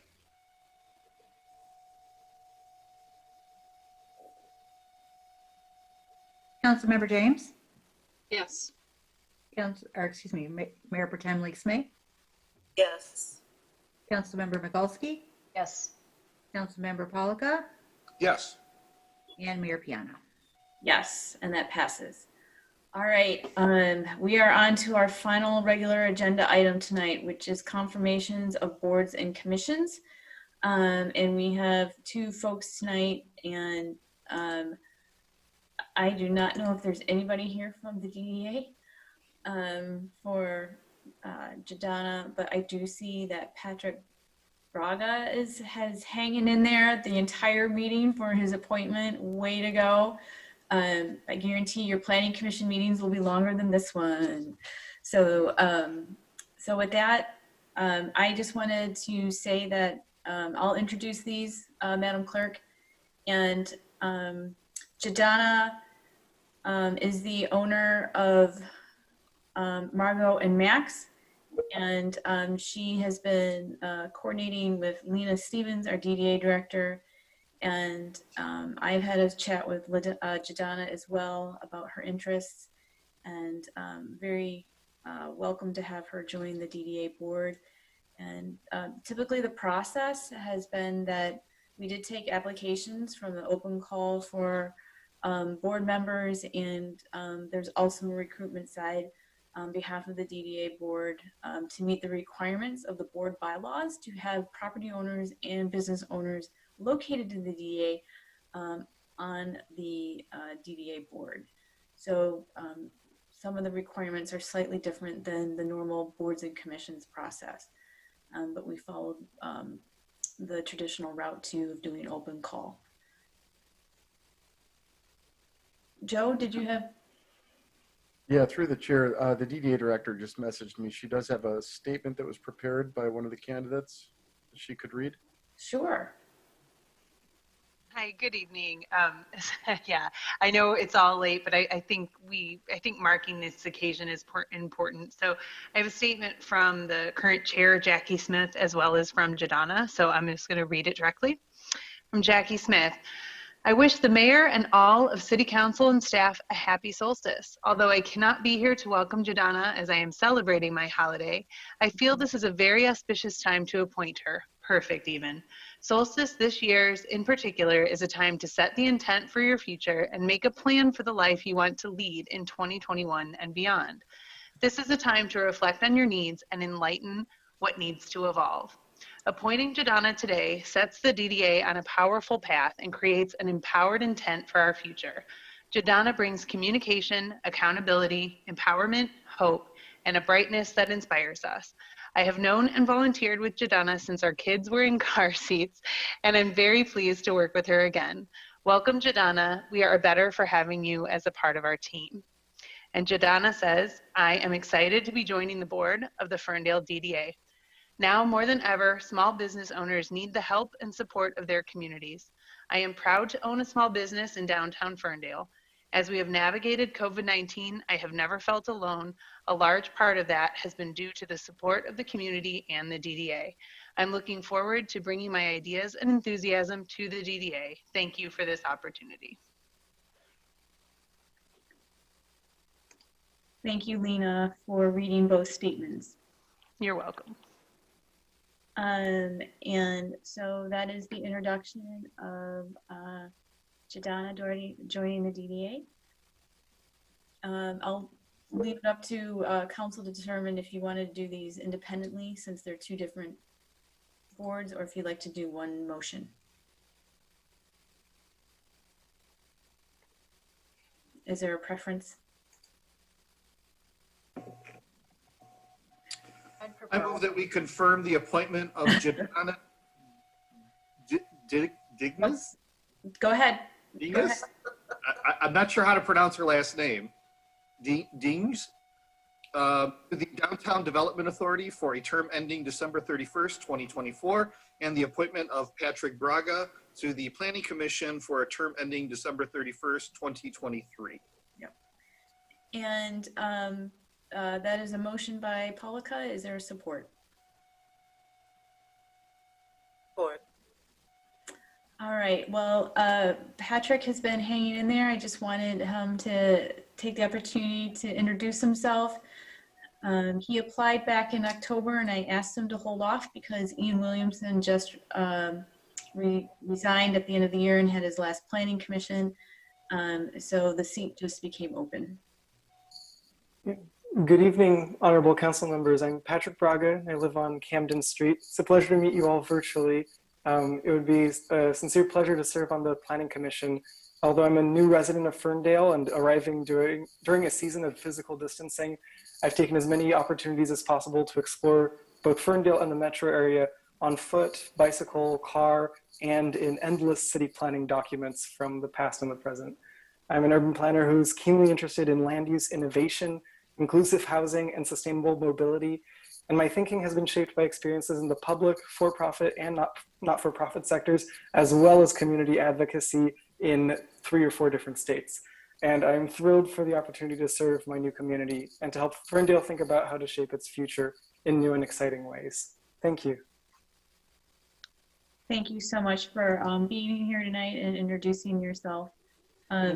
Your experience and training are extensive, and I know will benefit our community through your unique lens. Thank you so much. Okay, let's have the final vote of the year. Bring it home, council. Mayor Pro Tem Lakes May. All right.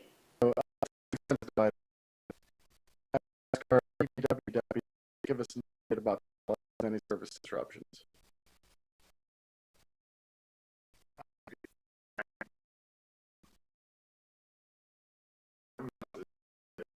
Sanitation.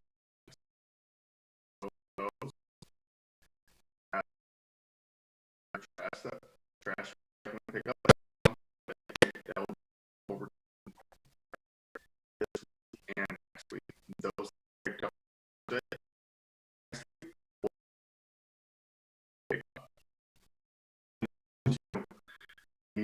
and then where it quick shout out to it's been a and you know doing for the best very much.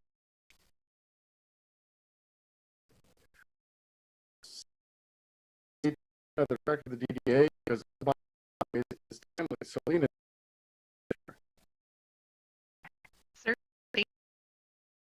So one next to all know you see everywhere with you know, that has been a local campaign, and there's still time. If you haven't a gift for somebody, you can tell you tonight. I looked at the we have $14,000 worth of gift cards that has been so just everything that we have. And the council is very small and it some leave for staff who might have some might be suffering from anxiety disorder as it relates to the pandemic.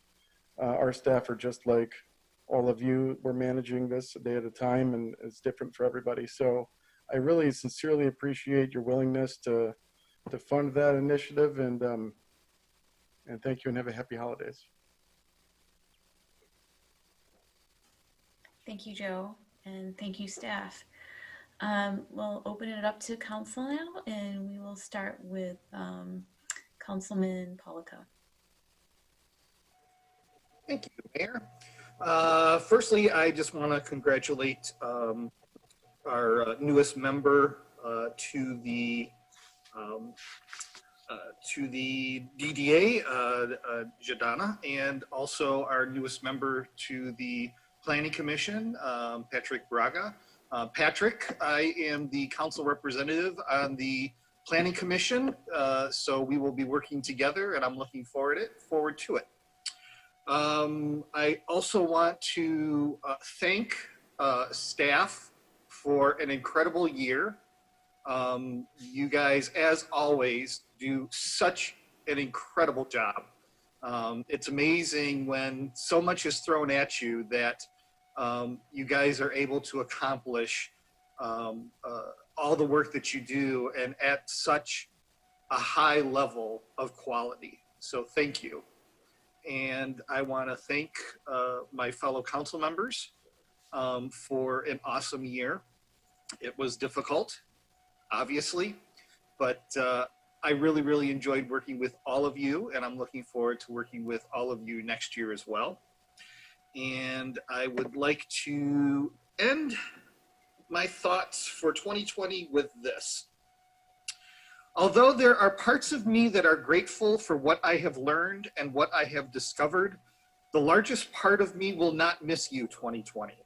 I will not miss the lowest days where I was stuck in bed all day. I will not miss your divisive politics. I will not miss the pain you have caused the people I love or the way you have driven a great distance between friends and family alike. I will not miss the goodbyes you have forced us to say or the losses that others have gone through. I will not miss you, the darkness of you, 2020, and the great pain you have caused. I cannot speak for everyone, but I can say that we have all felt this year. We have felt the lows and the highs and everything in between. And we will feel the impact of you long after you end, but we will learn to live beyond it and grow into something better. Thank you. Thank you, Councilman. And I agree with kicking 2020 to the curb. And next we'll go with Councilwoman Mikulski. Just a few things. So number one, I wanted to call attention to the Arts and Cultural Commission's Gift of Art campaign highlighting artists in the community. You can find more information on their Facebook page. They've just been highlighting a different artist every single day. It's a really nice campaign, and it's a nice way of calling attention to these artists, especially around this time of year when they normally would have had events and festivals that they could promote themselves at. I also wanted to thank the Beautification Commission for brightening the tail end of 2020 with the Night of Light and Hope Luminary campaign. It's a really nice gesture, and I think it's going to be a rather magical experience for all of us. And last but not least, just echoing Councilman Paleka's statements, it's been really nice working with you. 2020 sucked. There's no other way I can put it. But I feel like the holiday season in general, for a few days out of the year, we're kinder, we're gentler, we're the people that we always hoped we would be. And I wish you all a happy holiday. I hope you stay safe. And I hope to work further with you in 2021. Thanks. Thank you very much. And we'll go to Mayor Pro Tem Leaks May. So I think there's kind of a theme here, but I'm adding to it. I would like to express my gratitude to city staff, to department heads, to police, fire, DPW, to my community, to council, for all the work that we've done this year. In spite of the peaks and valleys that we have gone through, known as 2020, we have managed to still get the job done, still stay true to ourselves as a council and as a community, and just try to do the very best to our abilities. It is my hope that we continue to do that kind of great work coming into 2021. I look forward to the things to come. I'm very optimistic, and I just hope you all stay safe this holiday season. enjoy time with your friends, your family, and may we come back in 2021 ready to take 2021 by the bullhorns and just get the work done and continue with our plan and be fiscally responsible and take care of our goals and take care of this community and each other. So I trust and care about every one of you, and I have enjoyed working with all of you, and I look forward to us continuing that. We can only grow, and we'll get stronger. So thank you, team, and here's to 2021. Thank you, Mayor Pro Tem and Councilwoman James. I didn't write down my remarks, so I'm going to miss some things, and so I apologize in advance. But I wanted to just call attention to some of the positive actions that came out of this year. In no particular order, I want to recognize and thank our police, fire, and DPW employees who all continued to work when we were all told to stay home and stay safe. I want to recognize and thank the Parks and Rec Department, who I think have probably had some of the most innovative and creative responses to the challenges of 2020. I want to thank all of the staff involved in helping our electronic meetings go smoothly. I feel like we really jumped into that and got, we hit the ground running relatively smoothly, more smoothly than the statement I just made. We even had a successful hybrid meeting, so I know that whatever happens come spring, whatever the requirements are at that time, I know we'll make it work and make it safe and maximize participation in all of the ways that we can. I have really appreciated working with you all. I am eager, but also patiently awaiting the safe signal for us to be together again. I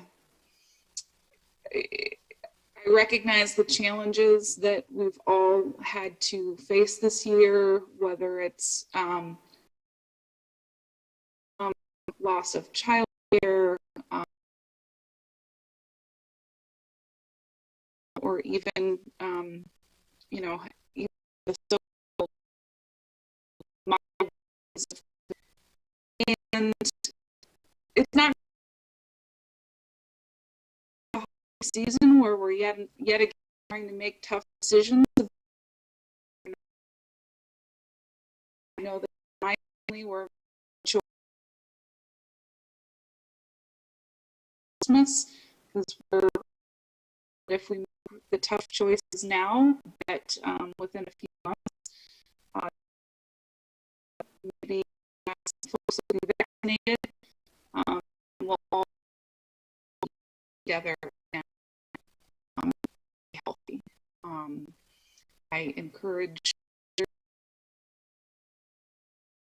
tough choices.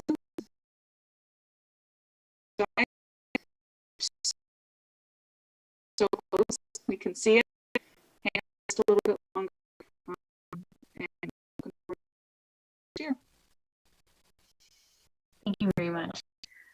And I just wanted to echo almost pretty much what you have said.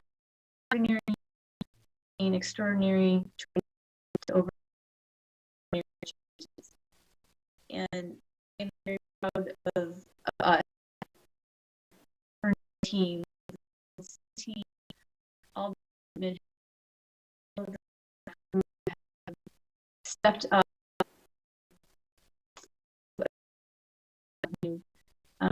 in order to continue the service or the program because we had to.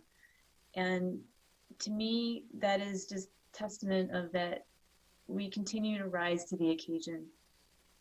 And I'm just so grateful that I'm part of a group of people who care so much who put so much time and effort in to doing the right thing on behalf of our residents and businesses.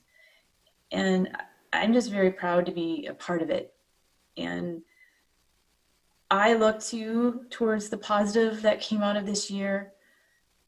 I feel like for me, some key takeaways of positivity is that neighbors really got to know more of their neighbors.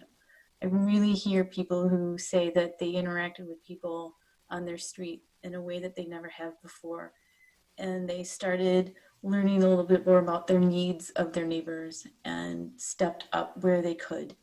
And that is, to me, a sense of community. And we all have a role in nurturing that.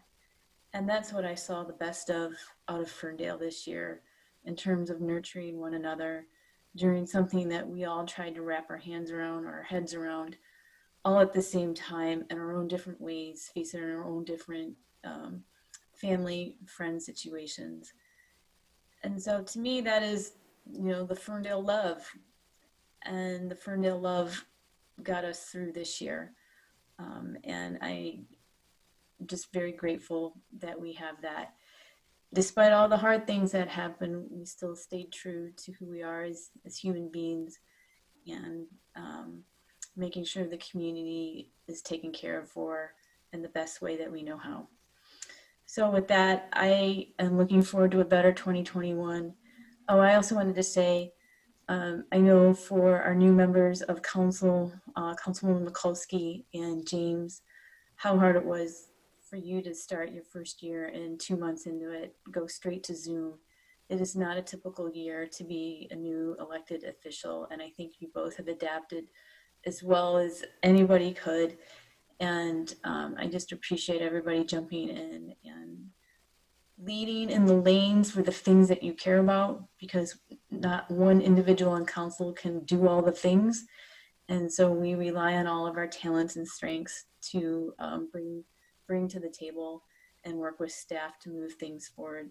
So thank you for lending your talents and energy and time to give back to our community. So with that, I wish everybody a safe and happy holiday. Still disengage, read some brain candy books, binge watch, go for walks, get outside, do whatever you need to do to release the tension from our deepest parts of the pandemic over the holidays, and send some people some positive energy through the internet, doing Zoom or whatever you need to do. So with that, take care, everybody. I'll miss you over the next 3 weeks when we don't see each other until the next Zoom meeting. Until then, enjoy the evening and have a great Christmas holiday. Goodbye, everybody. See you in the new year. Good night. Happy New Year.